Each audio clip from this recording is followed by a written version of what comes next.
ꯑꯍꯥꯟꯕꯃꯛꯇꯗ ꯃꯤꯔꯦꯜꯒꯤ ꯃꯤꯡꯁꯦꯜꯅ ꯃꯌꯥꯝꯕꯨ ꯏꯀꯣꯛ ꯅꯣꯅ ꯇꯔꯥꯝ ꯅꯣꯛꯁꯦꯜ ꯃꯌꯥꯝꯒꯤ ꯃꯐꯝꯗ ꯈꯨꯗꯣꯜ ꯇꯝꯖꯅꯕꯒꯤꯗꯃꯛꯇ ꯉꯁꯤꯁꯨ ꯋꯥꯈꯜꯅ ꯃꯄꯨꯡ ꯐꯥꯅ ꯁꯥꯒꯠꯆꯗꯨꯅ ꯏꯖꯕ ꯀꯣꯃꯦꯗꯤ ꯑꯃꯗꯤ ꯍꯣꯔꯔ ꯁ꯭ꯇꯣꯔꯤ ꯑꯃꯈꯛ ꯄꯨꯗꯨꯅ ꯂꯥꯛꯆꯔꯤ꯫ ꯋꯥꯔꯤ ꯑꯁꯤꯒꯤ ꯃꯃꯤꯡꯗꯤ ꯇꯣꯃꯥꯜꯒꯤ ꯚꯨꯠ ꯒꯙꯥ꯫ ꯋꯥꯔꯤ ꯑꯁꯤ ꯍꯤꯡꯂꯤꯕ ꯑꯃꯗꯤ ꯂꯩꯈꯤꯗ꯭ꯔꯕ ꯀꯅꯥꯒꯁꯨ ꯃꯔꯤ ꯂꯩꯅꯖꯗꯦ꯫ ꯍꯧꯖꯤꯛ ꯃꯌꯥꯝꯒꯤ ꯃꯐꯝꯗ ꯈꯨꯗꯣꯜ ꯇꯝꯖꯔꯤ ꯇꯣꯃꯥꯜꯒꯤ ꯚꯨꯠ ꯒꯙꯥ ꯍꯥꯏꯔꯤꯕ ꯋꯥꯔꯤꯁꯤꯒꯤ ꯑꯍꯥꯟꯕ ꯁꯔꯨꯛ꯫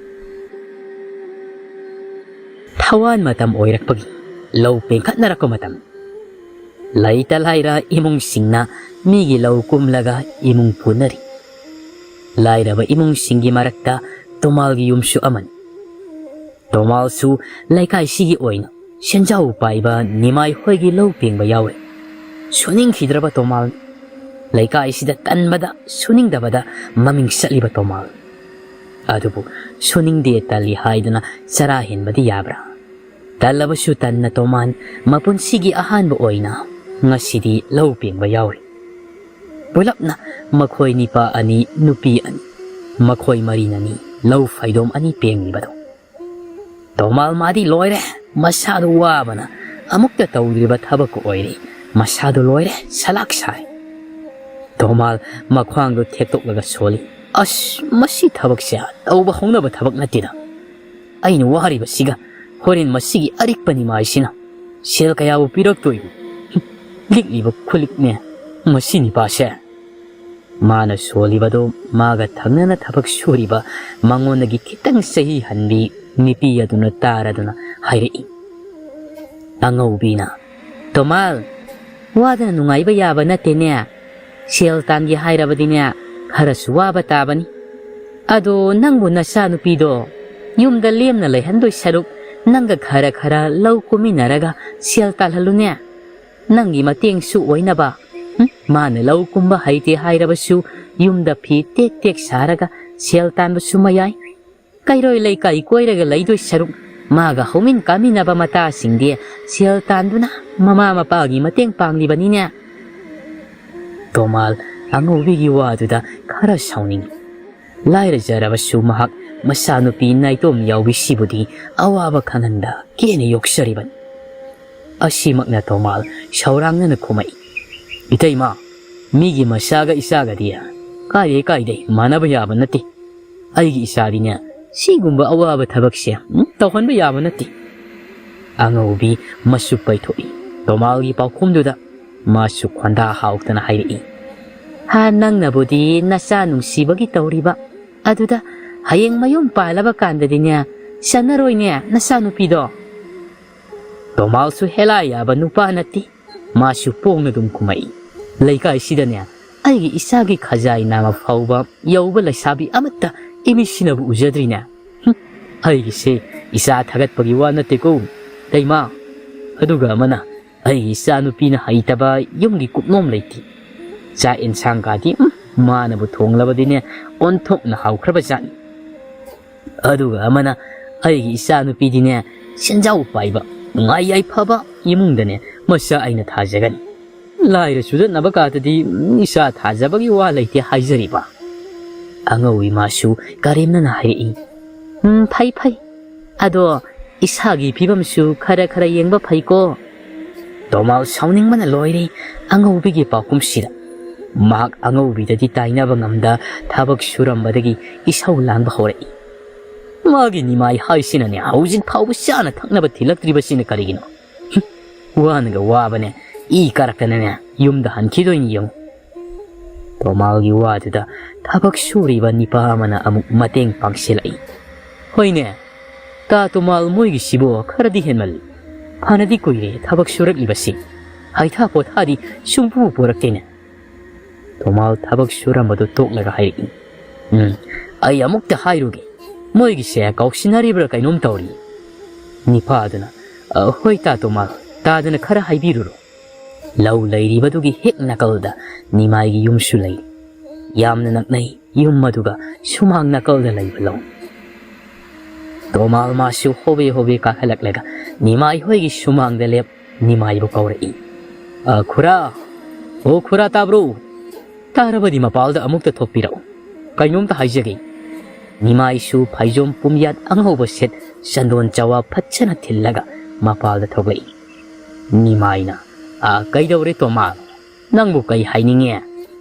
Tomal Namuk, Kura, Shumna, Lopin Liba Singshe, Wabaga, Ayuki Sak Saraktabaga, Haita Pota Purakangina Hori. Kura Hoi Haita Pota Sibo, Kayamwa Ligene, Puraktoba. Nimai Mamituna, Tomal the Hutun Yenga Komai. Nane, same Saurivan. No Shungam Kidrai, Kayam Wadana, Tabakara Shubada, at the minor tower of Badina. That's how to meet Oiro in Nibo. Si Haiwa Makamutari. I should tabak set Gadavani, Matam set Tiangle. I took Laginiko, Nanina Puraklani, Asa Tatui. Tomalna, Hoikora, Adudi Ayamu. Si Hai Tomal, Lavuk Lom the concrete.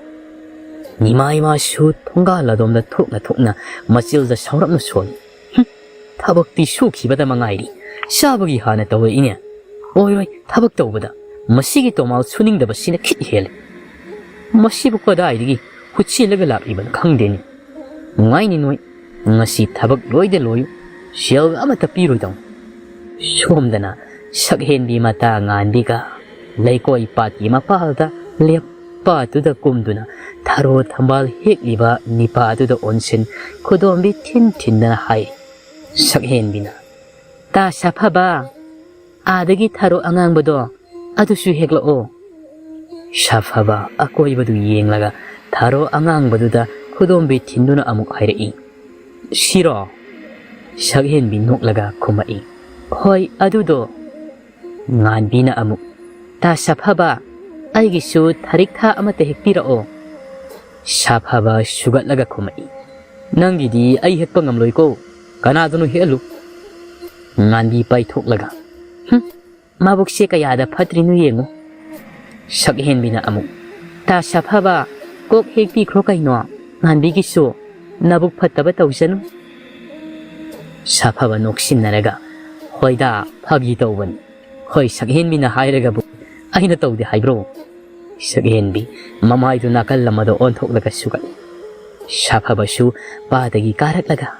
Mane Heglakba, Taro Tambal Singdo, Shaghen be the loin of Piraga. Knock me, Hairi. Shaghenbia.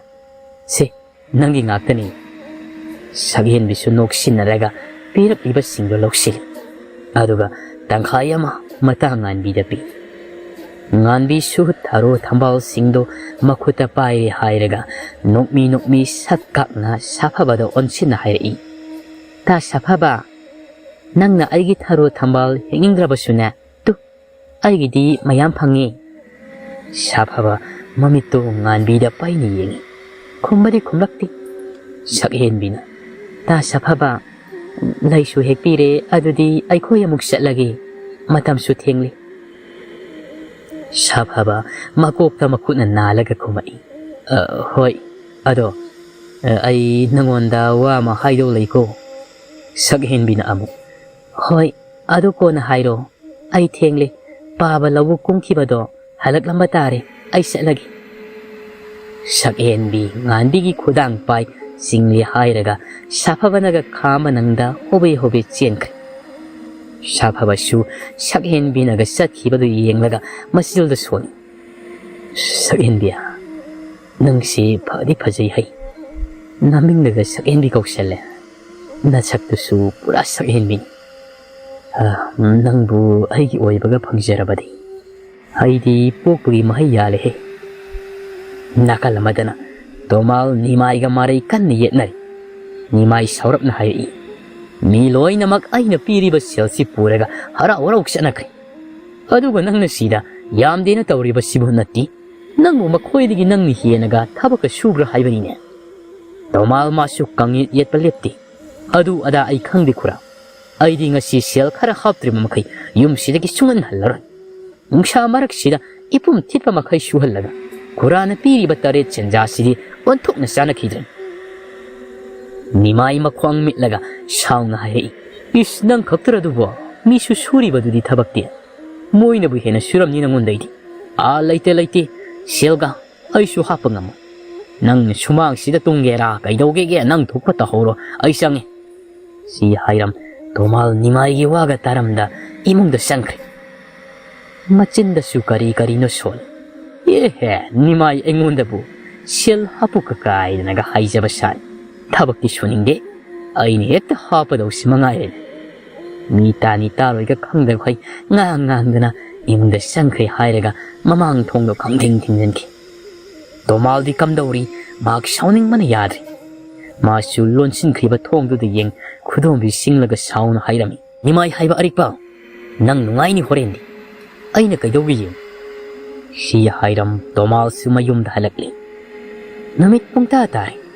Mana mayum yaurakpada. Masanupi sakhen binasu saksu loiramli. Tomal su iru lujaba tanbagi makhong makut tamak ham. Loire hairaga sakum da sangaklaga. Phana mathaduna fami.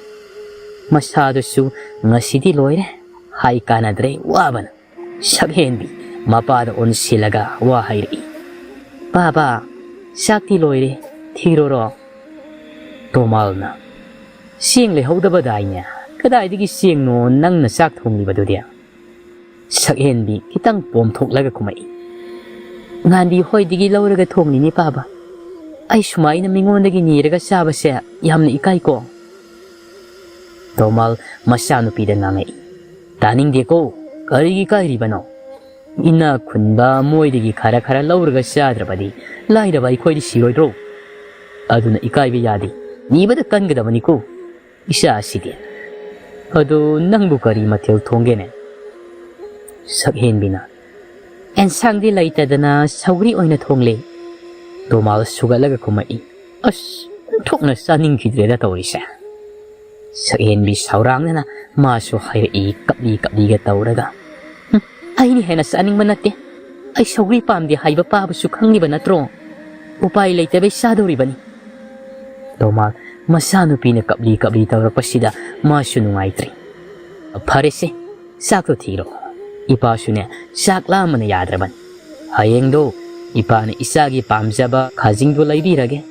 Ngasigidi ipang na masara siko. Tomal na tiyem do na mapa masa sak sa minari.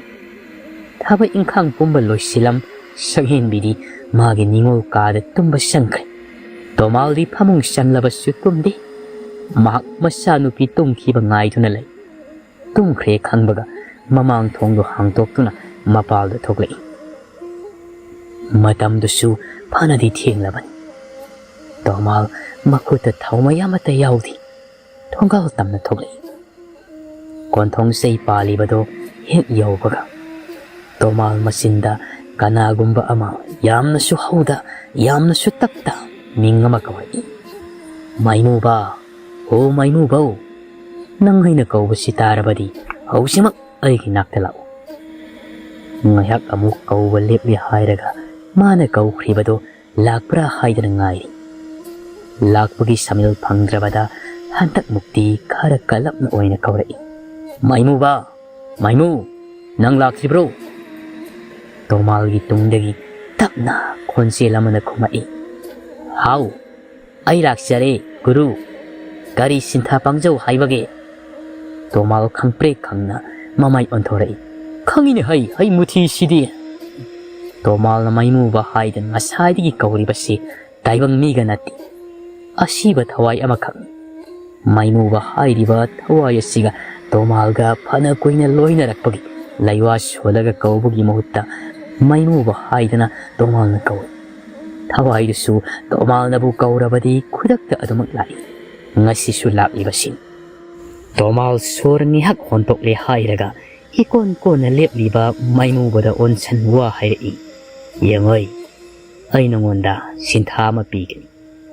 Masi nang napangtok na ba yadabani. Maimu ba musuk hek muraga. Ikon kay maya ka to lang trik lang do tangtok to na nok le hairaga. Haraw na kumai. Papagani guru. Ay guru na haiba kuding loy na tawjage. Tomal na amo. Nanggi haw na bi. Sinakiba tabakta. O na tayo na tawrak pa dudi. Yaroy ko. Maimu bana. As, guru. Tawroy haiba. Kari tabak no haibiro. Nayak layrabadi no ngan kiba na hankani. Kuire. Guru na ingonda. ꯃꯤꯒꯤ ꯃꯄꯣꯠ ꯍꯨꯔꯨꯁꯣ ꯍꯥꯏꯗꯅ ꯌꯥꯊꯪ ꯇꯧꯗꯕ ꯑꯩ ꯏꯁꯥꯁꯦ ꯃꯤꯒꯤ ꯄꯣꯠ ꯍꯨꯔꯥꯟꯅꯤꯡꯕꯅ ꯌꯥꯗ꯭ꯔꯦ ꯈꯔ ꯊꯨꯅ ꯍꯥꯏꯕꯤꯔꯨ ꯒꯨꯔꯨ ꯇꯣꯃꯥꯜꯅ ꯑꯃꯨꯛ ꯇꯧꯔꯣꯏ ꯅꯪ ꯅꯍꯥꯟꯃꯨꯛꯁꯨ ꯌꯦꯟꯕꯥꯂꯥꯕꯨ ꯍꯨꯔꯛꯎ ꯍꯥꯏꯔꯒ ꯌꯦꯅꯥꯎ ꯃꯆꯥ ꯑꯣꯏꯅ ꯄꯨꯔꯛꯄ ꯅꯠꯇ꯭ꯔꯣ ꯅꯪꯅ ꯃꯩꯕꯣ ꯒꯙꯥ ꯑꯣꯏꯅ ꯍꯦꯛ ꯇꯧꯔꯗꯅ ꯃꯥꯏꯃꯨꯕ ꯈꯤꯇꯪ ꯁꯥꯎꯅ ꯈꯨꯝꯃꯛꯏ ꯒꯨꯔꯨ ꯃꯃꯥꯡꯒꯤ ꯊꯧꯗꯣꯛꯇꯣ ꯁꯨꯝ ꯄꯨꯊꯣꯛꯇꯨꯅ ꯉꯥꯡ ꯂꯩꯔꯒꯗꯤ ꯇꯧꯒꯗꯕ ꯊꯕꯛꯇꯨꯗꯤ ꯁꯨꯡꯍꯥꯏ ꯍꯥꯏꯗꯦ ꯑꯩꯒꯤ ꯏꯃꯥꯟꯅꯕ ꯅꯥꯎꯁꯦꯛꯇꯣ ꯉꯥꯏꯍꯧꯔꯤꯕꯅꯤ ꯁꯠ ꯁꯠ ꯍꯥꯏꯔꯣ ꯍꯥꯏꯔꯣꯏꯗꯕ ꯑꯣꯏꯔꯒꯅ ꯑꯩ ꯆꯠꯈ꯭ꯔꯒꯦ ꯇꯣꯃꯥꯜ ꯅꯥꯀꯜ ꯌꯦꯠ ꯑꯣꯏ ꯍꯥꯏꯔꯞ ꯌꯦꯡꯂꯝꯂꯒ ꯍꯥꯏꯔꯛꯏ ꯑꯩꯈꯣꯏ ꯂꯩꯀꯥꯏꯁꯤꯗꯅꯦ ꯈ꯭ꯋꯥꯏꯗꯒꯤ ꯁꯦꯟ ꯄꯥꯏꯕ ꯅꯤꯃꯥꯏ ꯍꯥꯏꯗꯣ ꯈꯪꯕ꯭ꯔꯥ ꯃꯥꯒꯤ ꯌꯨꯝꯗ ꯆꯠꯂꯒ ꯂꯩꯔꯝꯕ ꯄꯣꯠ ꯆꯩ ꯑꯇꯥꯡꯕ ꯈꯨꯗꯤꯡꯃꯛ ꯂꯣꯏꯅ ꯄꯨꯔꯛꯀꯗꯕꯅꯤ ꯃꯥꯏꯃꯨꯕ ꯍꯔꯥꯎꯅ ꯈꯨꯝꯃꯛꯏ ꯐꯒꯅꯤ ꯒꯨꯔꯨ ꯑꯩ ꯇꯧꯖꯒꯦ ꯇꯣꯃꯥꯜꯅ ꯑꯩ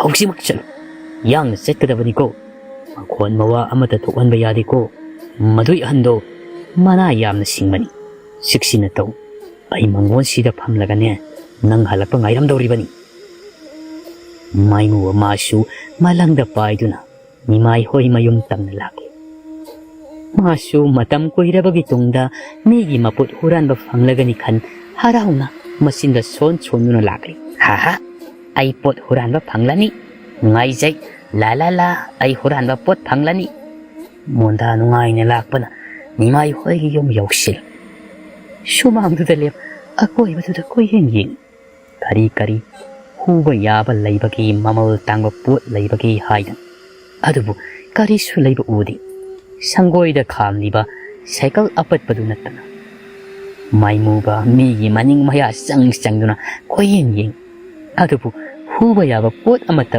ꯎꯔꯗ꯭ꯔꯤ ꯃꯥꯏꯃꯨꯕ ꯃꯊꯥ ꯁꯥꯅ ꯁꯨꯃꯥꯡꯗꯨꯗ ꯂꯦꯞ ꯃꯨꯔꯨꯝ ꯁꯣꯜꯂꯤ ꯃꯁꯤꯒꯤ ꯌꯨꯝꯁꯦ ꯐꯅ ꯅꯨꯡꯉꯥꯏꯕꯗꯤ ꯃꯥꯜꯂꯤꯅꯦ ꯌꯥꯗꯦꯕ ꯌꯨꯝꯁꯤ ꯌꯥꯝꯅ ꯉꯧꯋꯦꯕ ꯑꯗꯨꯒ ꯀꯔꯤꯒꯤꯅꯣ ꯃꯄꯥꯟꯗ ꯈꯣꯡꯉꯥꯝꯕꯨꯟ ꯍꯣꯟꯅꯕ ꯄꯥꯇ꯭ꯔ ꯑꯃ ꯐꯥꯎꯕ ꯊꯝꯗ꯭ꯔꯤꯕ ꯈ꯭ꯋꯥꯏꯗꯒꯤ ꯂꯤꯛꯄ ꯏꯃꯨꯡ ꯁꯣꯏꯗꯅ ꯑꯣꯏꯔꯝꯒꯅꯤ ꯑꯩꯕꯨ ꯀꯔꯤꯝꯇꯅ ꯄꯨꯗꯅ ꯆꯠꯂꯗꯤ ꯒꯨꯔꯨꯅ ꯁꯣꯏꯗꯅ ꯉꯥꯡꯂꯅꯤ ꯃꯗꯨꯒꯤ ꯌꯥꯊꯤ ꯊꯥꯡꯗꯨꯃꯁꯨ ꯈꯗꯥꯡꯗꯤ ꯑꯣꯟꯊꯣꯛꯅ ꯀꯟꯕꯅꯤ ꯑꯩ ꯀꯩꯗꯧꯅꯤ ꯀꯩꯅꯣꯝꯇꯗꯤ ꯄꯨꯗꯕ ꯌꯥꯗꯦꯁꯦ ꯃꯨꯔꯨꯝ ꯁꯣꯅ ꯃꯃꯤꯠ ꯑꯔꯥꯎꯕꯗꯨ ꯊꯥꯡꯗꯣꯛꯂꯒ ꯅꯥꯛ ꯌꯦꯠꯇ ꯌꯦꯡꯂꯛꯄꯗ ꯁꯨꯃꯥꯡ ꯅꯥꯀꯜꯗ ꯂꯩꯔꯤꯕ ꯂꯧꯕꯨꯛꯇꯨꯗ ꯂꯧ ꯄꯦꯡꯅꯕ ꯊꯝꯂꯤꯕ ꯂꯍꯣꯟ ꯃꯄꯨꯜꯁꯤꯡꯗꯣ ꯃꯥꯏꯃꯨꯕꯅ ꯍꯦꯛ ꯎꯔꯨꯔꯦ ꯃꯥꯏꯃꯨꯕꯒꯤ ꯋꯥꯈꯜꯗ ꯈꯜꯂꯤ ꯑꯩꯈꯣꯏ ꯒꯨꯔꯨ ꯍꯣꯏꯒꯤꯗꯤ ꯂꯧꯁꯨ ꯎꯗꯒꯨꯝ ꯇꯧꯕꯅꯤ ꯍꯩꯁ ꯑꯩ ꯃꯁꯤꯗ ꯂꯩꯔꯤꯕ ꯂꯍꯣꯟ ꯃꯄꯨꯟꯁꯤꯡꯁꯦ ꯃꯁꯤ ꯑꯣꯏꯅ ꯄꯨꯔꯒꯦ ꯒꯨꯔꯨꯅꯁꯨ ꯍꯔꯥꯎꯕꯅ ꯂꯣꯏꯔꯅꯤ ꯀꯥꯟꯗꯦ ꯑꯁꯤ ꯑꯣꯏꯅ ꯍꯦꯛꯇ ꯄꯨꯔꯒꯦ ꯄꯟꯊꯦꯔꯦ ꯃꯥꯏꯃꯨꯕ ꯂꯧꯕꯨꯛꯇ ꯀꯨꯝꯂꯒ ꯂꯍꯣꯟ ꯃꯄꯨꯜꯁꯤꯡꯗꯣ ꯈꯔ ꯌꯥꯝꯅ ꯀꯣꯜꯂꯦ ꯍꯥꯏꯔꯒ ꯇꯣꯃꯥꯜꯒꯤ ꯃꯌꯨꯝ ꯇꯝꯅ ꯋꯥꯈꯜ ꯅꯨꯡꯉꯥꯏꯅ ꯂꯥꯛꯂꯤ ꯃꯥꯏꯃꯨꯕꯅ ꯇꯣꯃꯥꯜꯒꯤ ꯃꯌꯨꯝ ꯌꯧꯔꯛꯄꯗꯗꯤ ꯇꯣꯃꯥꯜꯗꯤ ꯃꯪꯒꯣꯜ ꯎꯈꯣꯡ ꯇꯦꯟꯗꯨꯗ ꯉꯥ ꯊꯥꯔꯒ ꯈꯞ ꯆꯤꯡꯕ ꯃꯈꯩ ꯎꯏꯗꯨꯅ ꯂꯩꯔꯝ ꯃꯥꯏꯃꯨꯕ ꯃꯥꯅ ꯄꯨꯔꯛꯂꯤꯕ ꯂꯍꯣꯟ ꯃꯄꯨꯜꯁꯤꯡꯗꯣ ꯁꯨꯃꯥꯡꯗꯨꯗ ꯊꯝꯃꯤ ꯃꯊꯟꯇꯁꯨ ꯑꯃꯨꯛ ꯍꯥꯏꯖꯩ ꯑꯩꯕꯨ ꯉꯁꯥꯏꯒꯤ ꯁꯪꯒꯣꯏꯗ ꯈꯥꯝꯍꯧꯕ ꯁꯥꯏꯀꯜꯗꯨꯁꯨ ꯂꯧꯔꯨꯁꯤꯔꯅꯦ ꯍꯣꯔꯦꯟ ꯒꯨꯔꯨꯅ ꯁꯥꯏꯀꯜꯗꯣ ꯄꯣꯔꯛꯇꯦꯅ ꯑꯩꯉꯣꯟꯗ ꯑꯃꯨꯛ ꯉꯥꯡꯗꯧ ꯃꯥꯜꯂꯤ ꯑꯩ ꯈꯣꯟꯊꯤ ꯆꯥꯗꯧ ꯁꯔꯨꯛ ꯂꯧꯔꯨꯕꯅ ꯐꯅꯤ ꯃꯥꯏꯃꯨꯕ ꯅꯤꯃꯥꯏ ꯍꯣꯏ ꯇꯝꯅ ꯑꯃꯨꯛ ꯆꯠꯂꯦ ꯍꯥꯏꯔꯒ ꯁꯥꯏꯀꯜ ꯑꯄꯠꯄꯗꯣ ꯄꯨꯔꯛꯂꯒ ꯂꯧꯍꯣꯟ ꯊꯝꯂꯤꯕꯗꯨꯒꯤ ꯅꯥꯀꯜꯗ ꯊꯝꯃꯤ ꯍꯧꯖꯤꯛ ꯐꯥꯎꯕ ꯇꯣꯃꯥꯜꯗꯤ ꯇꯨꯝꯗꯨꯅ ꯂꯩꯔꯝ ꯃꯥꯏꯃꯨꯕ ꯇꯣꯃꯥꯜꯒꯤ ꯃꯅꯥꯀꯣꯡ ꯃꯌꯥꯗ ꯆꯪꯁꯤꯜꯂꯒ ꯇꯣꯃꯥꯜꯕꯨ ꯀꯧꯗꯨꯅ ꯍꯧꯗꯣꯔꯛꯏ ꯒꯨꯔꯨ ꯇꯥꯕ꯭ꯔꯣ ꯑꯩ ꯂꯥꯛꯆꯔꯦ ꯇꯣꯃꯥꯜ ꯈꯪꯄ꯭ꯔꯦ ꯈꯪꯅ ꯐꯨꯛ ꯍꯧꯒꯠꯂꯛꯏ ꯅꯄꯥ ꯌꯥꯏ ꯃꯆꯥ ꯈꯪꯉꯤꯅꯦꯍꯦ ꯃꯥꯏꯃꯨꯕ ꯇꯣꯃꯥꯜꯒꯤ ꯃꯇꯧꯗꯨꯗ ꯇꯨꯃꯤꯟ ꯅꯥꯀꯜ ꯑꯃꯗ ꯂꯦꯞꯇꯨꯅ ꯂꯩ ꯇꯣꯃꯥꯜꯅ ꯀꯗꯥꯏ ꯀꯔꯤꯗꯤ ꯍꯨꯔꯛꯂꯦ ꯃꯃꯜ ꯇꯥꯡꯕ ꯄꯣꯠꯅ ꯀꯌꯥꯝ ꯌꯥꯎꯔꯛꯏ ꯄꯩꯁꯥ ꯄꯥꯏꯕ ꯏꯃꯨꯡꯗ ꯆꯪꯂꯨꯕꯅꯤꯅ ꯈꯔꯗꯤ ꯑꯗꯨꯝ ꯌꯥꯎꯕ ꯅꯠꯇ꯭ꯔꯣ ꯇꯣꯃꯥꯜ ꯅꯣꯛꯂꯒ ꯃꯃꯤꯠꯀꯥꯗꯨ ꯏꯪꯒꯤꯠ ꯇꯧꯔꯤ ꯃꯥꯏꯃꯨꯕꯁꯨ ꯅꯣꯛꯂꯒ ꯇꯣꯃꯥꯜꯒꯤ ꯄꯥꯎꯈꯨꯝ ꯄꯤꯔꯛꯏ ꯑꯇꯥꯡꯕ ꯍꯥꯏꯕꯕꯨ ꯒꯨꯔꯨ ꯌꯥꯝꯅ ꯇꯥꯡꯈ꯭ꯔꯖꯥꯠꯅꯤ ꯑꯩꯅ ꯄꯨꯔꯛꯂꯤꯕ ꯄꯣꯠꯁꯤ ꯆꯍꯤ ꯑꯃꯒꯨꯝꯕꯗꯤ ꯒꯨꯔꯨ ꯍꯣꯏ ꯊꯕꯛ ꯁꯨꯗꯅ ꯐꯝꯆꯥ ꯆꯥꯕ ꯌꯥꯗꯣꯏꯅꯤ ꯇꯣꯃꯥꯜ ꯃꯥꯏꯃꯨꯕꯒꯤ ꯋꯥꯗꯨꯗ ꯏꯊꯛ ꯊꯛꯀꯠ ꯍꯔꯥꯎꯅ ꯐꯝꯂꯝꯕꯗꯒꯤ ꯍꯧꯒꯠꯇꯨꯅ ꯍꯥꯏꯔꯛꯏ ꯅꯨꯡꯉꯥꯏꯅꯦꯍꯦ ꯃꯥꯏꯃꯨ ꯅꯪꯒꯤ ꯋꯥꯁꯤꯗꯤ ꯑꯗꯨꯅꯤꯗꯅ ꯇꯣꯃꯥꯜ ꯑꯩꯅ ꯂꯣꯏꯕ ꯕꯨꯠꯅꯤ ꯍꯥꯏꯕꯗ ꯆꯥꯎꯊꯣꯛꯆꯩꯅꯦ ꯑꯩꯅ ꯅꯨꯡꯉꯥꯏꯕ ꯍꯥꯏꯕꯁꯤ ꯅꯪꯒꯤ ꯆꯥꯛꯊꯛ ꯇꯣꯏꯅ ꯇꯣꯏꯅ ꯊꯛꯀꯗꯣꯔꯤꯕꯅꯤꯅꯦ ꯀꯗꯥꯏ ꯅꯪꯒꯤ ꯄꯣꯠꯇꯨꯕꯨ ꯀꯔꯤꯅꯣ ꯃꯥꯏꯃꯨꯕ ꯇꯣꯃꯥꯜꯒꯤ ꯃꯃꯥꯡꯗ ꯂꯦꯞꯂꯝꯕꯗꯒꯤ ꯅꯥꯀꯜꯗ ꯊꯩꯗꯣꯛꯂꯒ ꯍꯔꯥꯎꯅ ꯁꯨꯃꯥꯡ ꯑꯗꯣꯝꯗ ꯃꯈꯨꯠ ꯊꯤꯜꯂꯒ ꯍꯥꯏꯔꯛꯏ ꯒꯨꯔꯨ ꯂꯍꯣꯟ ꯃꯄꯨꯟ ꯐꯅꯌꯥꯝꯕꯅꯤ ꯁꯤꯅ ꯊꯥꯔꯒꯅꯦ ꯐꯧ ꯄꯥꯜꯂꯛꯂꯕꯗꯤ ꯒꯨꯔꯨ ꯍꯣꯏ ꯀꯨꯏꯅ ꯆꯥꯕ ꯌꯥꯗꯣꯏꯅꯤ ꯇꯣꯃꯥꯜ ꯃꯀꯣꯛ ꯄꯥꯏ ꯈꯪꯂꯥꯎ ꯂꯥꯎꯗꯨꯅ ꯆꯩꯔꯛꯏ ꯅꯄꯥ ꯊꯣꯔꯥꯏ ꯃꯆꯥ ꯅꯪ ꯉꯁꯤ ꯁꯣꯏꯔꯣꯏꯁꯦ ꯀꯝꯗꯧꯅꯤ ꯁꯤꯗꯤ ꯑꯩꯗꯤ ꯂꯣꯏꯔꯦꯗꯅ ꯍꯥꯏ ꯃꯥꯏꯃꯨꯕ ꯍꯥꯏꯕ ꯒꯙꯥ ꯅꯠꯇꯦꯅꯤ ꯐꯧ ꯄꯥꯟꯗ꯭ꯔꯤꯕ ꯂꯍꯣꯟ ꯃꯄꯨꯟꯁꯤꯡꯁꯤꯅ ꯀꯩꯗꯧꯗꯣꯔꯤꯒꯦ ꯁꯤꯕꯨ ꯑꯩꯕꯨ ꯀꯩꯗꯧꯅꯣ ꯍꯥꯏꯕꯅꯣ ꯃꯥꯏꯃꯨꯕꯅ ꯑꯗꯨꯛ ꯌꯥꯝ ꯂꯥꯏꯕꯗꯨꯕꯨ ꯂꯍꯣꯟꯁꯤꯡꯁꯦ ꯂꯧꯕꯨꯛꯇ ꯌꯨꯡꯁꯤꯜꯂꯒ ꯃꯔꯥꯏꯅ ꯐꯧ ꯄꯥꯟꯖꯔꯛꯂꯒꯗꯕꯗꯨꯕꯨ ꯒꯙꯥꯗꯤ ꯑꯩ ꯅꯠꯇꯦ ꯒꯨꯔꯨꯅꯦ ꯑꯁꯨꯛ ꯄꯪꯕꯁꯤꯕꯣ ꯁꯤ ꯍꯥꯏ ꯃꯥꯏꯃꯨꯕ ꯃꯌꯥ ꯍꯤꯒꯠꯂꯒ ꯅꯣꯛꯁꯤꯜꯂꯤ ꯇꯣꯃꯥꯜ ꯁꯥꯎꯅ ꯆꯩꯍꯜꯂꯛꯏ ꯇꯧꯔꯤꯁꯤ ꯌꯦꯡꯉꯨꯅꯦ ꯃꯌꯥꯒ ꯍꯤꯒꯠꯂꯗꯅ ꯅꯪꯅ ꯄꯨꯔꯛꯂꯤꯕ ꯂꯍꯣꯟꯁꯤꯡꯁꯦ ꯑꯩꯒꯤ ꯂꯋꯥꯏ ꯑꯇꯥꯡꯕꯁꯤꯗ ꯊꯥꯁꯤ ꯍꯥꯏꯕ꯭ꯔꯣ ꯂꯧ ꯂꯩꯇꯕ ꯑꯩꯅ ꯂꯍꯣꯟꯁꯤꯡꯁꯤ ꯀꯗꯥꯏꯗ ꯊꯥꯗꯧꯔꯤꯒꯦꯅꯦ ꯍꯩ ꯀꯊꯤ ꯃꯥꯏꯃꯨꯕꯅ ꯀꯅꯥ ꯈꯪꯅꯤꯒꯦ ꯑꯗꯨꯗꯤ ꯒꯨꯔꯨ ꯍꯣꯏꯒꯤ ꯂꯧ ꯂꯩꯇꯦ ꯍꯥꯏꯕꯗꯨꯗꯤ ꯒꯨꯔꯨꯒꯤ ꯂꯋꯥꯏ ꯑꯇꯥꯡꯕꯗꯨꯗ ꯊꯦꯠꯂꯒ ꯊꯝꯕꯁꯨ ꯅꯠꯇꯅ ꯇꯣꯃꯥꯜ ꯃꯈ꯭ꯋꯥꯡ ꯃꯦꯠꯂꯒ ꯍꯥꯏꯔꯛꯏ ꯅꯆꯤꯟꯗꯨ ꯈꯨꯝꯗꯨꯅ ꯂꯩꯔꯅꯨꯅꯦ ꯅꯣꯡ ꯉꯥꯟꯗ꯭ꯔꯤꯉꯩꯗ ꯂꯍꯣꯟꯁꯤꯡꯁꯤ ꯌꯥꯝꯅ ꯁꯨꯅ ꯊꯤꯟꯗꯣꯛꯑꯁꯨ ꯆꯠꯂꯨ ꯃꯤ ꯈꯪꯅꯔꯛꯂꯕꯗꯤ ꯑꯩ ꯁꯣꯏꯗꯅ ꯁꯤꯕ ꯇꯥꯔꯦꯅꯦ ꯃꯥꯏꯃꯨꯕꯗꯨ ꯉꯥꯡꯂꯤꯕꯗꯨ ꯀꯔꯤꯅꯣꯒ ꯈꯪꯗꯈꯩ ꯃꯥꯒꯤ ꯊꯣꯛꯄ ꯅꯣꯛꯂꯒ ꯈꯨꯝꯃꯛꯏ ꯑꯗꯨꯅ ꯐꯔꯅꯤ ꯒꯨꯔꯨ ꯁꯤꯕꯗꯨꯅ ꯍꯦꯟꯅ ꯐꯔꯅꯤ ꯒꯨꯔꯨꯗꯤ ꯍꯤꯡꯂꯒ ꯃꯤꯒꯤ ꯃꯄꯣꯠ ꯃꯔꯟ ꯍꯨꯔꯥꯜꯂꯒ ꯆꯥꯗꯣꯏ ꯁꯔꯨꯛ ꯑꯩꯈꯣꯏꯒꯤ ꯏꯔꯛꯇ ꯑꯣꯏꯅ ꯇꯤꯜꯂꯁꯦ ꯌꯥꯝꯅ ꯅꯨꯡꯉꯥꯏ ꯆꯥꯠꯅꯤꯉꯣ ꯒꯨꯔꯨ ꯑꯩꯈꯣꯏꯅ ꯌꯧꯅꯤꯡꯕ ꯃꯐꯝꯗꯅ ꯌꯧꯔꯤꯁꯤ ꯑꯩꯁꯨ ꯒꯨꯔꯨꯒꯤ ꯅꯥꯛꯇ ꯂꯩꯔꯨꯕꯗꯒꯤ ꯒꯨꯔꯨꯅ ꯍꯨꯔꯥꯟꯕ ꯇꯝꯕꯤꯗꯅ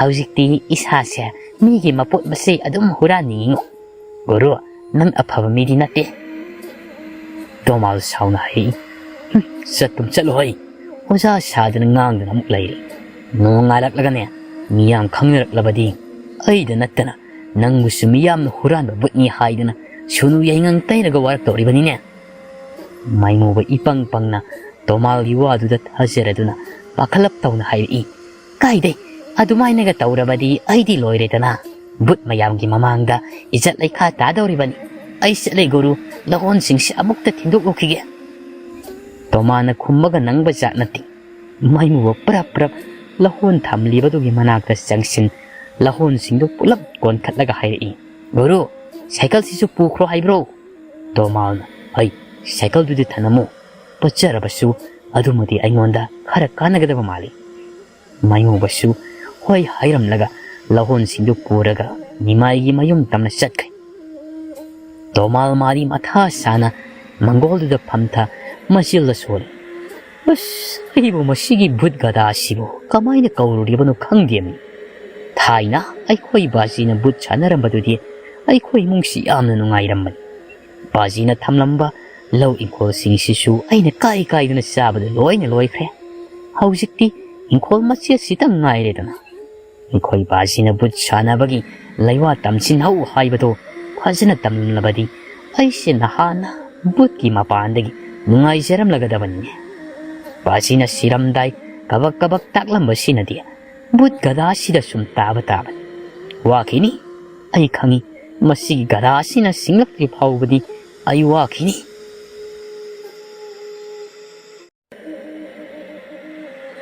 ꯅꯨꯃꯤꯠꯇꯨꯃꯁꯨ ꯍꯧꯈ꯭ꯔꯦ ꯅꯣꯡꯉꯥꯜꯂꯛꯄꯗ ꯅꯤꯃꯥꯏꯒꯤ ꯏꯃꯨꯡꯗꯤ ꯂꯣꯏꯔꯦ ꯅꯤꯃꯥꯏꯒꯤ ꯏꯁꯧꯅ ꯂꯩꯐꯝ ꯆꯥꯐꯝꯒ ꯈꯪꯅꯗ꯭ꯔꯕꯅꯤ ꯅꯤꯃꯥꯏꯁꯨ ꯁꯨꯃꯥꯡ ꯑꯗꯨꯗ ꯃꯈ꯭ꯋꯥꯡꯒ ꯃꯦꯠꯂꯒ ꯁꯥꯎꯅ ꯉꯥꯡꯕ ꯂꯦꯞꯇꯦ ꯅꯠꯇꯦꯅꯦ ꯁꯤꯕꯨ ꯍꯧꯅꯔꯤꯕ꯭ꯔꯥ ꯍꯥꯏꯕꯅꯤꯅꯦ ꯃꯤꯒꯤ ꯂꯍꯣꯟ ꯃꯄꯨꯜꯁꯤꯡꯁꯤꯁꯨ ꯁꯨꯃꯥꯡꯁꯤꯗ ꯄꯨꯂꯞ ꯊꯝꯂꯤꯕꯁꯤꯕꯨ ꯅꯠꯇꯦ ꯀꯔꯝꯕ ꯃꯊꯣꯡ ꯑꯣꯛꯇꯕ ꯃꯆꯥ ꯃꯁꯨꯅꯣꯅꯦ ꯍꯦ ꯑꯁꯨꯛ ꯎꯁꯤꯠꯇꯕꯁꯤꯕꯣ ꯏꯃꯥꯒꯤ ꯅꯨꯄꯤꯗ ꯑꯣꯟꯁꯟ ꯋꯥ ꯃꯈꯥ ꯑꯃꯨꯛ ꯇꯥꯔꯛꯏ ꯃꯃꯥ ꯅꯪꯁꯨ ꯀꯔꯤꯃꯇ ꯈꯪꯍꯧꯗ꯭ꯔꯕ꯭ꯔꯥ ꯍꯥꯏꯕꯅꯤ ꯁꯥꯈꯤꯅ ꯉꯁꯥꯏꯗꯒꯤ ꯅꯠꯇ꯭ꯔꯣ ꯑꯩꯅ ꯈꯪꯗꯦꯅ ꯍꯥꯏꯔꯤꯕꯗꯣ ꯌꯥꯔꯦ ꯀꯩꯗꯧꯔꯕꯒꯦꯅꯦ ꯃꯣꯏꯕꯥ ꯍꯨꯔꯥꯜꯂꯝꯕꯁꯨ ꯅꯠꯇꯦ ꯁꯨꯃꯥꯡꯗ ꯂꯩꯔꯤꯕ ꯂꯍꯣꯟꯁꯤꯡꯁꯦ ꯅꯆꯥ ꯅꯤꯄꯥꯒ ꯇꯧꯔꯒ ꯂꯧꯕꯨꯛꯇ ꯑꯃꯨꯛ ꯄꯨꯊꯔꯒ ꯂꯣꯏꯔꯦ ꯁꯤꯕꯨ ꯀꯌꯥꯝ ꯋꯥꯕ ꯊꯕꯛꯅꯣ ꯅꯤꯃꯥꯏ ꯃꯥꯒꯤ ꯅꯨꯄꯤꯒꯤ ꯋꯥꯗꯨꯗ ꯆꯩꯍꯜꯂꯛꯏ ꯇꯨꯃꯤꯟ ꯂꯩꯌꯨ ꯇꯥꯅꯤꯡꯗꯦ ꯁꯛ ꯌꯥꯝ ꯆꯥꯕꯤꯁꯤꯗꯤ ꯁꯨꯃꯥꯡꯁꯤꯗ ꯊꯝꯂꯤꯕꯁꯤ ꯏꯆꯝ ꯆꯝꯅ ꯊꯝꯂꯝꯕ ꯅꯠꯇꯦꯅꯦ ꯅꯪꯕꯣ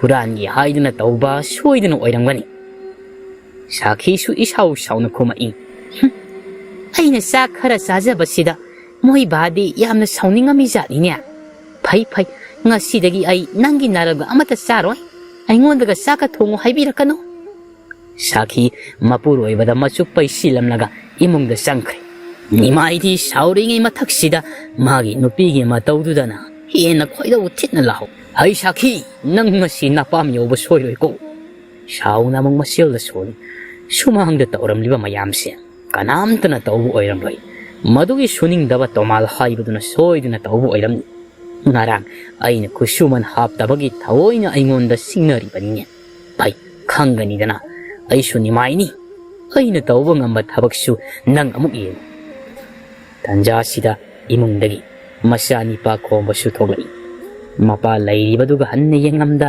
ꯁꯥꯏꯀꯜ ꯂꯩꯕ ꯁꯪꯒꯣꯏ ꯑꯗꯣꯝꯗ ꯁꯥꯏꯀꯜ ꯂꯧꯊꯣꯛꯄ ꯆꯪꯉꯛꯏ ꯈꯣꯝꯕ ꯏꯉꯛꯉꯛꯅ ꯃꯄꯥꯗ ꯑꯣꯟꯁꯟ ꯋꯥ ꯉꯥꯡꯉꯛꯏ ꯄꯥꯕ ꯑꯩꯈꯣꯏꯒꯤ ꯁꯥꯏꯀꯜ ꯄꯥꯕ ꯃꯥꯟꯕꯗꯣ ꯀꯅꯥꯅ ꯑꯃꯨꯛ ꯋꯥꯏꯈ꯭ꯔꯤꯕꯅꯣ ꯑꯌꯨꯛꯁꯤꯗ ꯅꯤꯃꯥꯏ ꯃꯆꯥꯅꯤꯄꯥꯒꯤ ꯋꯥꯗꯨꯗ ꯃꯃꯤꯠ ꯃꯅꯥ ꯂꯥꯎꯊꯣꯛꯇꯨꯅ ꯍꯥꯏꯔꯛꯏ ꯀꯔꯤꯅꯣ ꯍꯥꯏꯔꯤꯕꯁꯤꯕꯨ ꯁꯥꯏꯀꯜꯗꯤ ꯀꯅꯥꯅꯁꯨ ꯋꯥꯏꯈꯤꯗꯦꯅꯦ ꯑꯩ ꯃꯨꯟꯅ ꯑꯃꯨꯛꯇ ꯌꯦꯡꯉꯨ ꯂꯩꯔꯝꯒꯅꯤ ꯁꯥꯏꯀꯜꯗꯣ ꯑꯃꯨꯛ ꯄꯨꯔꯒ ꯀꯗꯥꯏꯗ ꯑꯃꯨꯛ ꯆꯠꯂꯒꯦ ꯍꯥꯏꯔꯤꯕꯅꯣ ꯈꯣꯝꯕꯅ ꯂꯩꯇꯦꯅꯤ ꯄꯥꯕ ꯑꯩꯅ ꯃꯨꯟꯅ ꯌꯦꯡꯂꯕꯅꯤ ꯅꯤꯃꯥꯏꯁꯨ ꯁꯪꯒꯣꯏ ꯂꯩꯔꯤꯕ ꯑꯗꯣꯝꯗ ꯆꯪꯂꯒ ꯁꯥꯏꯀꯜ ꯂꯩꯕ꯭ꯔꯥ ꯍꯥꯏꯗꯨꯅ ꯌꯦꯡꯉꯤ ꯃꯆꯥꯅ ꯍꯥꯏꯕꯒꯨꯝꯅ ꯑꯋꯣꯏꯕꯃꯛꯀꯤ ꯂꯩꯔꯝꯗ꯭ꯔꯕꯁꯤꯗ ꯅꯤꯃꯥꯏ ꯈꯔ ꯐꯥꯊꯔꯝꯂꯕ ꯃꯥꯒꯤ ꯑꯁꯥꯎꯕꯗꯣ ꯍꯦꯟꯅ ꯑꯗꯨꯝ ꯁꯥꯎꯅꯤꯡꯈ꯭ꯔꯦ ꯁꯤꯃꯛꯅ ꯃꯆꯤꯟꯗ ꯄ꯭ꯔꯣꯛ ꯁꯣꯟꯕ ꯍꯧꯔꯛꯏ ꯑꯩꯅ ꯍꯥꯏꯕꯗꯨꯃꯛꯅꯤꯅꯦ ꯍꯨꯔꯥꯟꯕ ꯂꯥꯛꯄ ꯁꯣꯏꯗꯅ ꯑꯣꯏꯒꯅꯤ ꯍꯥꯏꯗꯅ ꯃꯗꯨꯒꯤ ꯇꯣꯃꯥꯜ ꯍꯥꯏꯕ ꯃꯍꯥ ꯍꯨꯔꯥꯟꯕꯗꯨꯅ ꯍꯨꯕ ꯁꯣꯏꯗꯅ ꯑꯣꯏꯒꯅꯤꯅ ꯉꯁꯤ ꯐꯥꯎꯕ ꯅꯤꯃꯥꯏ ꯑꯩꯒꯤ ꯌꯨꯝꯁꯤꯗ ꯆꯪꯉꯛꯂꯒ ꯏꯄꯣꯠ ꯏꯔꯟ ꯀꯅꯥꯅꯁꯨ ꯍꯨꯗ꯭ꯔꯤ ꯑꯗꯨꯒ ꯊꯨꯠ ꯂꯥꯎꯕ ꯅꯪꯅꯁꯨ ꯅꯤꯃꯥꯏ ꯑꯩꯕꯨ ꯁꯤꯡꯅꯕ ꯁꯥꯏ ꯈꯣꯝꯕ ꯅꯣꯛꯃꯤ ꯅꯣꯛꯃꯤ ꯃꯄꯥꯗ ꯍꯥꯏꯔꯛꯏ ꯐꯅ ꯑꯗꯨꯝ ꯐꯔꯦ ꯄꯥꯕ ꯃꯥꯃ ꯇꯣꯃꯥꯜꯅ ꯁꯥꯏꯀꯜ ꯍꯨꯔꯥꯟꯈꯤꯕꯁꯦ ꯑꯍꯟꯕ ꯑꯃ ꯑꯣꯏꯅ ꯂꯩꯔꯁꯤ ꯑꯩ ꯀꯣꯂꯤꯡ ꯀꯥꯔꯕ ꯁꯥꯏꯀꯜꯗꯨ ꯊꯧꯕꯗ ꯅꯤꯄꯤꯒ ꯑꯃꯠꯇ ꯐꯪꯗ꯭ꯔꯕꯅꯤ ꯅꯤꯃꯥꯏ ꯃꯆꯥꯅꯤꯄꯥꯒꯤ ꯅꯪꯒꯟꯗ ꯐꯨꯔꯒ ꯆꯩꯔꯛꯏ ꯑꯩ ꯃꯍꯥ ꯄꯥꯄꯤ ꯅꯪꯗ ꯍꯥꯠꯂꯒꯦ ꯃꯤꯅ ꯁꯥꯏꯀꯜ ꯍꯨꯔꯥꯟꯈ꯭ꯔꯒ ꯅꯪꯅ ꯅꯌꯥꯒ ꯍꯤꯒꯠꯂꯒꯅ ꯅꯄꯥ ꯆꯥꯒꯦꯅ ꯍꯔꯥꯎꯔꯤꯕ꯭ꯔꯣ ꯁꯥꯏꯀꯜ ꯑꯍꯟꯕ ꯂꯩꯌꯨ ꯀꯥꯏꯅ ꯍꯣꯏ ꯅꯣꯏ ꯅꯀꯨꯕꯣꯛ ꯑꯗꯨꯗ ꯑꯣꯏꯅ ꯂꯩꯍꯜꯂꯨ ꯀꯣ ꯑꯩ ꯍꯧꯖꯤꯛ ꯇꯣꯃꯥꯜꯒꯤ ꯃꯌꯨꯝꯗ ꯆꯠꯂꯒ ꯁꯥꯏꯀꯜꯗꯨ ꯎꯔꯨꯈꯤꯗꯧꯔꯤꯕꯅꯤ ꯁꯦꯟꯗ꯭ꯔꯥꯡ ꯃꯥꯟꯕ ꯃꯥꯅ ꯅꯤꯃꯥꯏ ꯑꯩꯕꯨ ꯁꯤꯡꯅꯕ ꯌꯥꯕ꯭ꯔꯣ ꯈꯣꯝꯕꯁꯨ ꯃꯄꯥꯒꯤ ꯃꯅꯥꯛꯇꯒꯤ ꯈꯔ ꯆꯠꯊꯣꯛꯂꯒ ꯃꯅꯪꯒꯟꯗꯨ ꯊꯦꯛꯇꯣꯛꯂꯒ ꯈꯨꯝꯃꯛꯏ ꯑꯁ ꯄꯥꯕ ꯅꯥꯏ ꯀꯔꯤꯅꯣ ꯅꯠꯇꯦꯅꯤ ꯄꯥꯕꯕꯨ ꯃꯥꯃ ꯇꯣꯃꯥꯜꯅ ꯁꯥꯏꯀꯜ ꯍꯨꯔꯥꯜꯂꯤ ꯍꯥꯏꯕꯁꯤꯕꯨ ꯇꯁꯦꯡꯅ ꯈꯪꯂꯕ꯭ꯔꯣ ꯃꯤꯒꯤ ꯃꯌꯨꯝꯗ ꯆꯠꯅꯤꯡꯒ ꯍꯥꯏꯔꯤꯕꯗꯨꯕꯣ ꯇꯧꯅꯨꯀꯣ ꯄꯥꯕ ꯑꯩꯒꯤ ꯃꯥꯏꯁꯨ ꯈꯔ ꯌꯦꯡꯉꯨ ꯅꯤꯃꯥꯏꯅ ꯈꯪꯗꯅ ꯍꯥꯏꯔꯤꯕꯅꯤꯅꯦ ꯃꯥꯅ ꯅꯠꯇ꯭ꯔꯗꯤ ꯑꯩꯒꯤ ꯁꯥꯏꯀꯜꯗꯨ ꯍꯨꯔꯥꯟꯕꯤꯅꯕ ꯃꯤ ꯂꯩꯇꯦꯅꯦ ꯑꯩꯒꯤ ꯆꯤꯟꯊꯛꯇꯒ ꯈꯨꯝꯗꯅ ꯂꯩꯔꯅꯨ ꯁꯨꯃꯥꯡꯗ ꯂꯩꯔꯤꯕ ꯂꯧꯍꯣꯟꯁꯤꯡꯁꯦ ꯂꯧꯕꯨꯛꯇ ꯑꯃꯨꯛꯇ ꯍꯣꯟꯗꯣꯛꯂꯨꯁꯤ ꯂꯥꯎ ꯈꯣꯝꯕ ꯇꯟꯅ ꯈꯨꯝꯃꯛꯏ ꯕꯥꯕꯥ ꯑꯩ ꯇꯜꯂꯤ ꯀꯅꯥꯒꯅꯣ ꯇꯧꯃꯤꯅꯣ ꯑꯩ ꯊꯕꯛ ꯆꯠꯀꯅꯤ ꯍꯥꯏꯔꯒ ꯑꯩ ꯊꯦꯡꯉꯦ ꯏꯃꯥꯟꯅꯕꯁꯤꯡ ꯉꯥꯏꯔꯝꯂꯅꯤ ꯅꯤꯃꯥꯏ ꯃꯈ꯭ꯋꯥꯡ ꯃꯦꯠꯂꯒ ꯁꯥꯎꯅ ꯍꯥꯏꯔꯛꯏ ꯇꯥꯅꯤꯡꯗꯦꯀꯣ ꯍꯧꯖꯤꯛ ꯑꯌꯨꯛꯁꯤꯗ ꯀꯔꯤ ꯊꯕꯛꯅꯣ ꯌꯥꯝꯅ ꯊꯨꯅ ꯂꯧꯍꯣꯟꯁꯤꯡꯁꯦ ꯍꯣꯟꯗꯣꯛꯅꯕ ꯇꯧꯁꯤ ꯎꯄꯥꯏ ꯂꯩꯇꯦ ꯈꯣꯝꯕ ꯑꯌꯨꯛꯁꯤꯗ ꯁꯛꯍꯦꯟꯕꯤ ꯍꯣꯏꯒꯤ ꯊꯣꯡꯒꯥꯜꯗ ꯁꯛꯍꯦꯟꯕꯤ ꯂꯨꯝꯕ ꯆꯠꯀꯦ ꯇꯧꯖꯕꯗꯨ ꯃꯄꯥꯅ ꯅꯝꯗꯅ ꯊꯕꯛ ꯑꯣꯏꯅ ꯇꯧꯍꯜꯂꯤꯗꯣ ꯁꯣꯝꯗꯅ ꯇꯣꯃꯥꯜ ꯑꯌꯨꯛꯁꯤꯗ ꯃꯣꯟꯗꯥ ꯅꯨꯡꯉꯥꯏꯅ ꯃꯈꯨꯠꯇ ꯉꯥ ꯃꯌꯥꯏ ꯑꯣꯏꯔꯞ ꯆꯥꯎꯕ ꯄꯥꯏ ꯃꯌꯨꯝ ꯂꯣꯝꯗ ꯆꯪꯉꯛꯏ ꯉꯁꯥꯏ ꯑꯌꯨꯛꯀꯤ ꯍꯧꯒꯠꯅꯗ꯭ꯔꯤꯉꯩ ꯅꯤꯃꯥꯏ ꯍꯣꯏꯗꯒꯤ ꯍꯨꯔꯥꯜꯂꯛꯄ ꯁꯥꯏꯀꯜꯗꯨ ꯊꯪꯅꯕ ꯈꯨꯜꯗ ꯄꯨꯔꯒ ꯑꯍꯣꯡꯕ ꯃꯃꯜꯗ ꯌꯣꯟꯊꯣꯛꯂꯦ ꯍꯥꯏꯔꯒ ꯃꯗꯨꯗꯒꯤ ꯐꯪꯂꯛꯄ ꯇꯔꯦꯠ ꯁꯦꯟꯖꯥꯗꯨꯅꯅꯤ ꯃꯥꯅ ꯉꯥꯒ ꯂꯩꯗꯨꯅ ꯂꯥꯛꯂꯤꯕꯁꯤ ꯑꯍꯥꯎꯕꯗ ꯆꯥꯅꯤꯡꯕꯤ ꯁꯛꯍꯦꯟꯕꯤꯁꯨ ꯃꯄꯥꯅꯒ ꯉꯥꯒ ꯂꯩꯔꯒ ꯄꯨꯔꯛꯄꯁꯤꯗꯗꯤ ꯃꯥꯁꯨ ꯍꯔꯥꯎꯕꯅ ꯂꯣꯏꯈ꯭ꯔꯦ ꯃꯄꯥꯅ ꯂꯩꯔꯛꯄ ꯉꯥꯗꯣ ꯁꯛꯍꯦꯟꯕꯤꯅ ꯐꯖꯅ ꯊꯣꯡꯉꯤ ꯊꯣꯡꯕ ꯊꯥꯛꯄ ꯄꯨꯡꯂꯣꯏ ꯂꯣꯏꯔꯛꯄ ꯆꯥꯛ ꯆꯥꯒꯦꯗꯅ ꯇꯧꯔꯤꯉꯩ ꯇꯟꯖꯥꯁꯤꯗꯅꯤ ꯅꯤꯃꯥꯏꯅ ꯃꯄꯥꯜꯗꯒꯤ ꯂꯥꯛꯇꯨꯅ ꯇꯣꯃꯥꯜꯕꯨ ꯀꯧꯔꯛꯂꯤꯕꯗꯣ ꯍꯩ ꯇꯣꯃꯥꯜ ꯅꯪ ꯌꯥꯝ ꯊꯨꯅ ꯃꯄꯥꯜꯗ ꯊꯣꯛꯂꯛꯎ ꯋꯥ ꯆꯞ ꯆꯥꯕꯤ ꯑꯃ ꯉꯥꯡꯅꯁꯤ ꯊꯣꯛꯂꯛꯎ ꯂꯥꯎꯅꯤ ꯅꯪꯕꯣ ꯇꯣꯃꯥꯜ ꯆꯥꯛꯂꯨꯛ ꯃꯥꯡꯗ ꯐꯝꯂꯝꯕꯗꯒꯤ ꯅꯤꯃꯥꯏꯒꯤ ꯈꯣꯟꯖꯦꯜ ꯇꯥꯕꯗ ꯃꯁꯥꯗꯨ ꯏꯊꯛ ꯊꯛꯀꯠ ꯐꯝꯂꯝꯕꯗꯒꯤ ꯍꯧꯒꯠꯂꯤ ꯁꯛꯍꯦꯟꯕꯤ ꯃꯄꯥꯗ ꯑꯣꯟꯁꯤꯟꯗꯨꯅ ꯍꯥꯏꯔꯛꯏ ꯕꯥꯕꯥ ꯀꯅꯥ ꯑꯣꯏꯔꯕ ꯖꯥꯠꯅꯣ ꯃꯄꯥꯟꯗ ꯀꯧꯔꯤꯁꯤꯕꯣ Tomal ꯅꯣꯛꯁꯤꯟꯅꯗꯨꯅ ꯈꯨꯝꯃꯛꯏ Ipa yengi ko nang sak saba horam. Mapal da thoglak pa yade ko. Sakhen bina. Hoy paba, ay sak sulami, saba horam lagi ko. Tomal masagi waga kumlamde, mapal da thoglai. Nimay tomal thoglak pu ubada, asabugi may thongda, kolwang na hayri. Tomal, ay cycle do malabasu, ay na nan thamliba cycle ni. Ay lag ingay sida niya, ay cycle do puja kragini ko. Tomal ngaksinaba saraga kumai. Kura, haibiriba wafam sibu, aybu bab ama. Nimay, tomal kudombi tindun hayri. Ay huran ba? Nang ngarang ay yumdagi hupiba cycle do niya. Ay na hayri ba siya? Kangzin nadabaga susari, sakta asiga namu kathekpi maladana. Tomal mabu ngamu katheka mali kakain naga hayrak pasida, masu saunu kumai. Hera kura, migi yumda lakwa makai lakpiraga. Mathong maram khangdaba wa mayam ngangbiriba sibo. Kuragi sibo, aibu lairai haiduna panghaida hairin paksarani matawa. Haibiribro. Nimaina, ijat laitaba nanga onsinaduna, ay matam manghaningdene. Aigi cycle do kadain, ay pukrage. Tomal masado, bakit pa na di yadraban? Ado mag uthokti. Yam na hay sing na pasili hayraga, karimata kangsadaba saraga kumai. Kanagi cycle no, ay di kangdi. Mathong maram kangdana ay giyumda lakpiraga, sumay na tau sidi taubigan. Ay su laikay mamangda ikaisay. O payde ka mamanwa nanga onsinabasi. Tomal nimay na wa maka tarak tringay imungda sangli hayraga, mamahang tongdo kangting tinjen. Nimay madi makoy maril prok sakna sumang do delepli. Kaya ada ngamliba no yengoni, migi cycle hu kay huralaga, ay cycle do pangdana di to ay, maning maya daga soy dina lolam ganini. Nimay sumang delep lambadagi, maning maya koy sang duna, umang taba makay, magi cycle do tiri. Pana fasina tira basu pangdraba sidadi, upay layta mayum dankri. Tomal di manang ngamli matagom, sakto sakom, saw na namlaga haw na sari. Matam na di asum hokibana. Midang wairang gip, matam mado amu oisilakli. Sakhen bisu, matangan di galoy na duna. Laikay pupri lay di ba adomda, ising sopalai. Lambida sumlakpada, kumbaga hit tengnay. Kumba sakhen bi ubada, manakta sangsin, nukmi, sakhen bibu kaurai. Sakhen, kay sa toy no?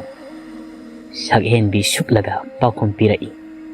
Takong ba, nanggi sakhen do kaura kanu haiba na tro?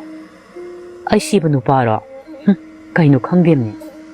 Kumba, makon kitang haw na nukli hayraga hayrai. Ay na nung sida na kaubasi, adumay na sukanuda, pasabahin katleba. Nganbi no oy na, kumagi paukong pirai. Takong ba, hantakti ay ko'y sakhen bi lumbalak pa ni pa masing siya, yam ni hengala ingo. Seksin jaw ko, mina paja kisani. Sakhen bi, nganbi da kuning na tilaga hayri. As nang sidiba ko, sibuwani na ay na de ko. Kumba, sakhen bi da onsen mi pain hayri. Sakhen bi, nganbi na hayri ba sibu siya nga bro. Hantak su nganbi na oy na kumai. Hoy mea, asyang ba ni hayba niya? Maya marak tuda niya, ta sapaba su yauri po nida. Sakhen bina, nganbiya, nang lehoro, ay ising sok pasale.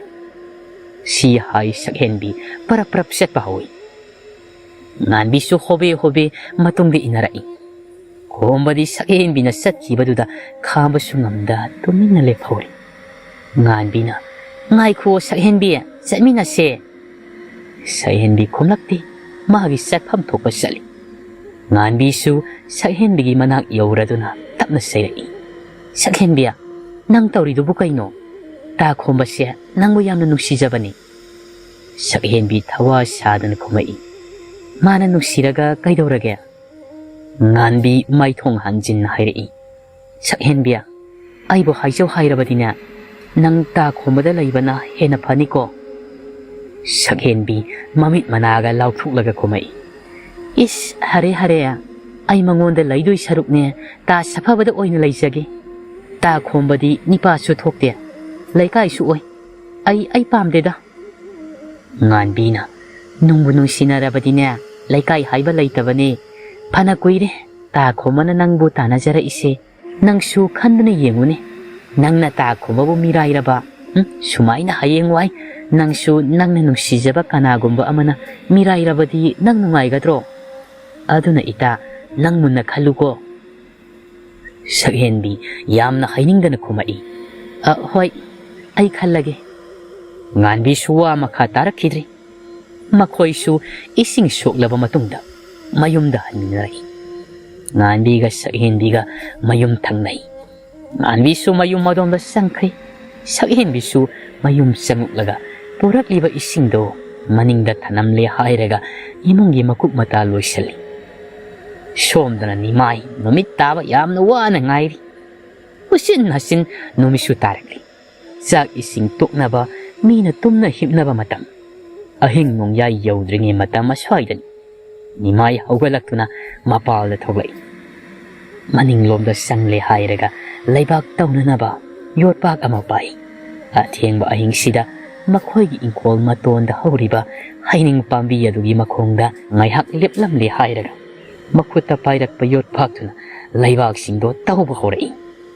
Khara luna tawthuklaba matungda sapu maputhorai. Nimai ngaihakti makuta pairiba sapududa munna yengduna lai. Ngaihak yenglaba matungda sapudugi mathakta kutliba makhum adu tapna hangdoi. Nimai tapna nungsiba konthokta asumna kaurai. Ngangbi nangbu thola une.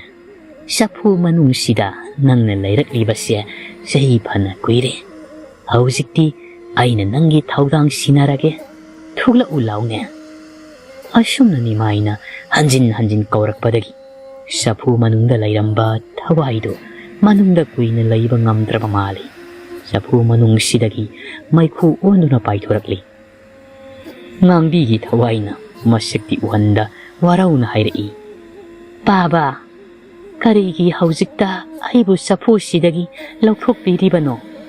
Aibu sida sum phasilaga thambiba yadabro. Nimai ngangbigi thawaibu themduna asumna hairai. Ngangbi, nang napa aibu warauribrane. Napa aina nang sapu sida phajinbadi ataigi nattene. Nangna laman kumbada mi hake tawkibadugi napa aina nangu phajinbanine. Ngangbi kaplaga aina hatkani. Aingonda namthak tauramba makhoi loina aina hatkani. Nimaina ipagi ngangbi mi amabu hekta hatpadi phattene. Mingonda aranba tawwa makhoidi Ishwar lai. Ishwarna makhoibu nongmadi sairak adumak piragadabani ko. Ngangbi kaplaga adumak khumai. Baba, ngasi aigi punsina lairam lenda sutinda miram lenda sutin mangamda wana khangliba sibu babagi thamoiduda nungaitaba machit ama faudabara. Ngangbi thamoi sokna kaplaga amuk sumakha tarai. Baba, aibudi babagi hek poksaba masana tabanina kadaidigi nungaitaba phauranige. Phari aishu aigi oiba taibang pal amada laijakhagi. Babasu aibu amuk hanna kaubiraklagano kaihaubiraklan. Aibu amuk hanna lakhanbiranu baba. Nimai masu khonjel tanik khumai. Ngangbi, nang karigi adumna hairibano. Nangbu pokpa natrabasu nangse aigi hek irem khak inaw nupagi masa aisu isanine. Arigi isabu nungsidani. Isa kaina may sakna thamoy si puba ngamda. Aying kayani ay natumkidaba. Nang naaduk napa ay buwarawurabadi. Ngasidagi nanggi apambada. Ipa na amuk hanayet laroy. Ipa yet laroy. Ngangbi kaplamadu chaklit. Makharaw na ni may ipakumpirai. Baba, babagi wadu asengbra. Nimay na. Ipa na nangonda pagi amuk tawkidro. Ado nang ipagi tabak amadi tawbatay. Ngangbi hauziktada nimay gi mamangda magi piyong kairaba sakta maduda thoglakuna leplaga kumai. Kari thabak no pa ba? Ay na ngamba oirabadi nasa tawsagi. Nimay na.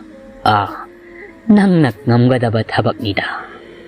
Aigi cycle. Napuna. Aigi damak laybirambado. Ngarang si huran bikri. Madu nang napangnabat chidaba yadaban. Aduga nang ngasidagi aigi yonggi akoybada layraga. Midang huran ba lakpa mi khuding makta kihan khangan ba pigadabani. Hatpadi yade ko. Ngangbi tapna paukum pirai. Hoy paba. Nimay na amuk. Adudi pare.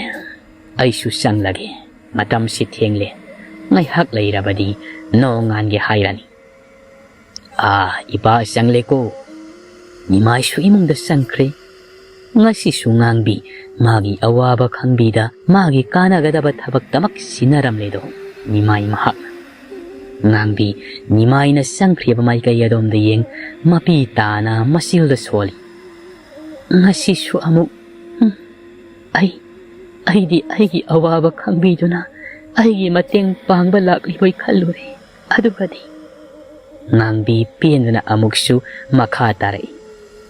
Asuk kuiba sahise. Baba, nangi kanagadaba tabaktani. Aybo ningsing birak pa. Atay matamdadi. Aybo noong mataso ningsing birakte. Ay gini haydana. Kum amalakpada. Haylay mana amataso katpirakidi. Nasindana aybo nungsiba saba. Pum na magsikang labaso. Iba imamasak hangawdraba ayna. Aybo yokpirak pa babada. Sawadi ngamtri. Sina si oikrabasu ay laman di soydana kumgani. Aybo namtak tawram manang budi ay na soydana laman kumgani. Masi ngangbi ay giwasak ni. Si hayram naga ngangbi gi thawai mirial do mangkri. Nimay hoy gi inkolda satuk to na laikri. Ngangbi magi punsida kari thoki. Kanabono mahana laman kumba pamribasina. Misak to khangdri. Khangalakti. Khangalakini ngangbi mahak. Shomdana maimuba mamanaba nauksika laika isigi ukuwa madafam yamna lusin na watanari. Maimuba wakhal nungaitana nauksekta hairi. Itaw nausek ay thaway yamna nungaite. But hembina ay nanungsi haibada yaraktabasya ay thaway yam nungaite. Nauksek masu maimuba bu temjinbirai. Itaw maimu nang karisu khanganu. Thembidagi hena phajaba but nupi masak phajabi ama khallaga aini itawgidamak hainaraga loiridana. Maimuba kapli manap mana trut launu singkhalaga khumai. Asengbagi ru itaw. Nauksekna asengbani ni itaw asengba. Nauksek masam tururu khoibaduga yamang ahobaduga sawang hek wang khai phamlambadagi hawgalak wa makhatarai. Ado itaw, ngasidi noi guru do nang kauraktena. Ngasidi huran bagi mafam laitra jala.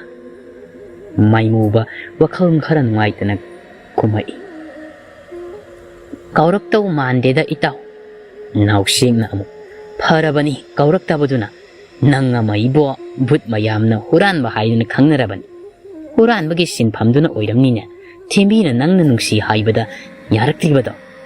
Maimubana adudi khangte taitaw. Thembina hairaktabanina. Naukseng namu. Mane me aina hairise thajawne.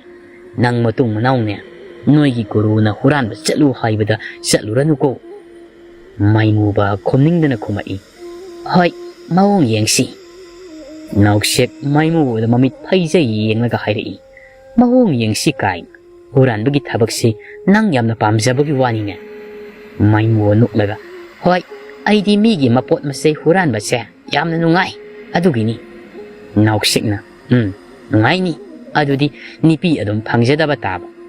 Lao kana de yangdaw lambidane athengwada taibang mi lakpasingda laknaro silao. Maimuba na amu. Hoi ado aidi mi ki hanbase hainade ko. Nauksekna. Adudi aisu hainade. Miyak sum laknabagi wanida.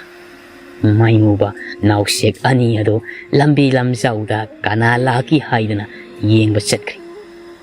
Ahingi matamsu loikiduna noong amuk ngalakli.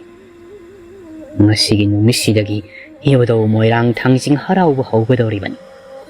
Iwadaw mabu koramba satlunaba sakhinbi masu ngantana haugatli hairaga imungi tabak bomba hobe loisilab matungda sa ising tunglamlaga ayuki saksadabi mata nganbiga loinaduna iwadaw mahakpu koramba lamangdongdagi moirang maikay panglai. Yang daw lambi sida mi karasu awaba kanda iwadaw tangjing mahakpu korumba fanglabadi kan mahay makona sanare. Mayam marak sida sakhinbiga nganbiga suyawi. Sakhinbigi matung laptak na inarak liba kombasu sangsinbadi ngamde tomin matungda adumak makong na tabli inari.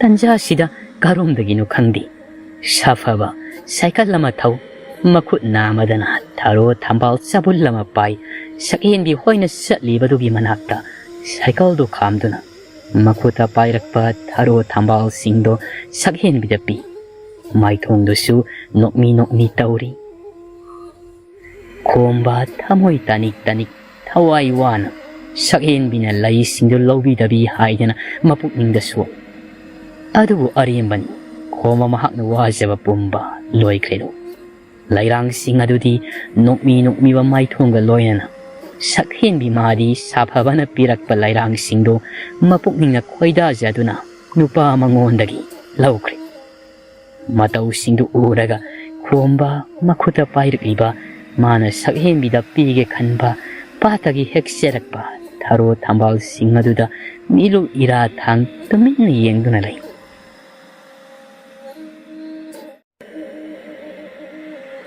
maka lamba mai thonga loinaduna saphabada onsinduna hairei ta saphaba tharo thambal singsidi taga teklidana onthokna phajareda iwadaw thangjingda katpada mahai phangadaba mali sidi saphabasu momo nokna khomai aina nanglai khoiramba satpa nangnaba haidanne patagi kumlaga ngasai hiklubani sakhenbi ngakna hangai ta saphabadi aina lai khoiramba satkani haibadi kamaina khangiba saphaba noklaga dum khomai nangna ngasai ai khoi leikai phawraga satkibado aduda uhawani sakhenbina khumba nangde nganbina hana wa samjilaga hairei ta saphaba adudi aikhoi amuk satlage matamse thengkhre lapsu lapi aikhoina satoise saphabadi sakhenbiga wari koina sanajaningbani adubu nganbina yelakpasida mahak sauningna mamito paina nganbide yengi khumbadi khumlakti sakhenbi saphabada onsen nokfe taun hairei ta saphaba adudi aikhoisu amuk satlage ko saphaba noksinaraga khumai hoi chalo aisu halagi khomkhut kasya pat kumlubagi laikhomna loiri sakhenbina khungge tawbaga amu nganbina khudang pai singlaga pukre saphaba masilda sauningna soli masigi nganbise masi pharoi dorine aina somda sakhenbiga naksananaba kannu hotnari aduga mana ai masi nupise whatsapp sabi ama ngangnadaba yadabani masi aingonda yamna yatawri saphabasu masinda morom son cycle thauduna mayum lomda hankre nganbi satna sakhenbida ngangba lepti natini nang ta khombagi sukhara khalu kaidoragene nang nanga sai naya higatlaga mai saphaba haiba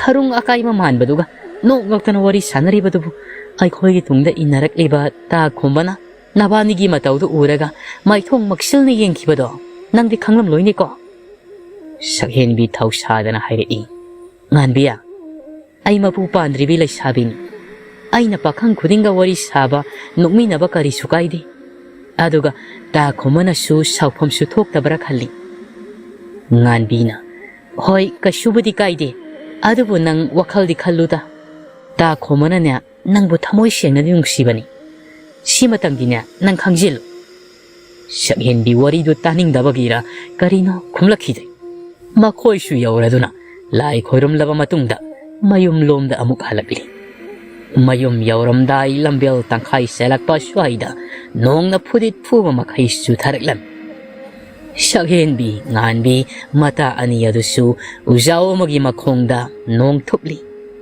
ꯃꯈꯣꯏꯅ ꯂꯩꯔꯤꯕ ꯑꯗꯣꯝꯗ ꯈꯣꯝꯕꯁꯨ ꯃꯈꯨꯠꯅ ꯅꯣꯡ ꯆꯣꯠꯇꯅꯕ ꯈꯜꯂꯒ ꯎꯖꯥꯎ ꯑꯗꯨ ꯇꯝꯅ ꯆꯦꯟꯁꯤꯜꯂꯛꯇꯨꯅ ꯁꯛꯍꯦꯟꯕꯤꯒꯤ ꯅꯥꯀꯜꯗ ꯂꯦꯞꯄꯤ ꯉꯥꯟꯕꯤ ꯈꯣꯝꯕꯗ ꯑꯣꯟꯁꯤꯟ ꯋꯥꯔꯤ ꯁꯥꯕ ꯍꯧꯔꯛꯏ ꯇꯥ ꯈꯣꯝꯕꯧ ꯏꯕꯨꯙꯧ ꯊꯥꯡꯖꯤꯡ ꯈꯣꯏꯔꯝꯕꯗ ꯀꯔꯤ ꯕꯣꯔ ꯅꯤꯔꯛꯄꯒꯦ ꯈꯣꯝꯕ ꯃꯁꯥꯗ ꯄꯛꯂꯤꯕ ꯅꯣꯡꯂꯤꯛꯁꯤꯡꯗꯣ ꯀꯟꯊꯣꯛꯇꯅ ꯈꯨꯝꯃꯛꯏ ꯉꯥꯟꯕꯤ ꯁꯥꯎ ꯌꯥꯗꯦ ꯃꯗꯨꯃꯗꯤ ꯍꯥꯏꯗꯣꯛꯄ ꯌꯥꯗ꯭ꯔꯦ ꯁꯛꯍꯦꯟꯕꯤ ꯈꯣꯝꯕꯗ ꯑꯇꯣꯞꯄ ꯋꯥ ꯑꯣꯏꯅ ꯍꯪꯉꯛꯏ ꯇꯥ ꯈꯣꯝꯕ ꯅꯣꯏꯒꯤ ꯉꯥꯌꯣꯛ ꯐꯥꯝ ꯑꯃ ꯂꯩꯕꯗꯣ ꯉꯥ ꯐꯥꯗꯣꯛꯂꯒꯅꯤ ꯍꯥꯏꯅ ꯍꯥꯏꯅꯩ ꯉꯥꯟꯕꯤ ꯏꯕꯥꯅꯤꯁꯨ ꯉꯥ ꯐꯥꯕ ꯌꯥꯎꯕ ꯂꯥꯛꯀꯦ ꯌꯥꯒꯗ꯭ꯔꯣ ꯈꯣꯝꯕ ꯍꯔꯥꯎꯅ ꯇꯍꯥ ꯈꯨꯝꯃꯛꯏ ꯌꯥꯏꯌꯦ ꯀꯩꯒꯤ ꯌꯥꯔꯣꯏꯗꯣꯏꯅꯣ ꯂꯥꯛꯑꯣ ꯍꯪꯆꯤꯠ ꯐꯥꯗꯣꯏꯅꯤ ꯉꯟꯇꯥꯅ ꯂꯥꯛꯎꯀꯣ ꯑꯩꯈꯣꯏꯗꯁꯨ ꯆꯥꯛꯁꯨ ꯆꯥꯁꯦꯕ ꯁꯛꯍꯦꯟꯕꯤ ꯅꯣꯛꯐꯦꯠ ꯇꯧꯅ ꯍꯥꯏꯔꯛꯏ ꯆꯥꯛ ꯆꯥꯕꯗꯤ ꯇꯜꯂꯤ ꯉꯥ ꯐꯥꯕ ꯑꯣꯏꯅ ꯌꯥꯎꯕ ꯂꯥꯛꯀꯦ ꯉꯥꯟꯕꯤꯅ ꯑꯃꯨꯛ ꯑꯗꯨ ꯇꯥ ꯈꯣꯝꯕ ꯅꯣꯏ ꯄꯥꯕꯅꯕꯨ ꯌꯥꯔꯛꯀꯗ꯭ꯔꯅꯦ ꯈꯣꯝꯕꯅ ꯀꯩꯒꯤ ꯌꯥꯔꯣꯏꯗꯣꯏꯅꯣ ꯉꯥꯟꯕꯤ ꯌꯥꯅꯤ ꯂꯩꯀꯥꯏꯒꯤ ꯃꯤ ꯈꯔꯁꯨ ꯉꯥ ꯐꯥꯕ ꯌꯥꯎꯗꯣꯏꯅꯤ ꯁꯛꯍꯦꯟꯕꯤꯗꯣ ꯏꯁꯨꯛ ꯁꯨꯛꯅ ꯉꯥꯟꯕꯤꯗ ꯑꯣꯟꯁꯟꯅ ꯍꯥꯏꯔꯛꯏ ꯉꯥꯟꯕꯤ ꯅꯣꯡꯁꯤꯁꯨ ꯍꯥꯡꯗꯦ ꯑꯩꯗꯤ ꯑꯌꯨꯛꯇꯒꯤ ꯀꯔꯤꯁꯨ ꯆꯥꯔꯛꯇ꯭ꯔꯤ ꯆꯥꯛ ꯂꯥꯝꯕꯅ ꯌꯥꯗ꯭ꯔꯦ ꯅꯣꯡ ꯇꯥꯔꯕꯁꯨ ꯇꯥꯅ ꯌꯨꯝꯗ ꯍꯜꯂꯁꯤꯕ ꯉꯥꯟꯕꯤꯅꯒ ꯈꯨꯝꯕ ꯅꯪꯗꯦ ꯈꯣꯝꯕꯅ ꯐꯠ ꯈꯨꯝꯂꯛꯄꯅ ꯍꯥꯜꯂꯤ ꯁꯛꯍꯦꯟꯕꯤ ꯅꯣꯡꯁꯨ ꯌꯥꯝꯅ ꯀꯜꯂꯤ ꯍꯧꯖꯤꯛꯁꯦ ꯌꯨꯝ ꯆꯠꯄ ꯍꯥꯏꯗꯨꯁꯨ ꯅꯁꯥꯗ ꯅꯣꯡꯅ ꯄꯨꯡꯆꯣꯠ ꯆꯣꯠꯂꯅꯤ ꯅꯣꯡ ꯆꯣꯠꯂꯗꯤ ꯍꯌꯦꯡ ꯅꯁꯥꯗꯣ ꯑꯃꯨꯛ ꯅꯥꯔꯅꯤꯗꯣ ꯅꯪꯅ ꯆꯥꯛ ꯂꯥꯝꯃꯤ ꯍꯥꯏꯕ ꯅꯠꯇ꯭ꯔꯣ ꯑꯩ ꯑꯁ꯭ꯋꯥꯏ ꯐꯥꯎꯕ ꯆꯠꯂꯒꯅꯦ ꯁꯤꯡꯖꯨ ꯕꯣꯔꯥ ꯌꯣꯟꯕ꯭ꯔꯥ ꯌꯦꯡꯂꯨꯒꯦ ꯉꯥꯏꯍꯥꯛꯇꯅꯤ ꯀꯨꯏꯔꯣꯏ ꯈꯣꯝꯕ ꯁꯛꯍꯦꯟꯕꯤꯒꯤ ꯄꯥꯎꯈꯨꯝꯒ ꯉꯥꯏꯔꯝꯗꯦ ꯅꯣꯡ ꯃꯔꯛ ꯑꯗꯨꯗ ꯄꯨꯡꯆꯣꯠ ꯆꯣꯠꯄ ꯃꯈꯩ ꯆꯠꯈ꯭ꯔꯤ ꯁꯛꯍꯦꯟꯕꯤ ꯈꯣꯝꯕꯅ ꯆꯠꯈꯤꯕ ꯃꯥꯏꯀꯩꯗ ꯃꯃꯤꯠ ꯀꯨꯞꯇꯅ ꯌꯦꯡꯗꯨꯅ ꯂꯩ ꯉꯥꯟꯕꯤ ꯁꯛꯍꯦꯟꯕꯤꯗ ꯍꯥꯏꯐꯦꯠ ꯏꯜꯂꯒ ꯅꯣꯛꯂꯒ ꯍꯥꯏꯔꯛꯏ ꯎꯔꯦꯗꯅ ꯇꯥ ꯈꯣꯝꯕꯅ ꯅꯪꯕꯨ ꯀꯌꯥꯝ ꯈꯜꯂꯤ ꯍꯥꯏꯕꯗꯣ ꯁꯛꯍꯦꯟꯕꯤ ꯈꯨꯝꯂꯛꯇꯦ ꯇꯨꯃꯤꯟ ꯂꯩ ꯉꯥꯟꯕꯤ ꯑꯃꯨꯛꯁꯨ ꯃꯈꯥ ꯇꯥꯔꯛꯏ ꯀꯨꯏꯔꯕꯅꯦ ꯇꯥ ꯈꯣꯝꯕꯅ ꯑꯩꯉꯣꯟꯗ ꯅꯪꯕꯨ ꯃꯥꯒꯤꯗꯃꯛ ꯑꯃꯨꯛꯇ ꯍꯥꯏꯅꯕꯤꯌꯨ ꯍꯥꯏꯔꯛꯂꯤꯕꯁꯦ ꯁꯛꯍꯦꯟꯕꯤ ꯇꯞꯅ ꯈꯨꯝꯃꯛꯏ ꯉꯥꯟꯕꯤ ꯐꯅ ꯑꯣꯏꯗꯨꯅꯁꯨ ꯑꯩ ꯂꯩꯀꯥꯏꯗꯗꯤ ꯌꯨꯝ ꯄꯥꯅꯤꯡꯗꯦ ꯉꯥꯟꯕꯤꯅ ꯐꯔꯦ ꯏꯇꯥ ꯅꯪꯅ ꯌꯥꯅꯤꯡꯗ꯭ꯔꯕꯅꯤꯅꯅꯦ ꯑꯗꯣ ꯇꯥ ꯁꯥꯐꯕꯗꯗꯤ ꯂꯩꯒꯦ ꯈꯟꯒꯅꯨꯀꯣ ꯃꯁꯤ ꯑꯩꯅ ꯁꯨꯝ ꯌꯦꯡꯕꯗ ꯀꯌꯥ ꯐꯔꯝꯒꯗꯕ ꯃꯥꯟꯗꯦ ꯃꯗꯨꯒꯤ ꯅꯤꯄꯥꯗꯣ ꯂꯩꯀꯥꯏꯅ ꯀꯔꯤ ꯍꯥꯏꯕ ꯂꯣꯏꯗ꯭ꯔꯤꯉꯩ ꯁꯛꯍꯦꯟꯕꯤꯅ ꯃꯔꯛ ꯊꯠꯅ ꯍꯥꯏꯔꯛꯏ ꯏꯇꯥ ꯌꯦꯡꯉꯣ ꯇꯥ ꯈꯣꯝꯕꯁꯦ ꯃꯈꯨꯠꯇ ꯀꯔꯤꯅꯣ ꯃꯌꯣꯝ ꯈꯔꯁꯨ ꯄꯥꯏꯔꯒ ꯆꯦꯜꯂꯛꯂꯤꯕꯁꯤ ꯌꯦꯡꯉꯣ ꯃꯁꯤ ꯅꯨꯄꯥꯁꯦ ꯈꯔꯗꯤ ꯂꯤꯛꯄꯅꯤꯀꯣ ꯍꯣꯔꯦꯟ ꯉꯥꯃꯣꯛꯀꯤ ꯄꯩꯁꯥꯒ ꯍꯟꯖꯤꯜꯂꯛꯂꯣ ꯍꯥꯏꯔꯛꯂꯕꯗꯤ ꯀꯃꯥꯏꯅ ꯇꯧꯅꯤ ꯑꯩꯗꯤ ꯇꯔꯦꯠ ꯁꯦꯟꯖꯥꯁꯨ ꯑꯃꯠꯇ ꯌꯥꯎꯔꯛꯇꯦ ꯉꯥꯟꯕꯤ ꯁꯛꯍꯦꯟꯕꯤꯗ ꯆꯍꯦꯜꯂꯛꯏ ꯇꯥꯅꯤꯡꯗꯦꯀꯣ ꯑꯁꯤꯕꯨ ꯋꯥꯅꯦꯅ ꯃꯄꯥꯅ ꯂꯤꯛꯄꯒꯤ ꯋꯥꯅꯦ ꯇꯥ ꯈꯣꯝꯕꯗꯤ ꯀꯔꯤꯁꯨ ꯂꯤꯛꯇꯕꯅꯤꯉꯣ ꯁꯛꯍꯦꯟꯕꯤꯅ ꯑꯗꯨ ꯑꯣꯏꯁꯨ ꯑꯩꯗꯤ ꯆꯥꯕ ꯇꯜꯂꯤ ꯍꯣꯔꯦꯟ ꯆꯣꯞꯄꯒ ꯉꯝꯖꯔꯣꯏ ꯉꯥꯡꯅꯔꯤꯉꯩ ꯈꯣꯝꯕꯁꯨ ꯌꯧꯁꯤꯜꯂꯛꯂꯤ ꯂꯣꯏꯔꯤ ꯃꯁꯥꯗꯨ ꯄꯨꯡꯂꯨꯞ ꯂꯨꯞꯂꯤ ꯅꯣꯡꯅ ꯈꯥꯝꯕ ꯌꯥꯗ ꯃꯈꯨꯠꯇ ꯄꯥꯏꯔꯛꯄ ꯃꯌꯣꯝꯁꯤꯡ ꯑꯗꯨꯁꯨ ꯁꯛꯍꯦꯟꯕꯤꯗ ꯄꯤꯔꯒ ꯍꯥꯏꯔꯛꯏ ꯁꯤ ꯆꯥꯛꯍꯥꯎ ꯇꯟꯒꯅꯦ ꯀꯕꯣꯛꯀꯅꯤ ꯁꯤꯗꯒꯤ ꯍꯦꯟꯅ ꯌꯥꯎꯔꯝꯗ꯭ꯔꯤ ꯆꯥꯛ ꯂꯥꯝꯃꯤ ꯍꯥꯏꯕꯗꯣ ꯁꯤ ꯆꯥꯁꯜꯂꯣ ꯁꯛꯍꯦꯟꯕꯤ ꯂꯧꯗꯦ ꯈꯣꯝꯕꯗ ꯇꯉꯛ ꯌꯦꯡꯂꯒ ꯋꯥ ꯑꯣꯏꯅ ꯍꯥꯏꯔꯛꯏ ꯇꯥ ꯈꯣꯝꯕ ꯑꯩ ꯁꯦꯜ ꯌꯥꯎꯗꯤꯌꯦ ꯈꯣꯝꯕ ꯁꯛꯍꯦꯟꯕꯤꯅ ꯍꯥꯏꯔꯛꯂꯤꯕ ꯋꯥꯗꯣ ꯒ꯭ꯌꯥꯟ ꯇꯥꯕ ꯉꯝꯗ ꯏꯉꯛꯅ ꯌꯦꯡꯗꯨꯅ ꯂꯩ ꯉꯥꯟꯕꯤ ꯃꯥꯁꯨ ꯃꯇꯥꯒꯤ ꯋꯥꯗꯨꯗ ꯅꯣꯛꯅꯤꯡꯕ ꯈꯥꯡꯂꯒ ꯂꯩ ꯁꯛꯍꯦꯟꯕꯤ ꯈꯣꯝꯕꯅ ꯄꯥꯎꯈꯨꯝ ꯄꯤꯔꯛꯇ ꯃꯉꯣꯟꯗ ꯌꯦꯡꯂꯒ ꯂꯩꯕꯗꯨꯗ ꯑꯃꯨꯛꯁꯨ ꯃꯈꯥ ꯇꯥꯔꯛꯏ ꯑꯩꯅ ꯍꯥꯏꯗꯤ ꯑꯩꯁꯦ ꯁꯦꯜ ꯑꯃꯠꯇ ꯌꯥꯎꯔꯛꯇꯦ ꯑꯗꯨꯅ ꯉꯥꯃꯣꯛꯁꯤꯡꯁꯦ ꯈꯣꯝꯕ ꯃꯥꯁꯨ ꯒ꯭ꯌꯥꯟ ꯇꯥꯔꯛꯂꯕ ꯃꯥꯜꯂꯤ ꯏꯊꯛ ꯊꯛꯀꯠ ꯇꯍꯥ ꯁꯛꯍꯦꯟꯕꯤꯅ ꯍꯥꯏꯕ ꯂꯣꯏꯗ꯭ꯔꯤꯉꯩ ꯈꯨꯝꯃꯛꯏ ꯁꯛꯍꯦꯟꯕꯤ ꯁꯤꯗꯤ ꯑꯩꯅ ꯅꯪꯒꯤꯗꯃꯛ ꯂꯩꯕꯅꯤ ꯁꯛꯍꯦꯟꯕꯤꯅ ꯑꯗꯨꯗꯤ ꯁꯦꯜ ꯍꯟꯖꯤꯜꯂꯛꯇ꯭ꯔꯕꯁꯨ ꯌꯥꯔꯦ ꯈꯣꯝꯕ ꯁꯛꯍꯦꯟꯕꯤꯒꯤ ꯃꯑꯣꯡꯁꯤꯗ ꯅꯣꯛꯅꯤꯡꯕꯅꯗꯤ ꯂꯣꯏꯔꯕꯅꯤ ꯑꯗꯨꯕꯨ ꯃꯥ ꯅꯣꯛꯇꯦ ꯅꯣꯛꯄ ꯈꯥꯡꯂꯒ ꯈꯨꯝꯃꯛꯏ ꯍꯣꯏꯕ ꯉꯥꯟꯕꯤꯒ ꯆꯥꯃꯤꯟꯅꯔꯣ ꯁꯛꯍꯦꯟꯕꯤ ꯈꯣꯝꯕꯅ ꯄꯤꯔꯛꯄ ꯃꯌꯣꯝꯁꯤꯡꯗꯣ ꯂꯧꯔꯦ ꯍꯥꯏꯔꯒ ꯍꯥꯏꯔꯛꯂꯝꯃꯤ ꯍꯣꯏ ꯑꯁ ꯌꯥꯝ ꯌꯥꯝꯃꯦ ꯁꯤꯗꯤ ꯇꯥ ꯈꯣꯝꯕꯁꯨ ꯆꯥꯁꯦ ꯈꯣꯝꯕꯅ ꯑꯩꯗꯤ ꯆꯥꯔꯔꯣꯏꯒꯦ ꯅꯣꯏ ꯆꯥꯔꯣ งานบีนะอมุกยารอยก็ตาคมบ้านั่งน่ะสุไลรักลักษาตระบดินุงไงตีละโอไอคอยอมปุ่นน่ะสามีน่ะเชคมบ้ามาชำอโศกประสิงโดมาขุดนามันน่ะให้กันละกะคุมาไอยารานิดาน้อยดมสารุสักเห็นบีว่างางดาคมบ้ากีมาขุดตัวไปรักสิงเชลีอะดูกะตันมาเสร็จอามาไปฮัลลีงานบีงักปนลอยรีมาสิกิมาตาสักเห็นบีมาตาอุชิดาอะดูบุมาว่าดีงางลักตีคมบ้าดีคำดาวรีมิฮุกะมาทงมารังคังกันส่งลาบันีมาฮาราวันมาชาโดใครน้องโตระบันฮาราวันงไงบ้าอันนี้ปุ่นเซนขีบันะไม่ทงกันมวันมินหกตัมตันดูหาองนัสซารีชมดนะโตมามังกรมาสิยามาดพัมมาจานุปีฮัลลักไงมาสินดาสูมีไปเนสโซลีอิสาโดนุ่งสุลัมบัตาเรเนียอายุกิสักสุสักคิดสักลามันสุลัยรำเลนิโตริเชน้องข้าหางนี่ไงสิดาหลักลับดีพักนี่ดาไงหักเลยบ้าสักเห็นบิสูทงกาลกิสังลักปะโดโตมาลนัสอุริโตมาลพัมลัมบัดกี้ฮาวกัลลักสังลักลีบีมาสานุปีดาออนซันไฮเรย์อีปาดียนั่งหลักปะไงบ้าดวาระบันนี่เนี่ยนับพี่นารูหงทุกลักเนี่ยสักอิสิงคาโดสักทุกลักพามุงดาลุมนาลายุโกนัสฮาดูนารักันอีป้าชูลาบุกตังอาพาบขารายาบระยังลูกเกสักเห็นบินะเฮ้ยป้าป้าตัวมาลมาคุกที่ยันปากอามาตุบมาคุดตนะงาหับนับปาตระอามาชุบไปไม่ยอมดกิทอรักลักลาบุกอดมดลักลัมมีกิลูทุมลิบสิงโดตันใจยังเลยหายเรกะจังลำบังอาสิงโดลอกทุกลักมากิปาตระดูดหับสิลอาชุมมาชุมมีกิลูสิงโดกายรักปนะลูอามาดาตุงหันบีอาเจ้าบ้านี่จังลำมาดูเทงเลยตัวมาลมีรักนารักยังเลยหายเรกะฮาราอุนะลูดูดสังลีบังอาโดลอกทุกนับลักนารีอาดุมนังอาลอกทุกนับตาวริงไงตุงดะกีลูดูกีมาปูนุปาอาดุนักขังลาวลาวระอีไอ้กันanoอาดุดะมีกีลูกายรีบดอไลน์มุขังกรีดนะตัวมาลขังเปรกขังนะลูดูหุ่นตกลำมากีงาฮับปาตระตัวไปหัวตนะเสียเลยนุปาโดมาซิลดาสังโซลีพาไปเห็นงามหูเดดาไงกูเขาสิคิดว่าตาตัวมาลมันใครดามานี่ดาตาตัวมาลนี่ดาขังกันนี่ดานังมาทั้งก็ทิ้งนะรับเดียเลี้ยมนะท่าบกไงตัวมาลคาราลับนะเสียนทวรักบกมาชาดูว่าบกีชอร์ทับเโหลักไงฮักปอทารีตัวมาลนะชิรมโดบขจิกทั้งไงดาตัวมาลมากีปาตระดูดาอมุกเองนกลักมาทันดาหายใจตัวมาลีบัวนังสิงดิสิงยี่ให้น่าสากิลูสุไลตันะพาริบังไงยามสิดีฮ่าฮ่าตัวมาลีบังวนังเสียอิสานะพาวบกาลยี่ให้นังยี่ให้ตัวสิงถอยบสิดีตุงฮันบีอามาดูกะลอกทุกคนนังฮาวราบดีเนี่ยพาดงนี่ตัวสิเฮ้ยได้อามาขักตะบุไว้ระบสุยาเรไงยามมาเลี้ยมนะพังระบสิบ่นัตระนี่ตัวมามันดานุงไงนะนกเฟดกะตาวนะยังดาวลำบีสิดาไลอาชุมลักปะดาลำบีดานิมายกะเฮกเทงนารีตัวมานิมายอูบดามาไม่ดูนักลำดาอันทุกลักสุกัลีมุสิกียันทุ่งมันบสิมุกเทงนารีนี่ตัวริชานิมายมาชูตัวมาอูบดามาสิลดาสาวนิงนะมุรุมโซลีท้าบักอารูบามาตัดสักปัสยาดาวกะยาดาวกะมันเดนี่ตัวริชาไอ้บัวยุ่มดาฮัลโหลวันนับพอดูจาระอันนี้ดูนับไปทุกนารักะคู่คราบลัมบียดูไทยนับดูดาตัวมาลงอาศัยมาเนลูดเกลอกทัวรักปะตุงฮันบียดูหิงบนะมาไม่ยดูนะไลนังตาราบอิสิงคารายาวรีบปาตรดูดาไฮทารักปะดานิมายีอังอุบไฟ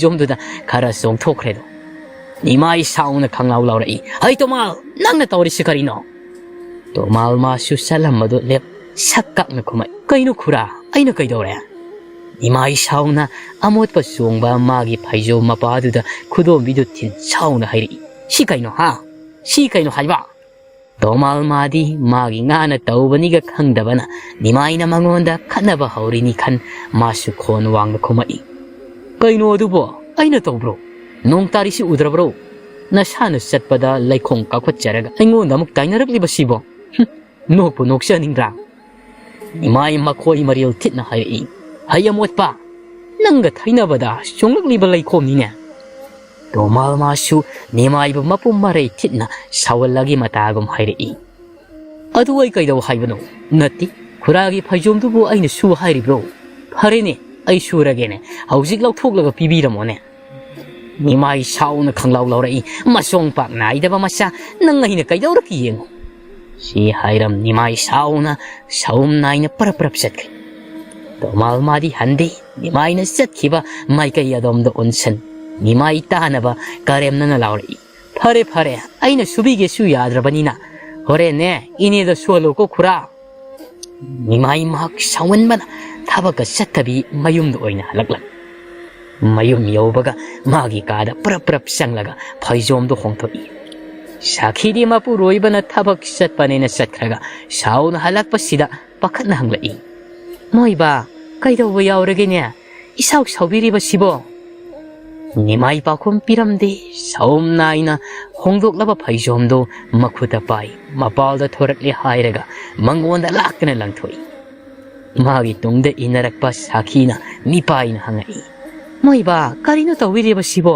ꯐꯩꯖꯣꯝꯁꯤꯕꯨ ꯃꯪꯒꯣꯟꯁꯤꯗ ꯍꯦꯛꯇ ꯂꯪꯊꯣꯛꯂꯤꯕꯁꯤꯕꯨ ꯅꯠꯇꯦ ꯀꯩꯗꯧꯕ ꯌꯥꯎꯔꯒꯦ ꯍꯥꯏꯕꯅꯦ ꯅꯤꯃꯥꯏ ꯐꯩꯖꯣꯝꯗꯨꯗ ꯈꯨꯗꯣꯝꯕꯤ ꯊꯤꯟ ꯁꯥꯎꯅ ꯍꯥꯏꯔꯛꯏ ꯃꯁꯤꯒꯤ ꯐꯩꯖꯣꯝꯁꯦ ꯀꯗꯥꯏꯗꯅꯣꯃ ꯊꯨꯅ ꯂꯪꯊꯣꯛꯈꯣ ꯑꯩꯒꯤ ꯃꯥꯡꯗ ꯀꯨꯏꯅ ꯊꯝꯒꯅꯨ ꯁꯥꯈꯤꯅ ꯑꯗꯨꯕꯨ ꯕꯥ ꯀꯔꯤꯒꯤꯅꯣ ꯃꯔꯝꯗꯨꯗꯤ ꯑꯩꯉꯣꯟꯗ ꯍꯥꯏꯕꯤꯕ ꯌꯥꯏꯗꯅ ꯅꯤꯃꯥꯏ ꯈꯣꯟ ꯋꯥꯡꯅ ꯍꯥꯏꯔꯛꯏ ꯅꯪ ꯑꯩꯅ ꯍꯥꯏꯕꯁꯦ ꯇꯧꯔꯔꯣꯏ ꯅꯠꯇ꯭ꯔꯥ ꯅꯤꯃꯥꯏ ꯏꯃꯨꯡꯗ ꯑꯃꯨꯛ ꯆꯪꯂꯒ ꯃꯈꯨꯠꯇ ꯃꯩ ꯊꯥꯟꯕ ꯊꯥꯎꯃꯩ ꯑꯃ ꯄꯥꯏ ꯃꯄꯥꯜꯗ ꯊꯣꯔꯛꯂꯒ ꯍꯣꯏ ꯃꯥꯏ ꯍꯥꯏꯗꯦ ꯐꯩꯖꯣꯝꯗꯨꯗ ꯄꯨꯗꯣꯟ ꯑꯗꯨꯁꯨ ꯌꯥꯎꯅ ꯂꯪꯁꯤꯜꯂꯦ ꯍꯥꯏꯔꯒ ꯐꯩꯖꯣꯝꯗꯣ ꯃꯩ ꯊꯥꯗꯣꯛꯏ ꯁꯥꯈꯤꯗꯤ ꯈꯥꯡꯕꯁꯨ ꯉꯝꯗ ꯃꯄꯨꯔꯣꯏꯕꯒꯤ ꯃꯇꯧꯁꯤꯗ ꯃꯀꯣꯛ ꯄꯥꯏꯗꯨꯅ ꯃꯈꯥꯗ ꯐꯝꯊꯈ꯭ꯔꯦ ꯅꯤꯃꯥꯏ ꯃꯥꯒꯤ ꯅꯨꯄꯤꯗ ꯍꯣꯏ ꯃꯥꯏ ꯍꯥꯏꯔꯝꯗꯦ ꯏꯃꯨꯡꯗ ꯆꯪꯈꯤ ꯅꯨꯃꯤꯗꯥꯡꯒꯤ ꯃꯇꯝꯅꯤ ꯁꯛꯍꯦꯟꯕꯤ ꯐꯃꯨꯡꯗ ꯍꯤꯞꯂꯤ ꯍꯥꯏꯔꯒ ꯋꯥꯈꯜ ꯃꯣꯟ ꯃꯣꯟ ꯈꯜꯂꯤ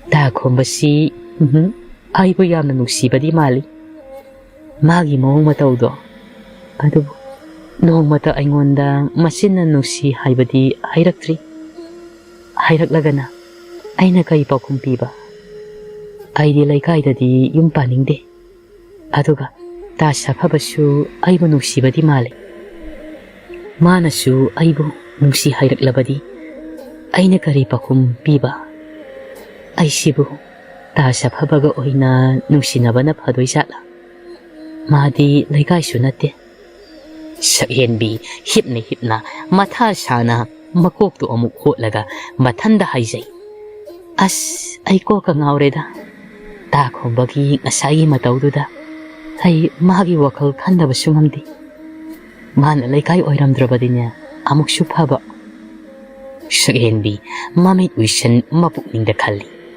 ꯐꯔꯦ ꯑꯩ ꯃꯕꯥꯅꯤꯒꯤ ꯃꯔꯛꯇ ꯈꯟꯗꯣꯛꯐꯝ ꯈꯪꯗ꯭ꯔꯕꯅꯤꯅ ꯃꯕꯥꯅꯤꯒꯤ ꯃꯅꯨꯡꯗ ꯑꯍꯥꯟꯕ ꯅꯨꯡꯁꯤ ꯐꯣꯡꯗꯣꯔꯛꯄ ꯃꯤꯁꯛ ꯑꯗꯨꯒ ꯑꯣꯏꯅ ꯅꯨꯡꯁꯤꯅꯔꯒꯦ ꯁꯤꯅ ꯐꯔꯅꯤ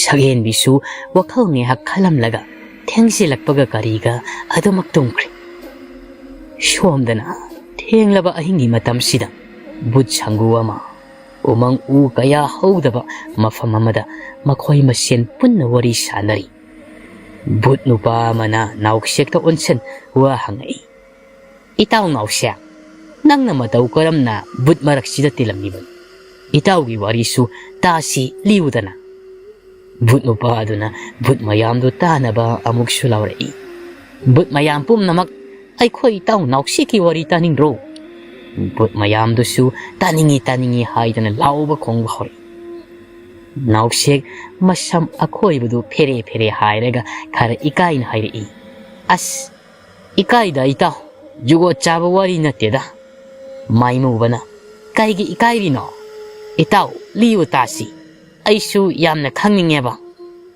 ꯅꯥꯎꯁꯦꯛꯅ ꯑꯃꯨꯛ ꯂꯤꯕꯨꯗꯤ ꯂꯤꯒꯦ ꯑꯗꯣ ꯂꯛꯇꯤ ꯂꯛꯅꯔꯛꯀꯅꯨꯀꯣ ꯃꯥꯏꯃꯨꯕꯅ ꯑꯁ ꯂꯛꯅꯔꯣꯏꯁꯦ ꯏꯇꯥꯎ ꯁꯠ ꯁꯠ ꯁꯨꯝ ꯂꯤꯔꯣ ꯇꯥꯅꯤꯡꯕꯅ ꯂꯣꯏꯔꯦ ꯅꯥꯎꯁꯦꯛ ꯃꯈꯣꯟꯒ ꯁꯦꯝꯂꯒ ꯋꯥꯔꯤ ꯂꯤꯕ ꯍꯧꯔꯛꯏ ꯁꯨꯝꯗꯧꯕꯅꯤ ꯑꯩꯁꯦ ꯅꯨꯄꯤ ꯊꯤꯔꯦ ꯏꯆꯥꯁꯨ ꯂꯩ ꯑꯩ ꯌꯨꯗ ꯂꯥꯏꯆꯨꯕ ꯃꯤꯁꯛ ꯑꯃꯅꯤ ꯊꯕꯛ ꯃꯅꯥ ꯑꯃꯠꯇ ꯁꯨꯗ ꯑꯩꯒꯤ ꯅꯨꯄꯤꯅ ꯄꯨꯁꯤꯜꯂꯛꯄ ꯉꯥꯏꯔꯒ ꯆꯥꯕ ꯅꯨꯄꯥ ꯑꯃꯅꯤ ꯅꯨꯡꯇꯤꯒꯤꯗꯤ ꯑꯩꯒꯤ ꯅꯨꯄꯤꯗꯒꯤ ꯌꯨꯊꯛ ꯁꯦꯜ ꯂꯧꯏ ꯑꯗꯨꯕꯨ ꯅꯣꯡꯃꯗꯤꯅꯦ ꯑꯩꯒꯤ ꯅꯨꯄꯤꯅ ꯌꯨ ꯊꯛꯅꯕ ꯁꯦꯜ ꯄꯤꯌꯨ ꯍꯥꯏꯕ ꯁꯨꯡꯌꯥ ꯌꯥꯗ꯭ꯔꯦ꯫ ꯃꯗꯨꯗꯒꯤꯗꯤ ꯑꯩꯅ ꯁꯥꯎꯗꯅ ꯎꯊꯛꯇ ꯀꯥꯔꯒꯅꯦ ꯑꯩꯒꯤ ꯅꯨꯄꯤꯗ ꯊꯧꯔꯤ ꯌꯥꯜꯂꯒ ꯁꯤꯔꯅꯤ ꯍꯥꯏꯅ ꯗꯞ ꯇꯧꯕꯅꯤ꯫ ꯃꯥꯏꯃꯨꯕ ꯃꯌꯥ ꯎꯝꯁꯤꯅꯤ ꯈꯪꯗ ꯌꯥꯝꯅ ꯈꯪꯅꯤꯡꯅ ꯍꯪꯉꯛꯏ꯫ ꯑꯗꯨꯗꯩ ꯀꯩꯗꯧꯔꯕ ꯏꯇꯥꯎ?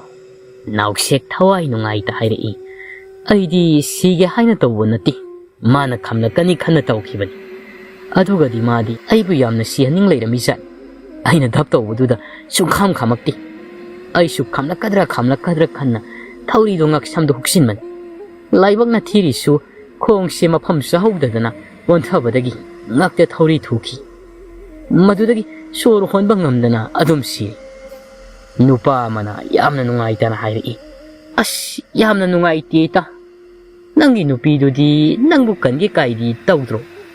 ꯅꯥꯎꯁꯦꯛꯅ ꯇꯧꯗꯦꯗ ꯏꯇꯥꯎ, ꯑꯩꯉꯣꯟꯗ ꯌꯦꯡꯂꯒ ꯀꯞꯄꯗꯤ ꯀꯞꯄꯤ꯫ ꯃꯥꯏꯃꯨꯕꯅ ꯑꯃꯨꯛ ꯃꯥꯁꯨ ꯐꯠꯇꯦꯅꯦ ꯏꯇꯥꯎ꯫ ꯅꯥꯎꯁꯦꯛꯅ ꯑꯩ ꯁꯥꯎꯗꯦꯗ ꯏꯇꯥꯎ, ꯐꯠꯇꯕ ꯑꯩ ꯍꯤꯡꯂꯒ ꯃꯥꯕꯨ ꯍꯦꯟꯅ ꯋꯥꯅꯕꯅꯤ꯫ ꯑꯗꯨꯅ ꯑꯩ ꯀꯔꯤꯁꯨ ꯄꯦꯟꯗꯕ ꯁꯥꯎꯅꯤꯡꯕ ꯂꯩꯇꯦ꯫ ꯑꯩꯒꯤ ꯋꯥꯔꯤꯁꯨ ꯇꯥꯔꯦ, ꯏꯇꯥꯎ ꯃꯥꯏꯃꯨꯕ ꯅꯪꯒꯤ ꯑꯃꯨꯛ ꯂꯤꯔꯣꯗꯅ꯫ ꯃꯥꯏꯃꯨꯕ ꯅꯣꯛꯁꯤꯟꯅꯔꯒ ꯈꯨꯝꯃꯛꯏ꯫ ꯑꯩꯒꯤꯗꯤ ꯍꯥꯏꯗꯣꯛꯄꯗ ꯏꯗꯤ ꯏꯀꯥꯏꯍꯦ꯫ ꯅꯥꯎꯁꯦꯛꯅ ꯑꯩꯒꯤꯁꯨ ꯂꯤꯔꯤꯗꯨꯅꯤ, ꯅꯪꯒꯤꯁꯨ ꯑꯃꯨꯛ ꯂꯤꯔꯣ, ꯏꯀꯥꯏꯗꯅ ꯑꯃꯨꯛ ꯂꯩꯔꯅꯨ꯫ ꯃꯥꯏꯃꯨꯕꯅ ꯍꯣꯏ ꯏꯇꯥꯎ ꯂꯤꯔꯒꯦ, ꯕꯨꯠ ꯃꯌꯥꯝꯁꯨ ꯅꯥꯀꯣꯡ ꯁꯦꯡꯗꯣꯛꯂꯒ ꯇꯥꯕꯤꯌꯨ꯫ ꯃꯥꯏꯃꯨꯕ ꯑꯩꯒꯤ ꯄꯨꯟꯁꯤ ꯋꯥꯔꯤꯁꯦ꯫ ꯃꯥꯏꯃꯨꯕ ꯃꯥꯒꯤ ꯄꯨꯟꯁꯤ ꯋꯥꯔꯤ ꯂꯤꯒꯦ ꯍꯦꯛ ꯇꯧꯕꯒ ꯃꯥꯏꯃꯨꯕꯒꯤ ꯃꯅꯥꯀꯣꯡꯗ ꯇꯣꯃꯥꯜꯅ ꯃꯥꯕꯨ ꯀꯧꯕꯒꯤ ꯃꯈꯣꯜ ꯑꯃ ꯇꯥꯔꯛꯂꯝꯃꯤ꯫ ꯋꯥꯔꯤ ꯂꯤꯒꯦ ꯇꯧꯔꯝꯕꯗꯒꯤ ꯑꯐꯤꯡ ꯑꯐꯥꯏ ꯑꯣꯏꯅ ꯕꯨꯠ ꯃꯌꯥꯝ ꯇꯥꯅꯕ ꯍꯥꯏꯔꯛꯏ꯫ ꯕꯨꯠ ꯃꯌꯥꯝ, ꯉꯁꯤꯗꯤ ꯁꯥꯎꯕꯤꯔꯅꯨ, ꯑꯩꯒꯤ ꯋꯥꯔꯤꯗꯣ ꯀꯣꯟꯅ ꯂꯤꯖꯔꯒꯦ꯫ ꯑꯩ ꯌꯥꯗ꯭ꯔꯦ, ꯁꯣꯝꯗ ꯒꯨꯔꯨꯅ ꯀꯧꯔꯦ, ꯑꯩ ꯆꯠꯂꯒꯦ꯫ ꯃꯥꯏꯃꯨꯕ ꯄꯥꯎꯈꯨꯝꯒ ꯉꯥꯏꯔꯝꯗꯦ, ꯃꯐꯝꯗꯨꯗꯒꯤ ꯃꯥꯡꯈ꯭ꯔꯦ꯫ ꯅꯥꯎꯁꯦꯛ ꯃꯆꯤꯜꯗ ꯁꯣꯜꯂꯤ꯫ ꯀꯧꯔꯛꯏꯁꯤꯁꯨ ꯍꯨꯔꯥꯟꯕ ꯆꯠꯅꯕ ꯁꯣꯏꯗꯅ ꯑꯣꯏꯔꯝꯒꯅꯤ, ꯑꯩꯅ ꯈꯪꯂꯕꯅꯤ꯫ ꯁꯣꯝꯗꯅ ꯇꯣꯃꯥꯜ ꯃꯈꯣꯏꯒꯤ ꯀꯣꯟꯊꯣꯡ ꯃꯌꯥ ꯑꯗꯨꯗ ꯂꯦꯞ ꯃꯥꯏꯃꯨꯕ ꯂꯥꯛꯄ ꯉꯥꯏꯔꯤ꯫ ꯃꯥꯏꯃꯨꯕꯁꯨ ꯃꯤꯀꯨꯞ ꯐꯥꯗꯦ, ꯇꯣꯃꯥꯜꯒꯤ ꯃꯥꯡꯗ ꯂꯦꯞꯂꯔꯦ꯫ ꯇꯣꯃꯥꯜ ꯃꯥꯏꯃꯨꯕꯗ ꯑꯣꯟꯁꯟ ꯋꯥ ꯍꯥꯏꯔꯛꯏ꯫ ꯃꯥꯏꯃꯨꯕ, ꯅꯪ ꯉꯁꯤꯁꯨ ꯍꯨꯔꯥꯟꯕ ꯑꯃ ꯆꯠꯀꯗꯕꯅꯤ꯫ ꯑꯩꯈꯣꯏ ꯂꯩꯀꯥꯏꯒꯤ ꯈꯨꯟꯖꯤꯟ ꯃꯇꯣꯟꯗꯅꯦ ꯂꯩꯕ ꯁꯦꯜ ꯀꯕꯛ ꯀꯕꯛ ꯄꯥꯏꯕ ꯅꯤꯃꯥꯏꯆꯥꯟ ꯍꯣꯏꯗꯅꯤ꯫ ꯅꯍꯥꯟꯒꯤꯗꯨꯅ ꯅꯤꯃꯥꯏ ꯍꯥꯏꯕꯅꯤꯀꯣ, ꯉꯁꯤꯒꯤꯁꯤꯅ ꯅꯤꯃꯥꯏꯆꯥꯟ ꯍꯥꯏꯕꯅꯤ꯫ ꯃꯤꯡ ꯃꯥꯟꯅꯗꯦꯀꯣ, ꯃꯤꯁꯛꯁꯨ ꯃꯥꯟꯅꯗꯦꯀꯣ꯫ ꯅꯪꯒꯤ ꯍꯧꯅꯕꯤ ꯑꯣꯟꯅ ꯇꯩꯅꯅ ꯑꯃꯨꯛ ꯆꯪꯂꯨꯅꯤ꯫ ꯃꯥꯏꯃꯨꯕ ꯃꯃꯥꯏ ꯅꯣꯟꯊꯥ ꯂꯠꯂ ꯇꯧꯗꯨꯅ ꯈꯨꯝꯃꯛꯏ꯫ ꯒꯨꯔꯨ, ꯑꯩ ꯍꯨꯔꯥꯟꯕ ꯆꯠꯄꯁꯦ ꯕꯨꯠ ꯃꯌꯥꯝꯅ ꯑꯩꯕꯨ ꯏꯖꯠ ꯂꯩꯇꯕ ꯕꯨꯠ ꯍꯨꯔꯥꯟꯕꯅꯤ ꯍꯥꯏꯅꯩ꯫ ꯑꯗꯨꯅ ꯑꯩ ꯍꯨꯔꯥꯟꯕꯩ ꯊꯕꯛꯁꯦ ꯇꯣꯛꯂꯒꯦ ꯈꯜꯂꯤ꯫ ꯇꯣꯃꯥꯜ ꯃꯥꯏꯃꯨꯕꯗ ꯆꯩꯍꯜꯂꯛꯏ꯫ ꯇꯥꯅꯤꯡꯗꯦꯀꯣ ꯃꯥꯏꯃꯨꯕ, ꯗꯥꯎ ꯍꯥꯠꯄ ꯋꯥ ꯉꯥꯡꯂꯛꯀꯅꯨ꯫ ꯃꯥꯏꯃꯨꯕꯅ ꯑꯁꯦꯡꯕꯩꯅꯦ ꯒꯨꯔꯨ, ꯁꯤꯗꯁꯨ ꯅꯠꯇꯦ, ꯑꯩꯅ ꯌꯥꯝꯅ ꯄꯥꯝꯖꯕ ꯃꯁꯛ ꯃꯇꯧ ꯐꯖꯕꯤ ꯕꯨꯠ ꯅꯨꯄꯤ ꯑꯃꯅꯁꯨ ꯑꯩꯁꯦ ꯕꯨꯠ ꯍꯨꯔꯥꯟꯕꯅꯤ ꯍꯥꯏꯗꯅ ꯑꯩꯅ ꯅꯨꯡꯁꯤ ꯍꯥꯏꯕꯗ ꯌꯥꯔꯛꯇ꯭ꯔꯤꯕꯅꯤ꯫ ꯇꯣꯃꯥꯜ ꯃꯈ꯭ꯋꯥꯡꯒ ꯃꯦꯠꯂꯒ ꯁꯥꯎꯔꯥꯡꯅꯅ ꯍꯥꯏꯔꯛꯏ꯫ ꯃꯥꯏꯃꯨꯕ, ꯅꯪꯁꯦ ꯂꯥꯏꯁꯣꯟ ꯈꯔ ꯃꯊꯧ ꯇꯥꯕ ꯃꯥꯜꯂꯤ꯫ ꯑꯩꯅ ꯀꯣꯏꯊꯥ ꯊꯥꯗꯣꯛꯂꯒ ꯊꯝꯕꯁꯤꯗ ꯅꯪ ꯌꯥꯝ ꯃꯋꯥꯡꯉꯤꯅꯦ ꯍꯥ? ꯃꯥꯏꯃꯨꯕꯅ ꯑꯁ ꯑꯗꯨꯏ ꯅꯠꯇꯦꯃꯤ ꯒꯨꯔꯨ꯫ ꯇꯣꯃꯥꯜꯅ ꯃꯥꯏꯃꯨꯕꯗ ꯈꯨꯗꯣꯝꯕꯤ ꯊꯤꯟꯗꯨꯅ ꯍꯥꯏꯔꯛꯏ꯫ ꯅꯪ ꯉꯁꯤꯗꯒꯤ ꯑꯩꯒꯤ ꯌꯨꯝꯒꯤ ꯑꯀꯣꯏꯕꯗ ꯂꯩꯒꯗꯕꯅꯤ꯫ ꯕꯨꯠ ꯑꯇꯩꯒ ꯄꯨꯟꯕ ꯌꯥꯔꯔꯣꯏ꯫ ꯑꯩꯅ ꯅꯪꯒꯤꯗꯃꯛ ꯆꯥꯛꯊꯛ ꯁꯣꯏꯗꯅꯕ ꯄꯤꯒꯅꯤ꯫ ꯃꯥꯏꯃꯨꯕ ꯌꯥꯅꯤꯡꯗ ꯈꯨꯝꯃꯛꯏ꯫ ꯒꯨꯔꯨ, ꯑꯗꯨ ꯀꯌꯥ ꯅꯨꯡꯉꯥꯏꯗꯧ ꯃꯥꯟꯗꯦꯗ꯫ ꯇꯣꯃꯥꯜ ꯈꯪꯂꯥꯎ ꯂꯥꯎꯔꯛꯏ꯫ ꯃꯁꯤ ꯑꯩꯒꯤ ꯆꯤꯟꯈꯛꯇꯒ ꯌꯥꯝꯅ ꯈꯨꯝꯃꯤꯅꯦ꯫ ꯅꯪ ꯍꯧꯖꯤꯛ ꯑꯩꯅ ꯂꯥꯏꯁꯣꯜ ꯁꯣꯜꯂꯒ ꯐꯥꯖꯤꯜꯂꯨ ꯍꯥꯏꯕ꯭ꯔꯥ? ꯃꯥꯏꯃꯨꯕ ꯈꯨꯝꯂꯛꯇꯦ, ꯇꯨꯃꯤꯟ ꯂꯦꯞꯇꯨꯅ ꯂꯩ꯫ ꯇꯣꯃꯥꯜ ꯁꯥꯎꯗꯕꯤ ꯇꯞꯊꯗꯨꯅ ꯑꯃꯨꯛ ꯍꯥꯏꯔꯛꯏ꯫ ꯌꯦꯡꯉꯨꯍꯩ ꯃꯥꯏꯃꯨꯕ, ꯃꯤ ꯑꯇꯩꯗꯤ ꯕꯨꯠ ꯁꯥꯟꯅꯔꯒ ꯅꯨꯡꯉꯥꯏꯅ ꯁꯦꯜ ꯄꯥꯏꯅꯕ ꯌꯥꯎꯔꯤ꯫ ꯑꯩꯁꯨ ꯅꯪꯒꯤ ꯅꯄꯥꯜꯗꯒꯤ ꯑꯃꯨꯛꯇꯗꯤ ꯅꯨꯡꯉꯥꯏꯍꯧꯒꯦ ꯀꯩꯗꯧꯔꯒꯦ? ꯃꯥꯏꯃꯨꯕ ꯇꯞꯅ ꯈꯨꯝꯃꯛꯏ꯫ ꯍꯣꯏ ꯒꯨꯔꯨ, ꯑꯩ ꯒꯨꯔꯨꯅ ꯍꯥꯏꯕꯗꯨ ꯇꯧꯖꯔꯒꯦ꯫ ꯇꯣꯃꯥꯜ ꯅꯣꯛꯂꯒ ꯑꯗꯨꯅꯤꯗꯅ ꯑꯩ ꯃꯤꯡꯗꯣ ꯅꯤꯃꯥꯏ ꯍꯥꯏꯕꯒ ꯅꯪꯗꯤ꯫ ꯃꯥꯏꯃꯨꯕꯅ ꯐꯠ ꯈꯨꯝꯃꯛꯏ꯫ ꯈꯪꯉꯦ ꯌꯥꯔꯦ, ꯑꯩ ꯆꯠꯂꯒꯦ, ꯊꯦꯡꯈ꯭ꯔꯦ꯫ ꯒꯨꯔꯨ, ꯑꯩ ꯍꯜꯂꯛꯇ꯭ꯔꯤ ꯐꯥꯎꯕ ꯃꯄꯥꯟꯗ ꯉꯥꯏꯕꯤꯔꯝꯃꯨ꯫ ꯃꯥꯏꯃꯨꯕ ꯇꯣꯃꯥꯜꯒꯤ ꯄꯥꯎꯈꯨꯝꯒ ꯉꯥꯏꯔꯝꯗ ꯃꯐꯝꯗꯨꯗꯒꯤ ꯃꯥꯡꯈ꯭ꯔꯦ꯫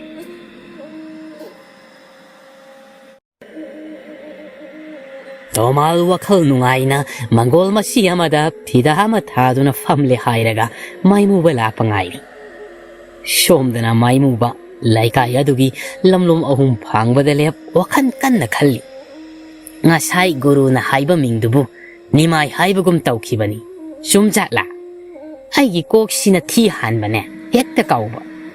Aibu guru gi manak selaga amuk hangusirane. As amuk nganglakadaba malida. Maimuba ngayak tuminna tomal na hairakiba singdo ningsingnaba hotnari. Nimai di panthi adumadi aisu ningsingi. Nimai gi makhaduni aina ningsingma ngamdrisi. Wakal khalaga lairadi nongan kibana hankhat. Nahan aina huranba changuba nimai hoide hekta changlaga kari kari no khara hekta huralage sina pharani. Maimuba wakal si khanna khanna nimai hoigi mayum tamna lai. Shum lakpana nimai gi mayum su yauri. Maimuba yumgi akwaibada koichat chatuna huba yaba pot kanna thiri. Ashum yenglakpada laibakna saba sapu khara maningi phaglan mayada paiduna lairibado Maimubana uri. Maimuba haraubana sapu singadugi manak sangsinuna masado khara nontha sapu singdu laugi tawbaga. Tungdagi khut amana mage nanganda pop pop tharai. Maimuba mamit mana thagat tungadomda mamaidu tapna laithorai. Adubu kanashu lairamdi. Maimuba ngakna masilda soli. Kanashu laitene. Haujikidubu aigi wakal narane. Maimuba kanashu lairamdrabaduda magi wakal nani khan mamaidu amuk laisan. Sapu singdu laugi haiduna tawbaga amuk shumagi nanganda hanadagi khara kalap thajilai.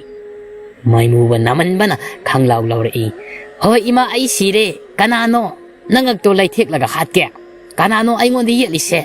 Hatu haibro.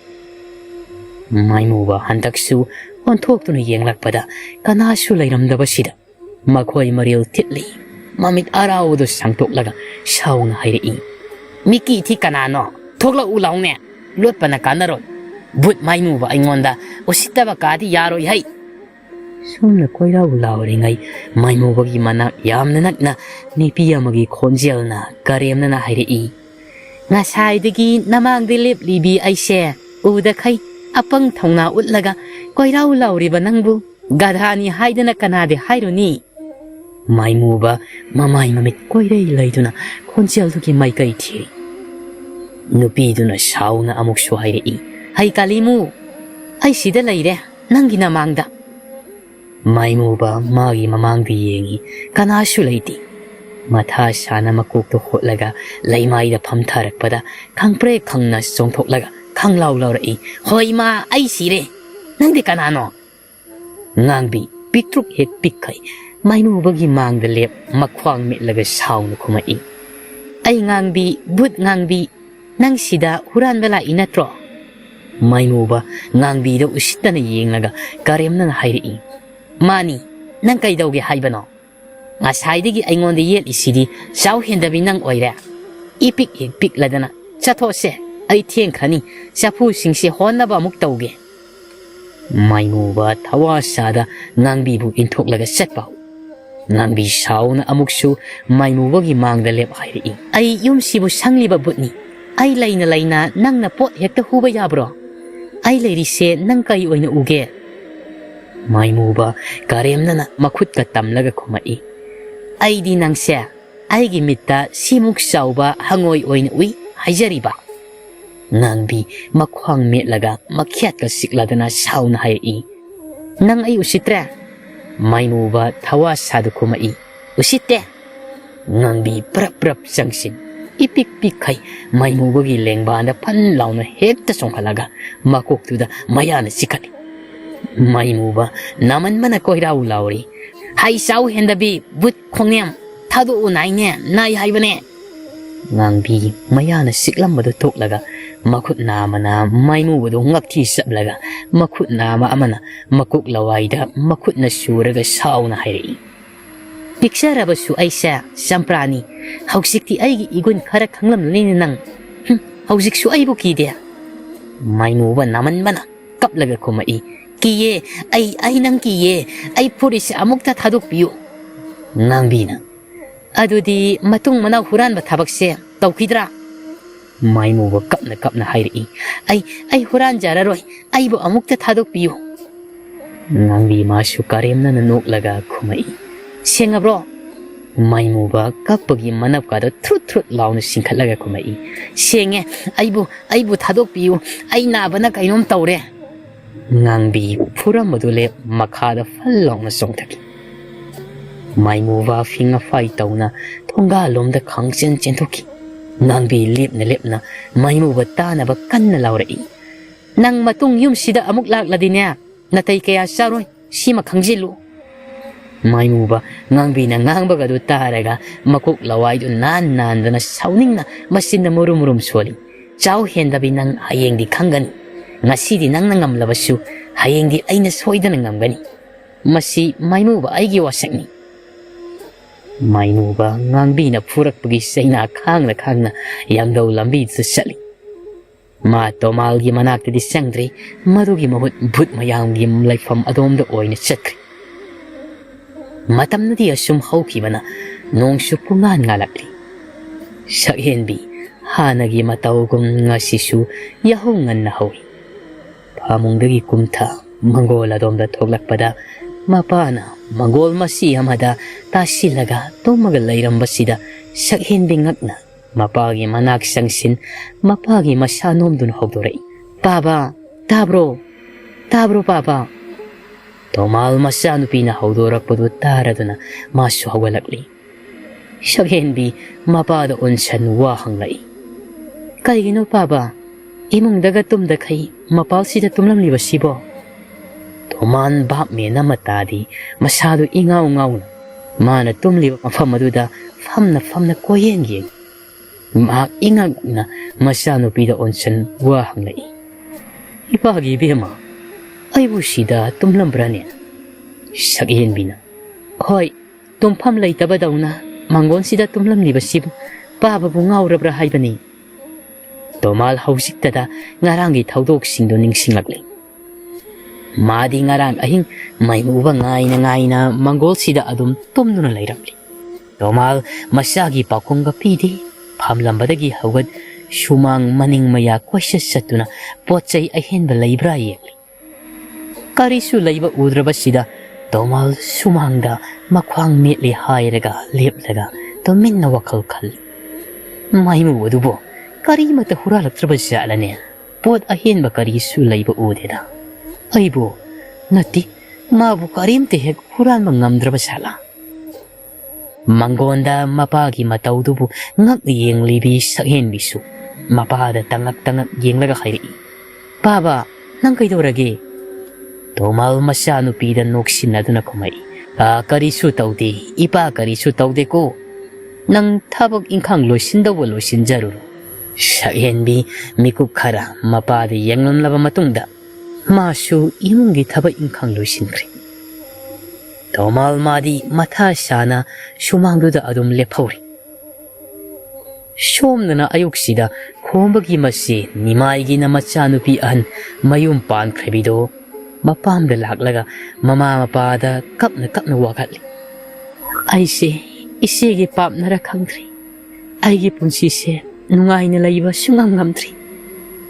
Saki masano pibu tembido na hayi. Tuklo si, hawkradi.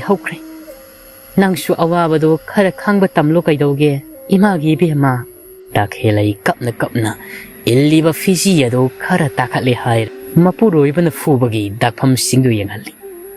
Saki ipapakat na masagi asok pa do makut na nalaga kapli hangay. Sidi kanana puri bano, as say pamayam sidia. Daki dak ngakta, hayo imada, siyang na hayo, isada kanana puri bano. Daki layna, ima sida nati, isa ko di magdak ngakta ni. Ay amwari ima, ay magi manakta amuk hanas laro, ay sida sumlayragi. Sakhi na kungge tawbaga, nimay na fat kumay. Isa sidia adukwa na laydoy saruk sida nungay na layto. Saki mapuro iba do onsen yaning da na hari. Kari nungoy ba? ꯏꯆꯥꯁꯤꯕꯨ ꯃꯥꯡꯍꯜꯂꯁꯤ ꯍꯥꯏꯔꯤꯕ꯭ꯔꯣ? ꯅꯤꯃꯥꯏꯅ ꯃꯃꯥ ꯑꯩꯅ ꯍꯥꯏꯔꯤꯕꯁꯤꯅꯤ ꯃꯁꯤꯗ ꯅꯪ ꯑꯍꯩ ꯑꯄꯥ ꯁꯥꯔꯛꯀꯅꯨ꯫ ꯁꯥꯈꯤ ꯃꯄꯨꯔꯣꯏꯕꯒꯤ ꯄꯥꯎꯈꯨꯝ ꯄꯤꯗ ꯃꯆꯥꯅꯨꯄꯤꯗ ꯑꯣꯟꯁꯤꯜꯂꯛꯏ꯫ ꯕꯦꯝꯃ ꯅꯪ ꯋꯥꯈꯜ ꯃꯨꯟꯅꯗꯤ ꯈꯜꯍꯟꯅꯤꯡꯉꯤ꯫ ꯂꯩꯀꯥꯏꯒꯤ ꯃꯤꯅꯣꯛ ꯃꯩꯁꯥ ꯍꯥꯏꯕ ꯑꯃꯁꯨ ꯂꯩꯕꯅꯤ꯫ ꯇꯈꯦꯜꯂꯩ ꯊꯋꯥ ꯁꯥꯗꯦ ꯐꯝꯂꯝꯕꯗꯒꯤ ꯍꯧꯒꯠ ꯏꯃꯨꯡꯗ ꯆꯪꯅ ꯃꯃꯥꯒꯤ ꯄꯥꯎꯈꯨꯝ ꯄꯤꯔꯛꯏ꯫ ꯏꯃꯥ ꯂꯩꯀꯥꯏꯅꯅꯦ ꯑꯩꯅ ꯁꯤꯕꯗ ꯌꯥꯎꯒꯗꯕ ꯅꯠꯇꯦ꯫ ꯇꯥꯅꯤꯡꯗꯦ ꯂꯩꯀꯥꯏꯒꯤ ꯋꯥꯒ ꯄꯨꯁꯜꯂꯛꯀꯅꯨ꯫ ꯃꯗꯨꯗ ꯐꯝꯂꯒ ꯋꯥꯈꯜ ꯄꯪꯈꯟꯗ ꯈꯟꯖꯤꯜꯂꯒ ꯂꯩꯗꯣꯏ ꯁꯔꯨꯛꯅꯦ ꯆꯥꯛꯇꯨꯝ ꯊꯣꯡꯂꯨꯆꯣ ꯑꯩ ꯆꯥꯛ ꯂꯥꯝꯕꯅ ꯂꯣꯏꯔꯦ꯫ ꯁꯤ ꯍꯥꯏꯔꯝ ꯇꯈꯦꯜꯂꯩ ꯏꯃꯨꯡꯗ ꯆꯪꯈ꯭ꯔꯦ꯫ ꯅꯤꯃꯥꯏ ꯃꯆꯥꯅꯨꯄꯤꯅ ꯍꯦꯛ ꯆꯪꯈꯤꯕꯒ ꯃꯥꯒꯤ ꯅꯨꯄꯤꯗ ꯑꯣꯟꯁꯤꯜꯂꯛꯏ꯫ ꯃꯃꯥ ꯅꯆꯥꯁꯦ ꯆꯥꯛ ꯂꯥꯝꯃꯤ ꯍꯥꯏꯁꯤ ꯇꯥꯔꯦꯗꯅ ꯆꯥꯛꯇꯣ ꯄ꯭ꯔꯞ ꯑꯃꯨꯛꯇ ꯊꯣꯡꯕꯤꯔꯨꯆꯣ ꯆꯠꯂꯣ꯫ ꯑꯦꯟꯁꯥꯡ ꯀꯥꯗꯣ ꯑꯍꯥꯎꯕ ꯑꯣꯏꯅ ꯊꯣꯡꯉꯨꯀꯣ꯫ ꯅꯪꯅ ꯍꯦꯟꯅ ꯈꯪꯂꯤꯗꯨꯅꯤ ꯅꯆꯥꯅꯨꯄꯤꯁꯦ ꯆꯥꯕ ꯌꯥꯝꯅ ꯄꯦꯠꯄꯅꯤ꯫ ꯅꯤꯃꯥꯏꯁꯨ ꯀꯔꯤꯅꯣ ꯈꯔ ꯉꯥꯡꯂꯝꯂꯒ ꯊꯣꯡꯒꯥꯜꯂꯣꯝꯗ ꯊꯣꯛꯈ꯭ꯔꯦ꯫ ꯁꯥꯈꯤꯗꯤ ꯃꯊꯥ ꯁꯥꯅ ꯐꯝꯍꯧꯔꯤ꯫ ꯅꯨꯡꯊꯤꯜꯒꯤ ꯃꯇꯝ ꯁꯛꯍꯦꯟꯕꯤ ꯉꯥꯟꯕꯤ ꯍꯣꯏꯒꯤ ꯃꯪꯒꯣꯟꯗ ꯐꯝꯂꯒ ꯍꯩꯅꯧ ꯀꯟꯅ ꯃꯦꯠꯂꯤ꯫ ꯋꯥꯔꯤ ꯁꯥꯅ ꯃꯌꯥꯁꯨ ꯀꯟꯅ ꯍꯤꯒꯠꯂꯤ꯫ ꯇꯥꯟꯖꯥꯁꯤꯗ ꯉꯥꯟꯕꯤꯒꯤ ꯃꯃꯥꯁꯨ ꯏꯃꯨꯡꯗꯒꯤ ꯅꯨꯡꯊꯤꯜ ꯇꯨꯝꯂꯕ ꯃꯥꯜꯂꯤ ꯍꯀꯥꯝ ꯋꯥ ꯆꯜꯂꯒ ꯃꯪꯒꯣꯜꯗ ꯊꯣꯛꯂꯛꯏ꯫ ꯁꯛꯍꯦꯟꯕꯤ ꯍꯔꯥꯎꯅ ꯁꯅꯥꯇꯣꯝꯕꯤꯕꯨ ꯀꯧꯁꯤꯜꯂꯛꯏ꯫ ꯏꯃꯥꯕꯣꯛ ꯇꯨꯝꯃꯨꯔꯤꯕ꯭ꯔꯣ? ꯍꯩꯅꯧ ꯃꯦꯠꯂꯤꯌꯦ ꯆꯥꯁꯤ ꯂꯥꯛꯑꯣ꯫ ꯁꯅꯥꯇꯣꯝꯕꯤ ꯅꯣꯛꯂꯒ ꯍꯣꯏ ꯏꯃꯥꯕꯣꯛꯁꯦ ꯉꯁꯤꯗꯤ ꯅꯨꯡꯊꯤꯜ ꯇꯨꯝꯅꯤꯡꯃꯟꯗꯅ ꯉꯥꯏꯍꯥꯛ ꯇꯨꯝꯊꯣꯛꯂꯨꯔꯦ꯫ ꯇꯥꯟꯕꯨ ꯆꯥꯔꯦꯗ ꯃꯤꯠ ꯅꯥ ꯁꯤꯡꯅꯕ ꯍꯩꯅꯧ ꯃꯦꯠꯄꯗꯣ ꯈꯔ ꯆꯥꯁꯤꯟꯒꯦ꯫ ꯉꯥꯟꯕꯤ ꯃꯃꯥꯗ ꯁꯨꯛꯂꯒ ꯍꯥꯏꯔꯛꯏ꯫ ꯏꯃꯥ ꯅꯪ ꯑꯩꯅ ꯅꯨꯡꯊꯤꯜ ꯇꯨꯝꯒꯅꯨ ꯍꯥꯏꯕ ꯅꯠꯇ꯭ꯔꯣ? ꯁꯅꯥꯇꯣꯝꯕꯤꯅ ꯍꯩꯃꯥ ꯑꯩꯅ ꯅꯨꯡꯊꯤꯜ ꯇꯨꯝꯂꯒ ꯀꯩꯗꯧꯔꯒꯦ? ꯇꯨꯝꯅꯤꯡꯗꯅ ꯇꯨꯝꯂꯤꯅꯤ ꯇꯨꯝꯅꯤꯡꯗ꯭ꯔꯗꯤ ꯀꯔꯤꯁꯨ ꯇꯨꯝꯂꯣꯏꯅꯦ ꯅꯠꯇ꯭ꯔꯅꯦ ꯁꯛꯍꯦꯟꯕꯤ? ꯑꯔꯣꯏꯕꯒꯤ ꯋꯥꯗꯨ ꯁꯛꯍꯦꯟꯕꯤꯗ ꯑꯣꯟꯁꯤꯜꯂꯛꯂꯒ ꯍꯥꯏꯔꯛꯄꯅꯤ꯫ ꯁꯛꯍꯦꯟꯕꯤꯁꯨ ꯅꯣꯛꯂꯒ ꯈꯨꯝꯃꯛꯏ꯫ ꯃꯥꯅꯤ ꯆꯨꯝꯃꯤ ꯏꯃꯥꯕꯣꯛꯅ ꯍꯥꯏꯕ꯫ ꯉꯥꯟꯕꯤꯅ ꯍꯣ ꯑꯩꯗ ꯇꯨꯃꯤꯟꯅ ꯂꯩꯖꯈ꯭ꯔꯒꯦ꯫ ꯁꯅꯥꯇꯣꯝꯕꯤꯅ ꯑꯃꯨꯛ ꯍꯣ ꯑꯗꯨꯅꯤꯗꯅ ꯇꯨꯃꯤꯟꯅ ꯂꯩꯕꯅ ꯈ꯭ꯋꯥꯏꯗꯒꯤ ꯐꯔꯕꯅꯤ ꯍꯧꯖꯤꯛ ꯃꯇꯝꯗꯗꯤ꯫ ꯉꯥꯟꯕꯤ ꯇꯟꯗꯅ ꯈꯨꯝꯗ꯭ꯔꯦ꯫ ꯃꯈꯣꯏ ꯑꯍꯨꯝꯁꯨ ꯍꯩꯅꯧ ꯃꯦꯠꯄꯗꯨ ꯍꯥꯎꯅ ꯆꯥꯔꯤ꯫ ꯆꯥꯕ ꯇꯪꯈꯥꯏ ꯆꯜꯂꯛꯄ ꯁ꯭ꯋꯥꯏꯗ ꯁꯅꯥꯇꯣꯝꯕꯤ ꯃꯈꯣꯜ ꯍꯧꯕ ꯅꯝꯊꯤꯕ ꯅꯨꯡꯁꯤꯠ ꯑꯃ ꯃꯁꯥꯗꯒꯤ ꯊꯥꯗꯣꯔꯛꯏ꯫ ꯍꯩ ꯃꯦꯠꯄ ꯍꯥꯎꯅ ꯆꯥꯔꯝꯕ ꯑꯅꯤꯗꯨ ꯆꯥꯕ ꯈꯪꯂꯦꯞ ꯂꯦꯞꯄꯤ꯫ ꯃꯈꯨꯠ ꯑꯣꯏꯅ ꯃꯅꯥꯇꯣꯟꯁꯤꯡꯗꯨ ꯈꯪꯅꯦꯜ ꯅꯦꯜꯂꯤ꯫ ꯉꯥꯟꯕꯤ ꯃꯅꯥꯇꯣꯟ ꯃꯦꯅ ꯃꯃꯥꯗ ꯑꯣꯟꯁꯤꯟ ꯁꯥꯎꯅ ꯍꯥꯏꯔꯛꯏ꯫ ꯏꯃꯥ ꯆꯥꯔꯤ ꯊꯛꯏꯉꯩꯁꯤꯗ ꯑꯣꯟꯊꯣꯛꯅ ꯂꯨꯈꯤꯗ꯭ꯔꯦꯗꯀꯣ꯫ ꯁꯅꯥꯇꯣꯝꯕꯤ ꯊꯋꯥ ꯁꯥꯗ ꯍꯩ ꯃꯦꯠꯄꯗꯨ ꯆꯥꯛꯈꯣꯝ ꯑꯃ ꯍꯨꯛꯂꯒ ꯁꯥꯏꯅ ꯈꯨꯝꯃꯛꯏ꯫ ꯀꯩꯅꯣ ꯃꯣꯏ ꯊꯣꯛꯄꯕꯨ ꯀꯩꯗꯧꯔꯒꯦ?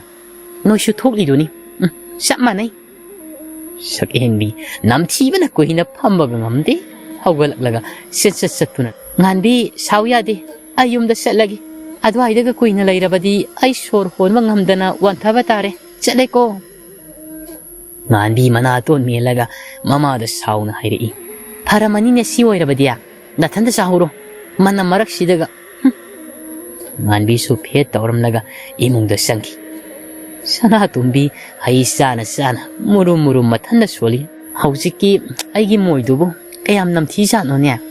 ꯁꯤ ꯍꯥꯏ ꯃꯅꯥꯇꯣꯟꯗꯨꯅ ꯁꯨꯠ ꯃꯅꯝ ꯅꯝꯃꯤ꯫ ꯁꯅꯥꯇꯣꯝꯕꯤꯅ ꯅꯝꯗꯦꯗ ꯀꯩꯁꯨ ꯃꯣꯏꯁꯤꯅ ꯈꯤꯠ ꯍꯦꯟꯖꯜꯂꯤ꯫ ꯁꯅꯥꯇꯣꯝꯕꯤ ꯃꯨꯔꯨꯝ ꯁꯣꯟꯅ ꯃꯊꯟꯇ ꯍꯥꯎꯅ ꯆꯥꯔꯤ꯫ ꯅꯥꯀꯜ ꯑꯃꯔꯣꯝꯗꯅ ꯈꯣꯝꯕ ꯃꯃꯥꯒꯤ ꯃꯇꯨꯡ ꯀꯣꯏ ꯏꯟꯅꯗꯨꯅ ꯋꯥ ꯍꯥꯏꯔꯤ꯫ ꯏꯃꯥ ꯀꯣ ꯇꯧꯁꯦꯕ꯫ ꯁꯥꯈꯤ ꯃꯆꯥꯅꯤꯄꯥꯗ ꯃꯃꯤꯠ ꯐꯩꯖꯩ ꯌꯦꯡꯂꯒ ꯍꯥꯏꯔꯛꯏ꯫ ꯏꯃꯥꯒꯤ ꯏꯕꯨꯡꯉꯣ ꯍꯩꯔꯥꯡꯉꯤꯉꯩ ꯌꯨꯔꯥꯡ ꯁꯦꯜꯂꯛꯀꯅꯨꯗ ꯑꯩ ꯃꯊꯥ ꯌꯥꯝꯅ ꯁꯥꯔꯤ꯫ ꯈꯣꯝꯕꯅ ꯅꯠꯇꯦ ꯑꯩꯅ ꯍꯥꯏꯔꯤꯕꯗꯨꯕꯨ ꯀꯔꯤ ꯀꯥꯏꯔꯒꯦ ꯍꯥꯏꯕꯅꯤ꯫ ꯍꯌꯦꯡ ꯉꯥ ꯐꯥꯕ ꯃꯤꯒꯤ ꯁꯤꯡꯖꯨ ꯁꯨꯔꯒ ꯍꯩꯊꯥ ꯄꯣꯊꯥ ꯑꯣꯏꯅ ꯌꯦꯟꯁꯤ ꯍꯥꯏꯕꯁꯤꯕꯨ ꯀꯌꯥꯝ ꯀꯥꯏꯔꯒꯦ ꯍꯥꯏꯕꯅꯤ ꯏꯃꯥ꯫ ꯁꯥꯈꯤꯅ ꯑꯃꯨꯛ ꯅꯄꯥꯁꯤꯒꯤ ꯈꯨꯂꯤꯛꯁꯤꯒ ꯅꯪꯅ ꯍꯥꯏꯔꯤꯕ ꯋꯥꯗꯣ ꯀꯔꯤꯁꯨ ꯌꯥꯔꯛꯑꯣꯏꯅꯦ ꯏꯃꯥꯒꯤ ꯏꯕꯨꯡꯉꯣ꯫ ꯑꯗꯨꯒꯤꯁꯨ ꯃꯊꯛꯇ ꯁꯤꯡꯖꯨꯒꯤ ꯃꯆꯜꯁꯤꯡꯗꯨ ꯌꯥꯝꯅ ꯇꯥꯡꯉꯤꯅꯦ꯫ ꯑꯗꯒꯤ ꯉꯥ ꯐꯥꯕ ꯌꯥꯎꯕ ꯂꯥꯛꯇꯣꯏꯁꯤꯡꯗꯣ ꯉꯥ ꯈꯔꯗꯤ ꯂꯣꯏꯅ ꯄꯨꯅꯈꯤꯗꯣꯏꯅꯤ꯫ ꯑꯗꯨꯅ ꯍꯩꯊꯥ ꯄꯣꯊꯥ ꯌꯦꯟꯗ꯭ꯔꯁꯨ ꯌꯥꯔꯅꯤꯅꯦ꯫ ꯈꯣꯝꯕ ꯁꯥꯎꯔꯞꯅ ꯍꯥꯏꯔꯤ꯫ ꯑꯁ ꯇꯜꯂꯤꯍꯦ ꯅꯣꯏꯁꯤꯗꯤ ꯑꯩꯅ ꯍꯥꯏꯕ ꯋꯥ ꯑꯃꯠꯇ ꯉꯁꯤ ꯐꯥꯎꯕ ꯍꯔꯥꯎ ꯍꯔꯥꯎ ꯑꯃꯨꯛꯇ ꯌꯥꯗꯦ ꯈꯣꯝꯕ ꯁꯥꯎꯝ ꯅꯥꯏꯅ ꯃꯥꯒꯤ ꯀꯥꯗ ꯆꯪꯈꯤ ꯁꯥꯈꯤ ꯃꯆꯥꯅꯤꯄꯥꯅ ꯆꯪꯈꯤꯕꯗꯨ ꯌꯦꯡꯂꯒ ꯃꯆꯤꯜꯗ ꯁꯣꯜꯂꯤ ꯃꯁꯤꯕꯨ ꯀꯅꯥ ꯂꯧꯕꯅꯣ ꯈꯪꯗꯦꯅꯦ ꯃꯤꯉꯣꯟꯗ ꯄꯤꯊꯣꯛꯄ ꯁꯔꯨꯛꯇ ꯑꯣꯏꯅ ꯍꯦꯛ ꯇꯧꯏ ꯃꯄꯥ ꯃꯆꯦꯠ ꯑꯃ ꯐꯥꯎꯕ ꯍꯦꯛ ꯂꯧꯗꯦ ꯃꯇꯝꯅꯗꯤ ꯑꯁꯨꯝ ꯍꯧꯈꯤꯕꯅ ꯅꯨꯡꯊꯤꯜꯒꯤ ꯃꯇꯝ ꯑꯃ ꯑꯣꯏꯔꯛꯂꯤ ꯇꯣꯃꯥꯜ ꯃꯆꯥꯅꯨꯄꯤ ꯇꯨꯝꯕ ꯉꯥꯏꯗꯨꯅ ꯂꯩ ꯇꯨꯝꯈ꯭ꯔꯦ ꯈꯪꯕꯒ ꯃꯄꯥꯜꯗ ꯊꯣꯛꯂꯛꯇꯨꯅ ꯉꯥꯏꯉꯝꯗꯅ ꯃꯥꯏꯃꯨꯕꯕꯨ ꯀꯧꯔꯛꯏ ꯃꯥꯏꯃꯨꯕ ꯑꯣ ꯃꯥꯏꯃꯨꯕꯧ ꯑꯩꯅ ꯀꯧꯔꯤꯕꯁꯤ ꯇꯥꯔꯕꯗꯤ ꯅꯪ ꯌꯥꯝꯅ ꯊꯨꯅ ꯑꯩꯒꯤ ꯅꯥꯛꯇ ꯂꯥꯛ ꯁꯣꯝꯗꯁꯨ ꯃꯥꯏꯃꯨꯕ ꯃꯃꯥꯟꯅꯕ ꯅꯥꯎꯁꯦꯛꯀ ꯋꯥ ꯈꯟꯅꯗꯨꯅ ꯂꯩꯔꯤꯉꯩ ꯃꯇꯝꯁꯤꯗꯅꯤ ꯇꯣꯃꯥꯜꯅ ꯀꯧꯔꯛꯂꯤꯕꯗꯨ ꯃꯥꯏꯃꯨꯕ ꯄꯥꯈꯠꯅ ꯅꯥꯎꯁꯦꯛꯇ ꯍꯥꯏꯔꯛꯏ ꯏꯇꯥꯎ ꯑꯩ ꯒꯨꯔꯨꯅ ꯀꯧꯔꯛꯑꯦ ꯀꯝꯗꯧꯅꯤ ꯑꯩ ꯁꯣꯏꯗꯅ ꯈꯣꯟꯊꯤ ꯆꯥꯔꯅꯤ ꯑꯁ ꯑꯩ ꯄꯥꯈꯠꯄꯅ ꯌꯥꯗ꯭ꯔꯦ ꯅꯥꯎꯁꯦꯛ ꯃꯥꯏꯃꯨꯕꯗ ꯌꯦꯡ ꯍꯥꯏꯅꯤꯡꯗꯅ ꯈꯨꯝꯃꯛꯏ ꯆꯠꯂꯨꯔꯅꯨꯗ ꯉꯁꯤꯗꯤ ꯍꯌꯦꯡ ꯑꯣꯏꯅ ꯆꯠꯂꯒ ꯉꯔꯥꯡꯒꯤ ꯊꯧꯗꯣꯛꯁꯤꯡꯗꯣ ꯂꯣꯏꯅ ꯇꯝꯂꯨ ꯑꯁ ꯀꯔꯤꯁꯨ ꯉꯥꯡꯂꯣꯏꯗ ꯃꯥꯏꯃꯨꯕꯅ ꯑꯗꯨꯅ ꯐꯔꯗ꯭ꯔꯥ ꯏꯇꯥꯎ ꯅꯥꯎꯁꯦꯛ ꯃꯉꯛꯀ ꯅꯣꯝꯃꯒ ꯍꯥꯏꯔꯛꯏ ꯃꯥꯏꯃꯨꯕꯅ ꯑꯃꯨꯛ ꯑꯗꯣ ꯏꯇꯥꯎ ꯑꯩꯅ ꯍꯥꯏꯕꯗꯣ ꯀꯝꯗꯧꯁꯦ ꯍꯥꯏꯅꯣ ꯉꯔꯥꯡꯒꯤ ꯕꯨꯠ ꯆꯥꯎ ꯍꯦꯟꯗꯕꯤꯗꯣ ꯏꯕꯥꯅꯤ ꯆꯪꯂꯒ ꯑꯃꯨꯛꯇ ꯐꯨꯔꯨꯁꯤ ꯍꯥꯏꯕ ꯅꯥꯎꯁꯦꯛ ꯋꯥꯈꯜ ꯉꯥꯏꯍꯥꯛ ꯈꯜꯂꯒ ꯍꯥꯏꯔꯛꯏ ꯏꯇꯥꯎ ꯅꯪꯒꯤꯗꯨꯕꯨ ꯍꯌꯦꯡ ꯑꯣꯏꯅ ꯆꯠꯄꯅ ꯐꯗꯧ ꯃꯥꯜꯂꯤ ꯑꯩꯒꯤ ꯋꯥꯈꯜꯗꯗꯤ ꯃꯥꯏꯃꯨꯕ ꯌꯥꯅꯤꯡꯗꯅ ꯈꯨꯝꯃꯛꯏ ꯏꯇꯥꯎ ꯍꯌꯦꯡ ꯅꯠꯇ꯭ꯔꯁꯨ ꯉꯁꯤ ꯑꯗꯨꯝ ꯆꯠꯁꯦ ꯀꯩꯗꯧꯔꯒꯦ ꯅꯥꯎꯁꯦꯛꯅ ꯉꯁꯤꯗꯤ ꯌꯥꯗꯦ ꯑꯩ ꯃꯤꯅ ꯐꯨꯔꯛꯎ ꯍꯥꯏꯕ ꯂꯩ ꯑꯗꯨꯅ ꯉꯁꯤꯒꯤꯗꯤ ꯆꯠꯂꯒꯨꯝꯁꯤ ꯍꯌꯦꯡ ꯑꯣꯏꯅ ꯆꯠꯂꯁꯤ ꯃꯥꯏꯃꯨꯕꯅ ꯑꯃꯨꯛ ꯐꯔꯦ ꯏꯇꯥꯎ ꯍꯌꯦꯡ ꯑꯣꯏꯅ ꯆꯠꯂꯁꯤ ꯃꯗꯨꯏ ꯚꯨꯠ ꯅꯨꯄꯤꯗꯣ ꯍꯌꯦꯡꯗꯤ ꯅꯨꯡꯉꯥꯏꯅꯤ ꯃꯥꯅ ꯉꯔꯥꯡ ꯑꯩꯕꯨ ꯇꯞ ꯇꯥꯅ ꯐꯨꯔꯛꯄꯒꯤ ꯂꯃꯟ ꯑꯩꯅ ꯁꯣꯏꯗꯅ ꯈꯨꯝꯒꯅꯤ ꯅꯥꯎꯁꯦꯛ ꯃꯥꯏꯃꯨꯕꯗ ꯆꯩꯜꯂꯛꯏ ꯅꯪꯁꯨꯅꯤ ꯑꯩꯅ ꯍꯨꯔꯥꯟꯕꯒꯤ ꯊꯕꯛꯇ ꯇꯣꯛꯂꯣ ꯆꯠꯂꯨꯔꯅꯨ ꯍꯥꯏꯕꯗꯨꯗꯤ ꯌꯥꯔꯝꯂꯕꯗꯤ ꯃꯤꯅ ꯀꯔꯤꯁꯨ ꯐꯨꯔꯛꯂꯝꯂꯣꯏ ꯅꯠꯇ꯭ꯔꯥ ꯃꯥꯏꯃꯨꯕ ꯈꯨꯝꯗꯦ ꯇꯨꯃꯤꯟ ꯂꯩ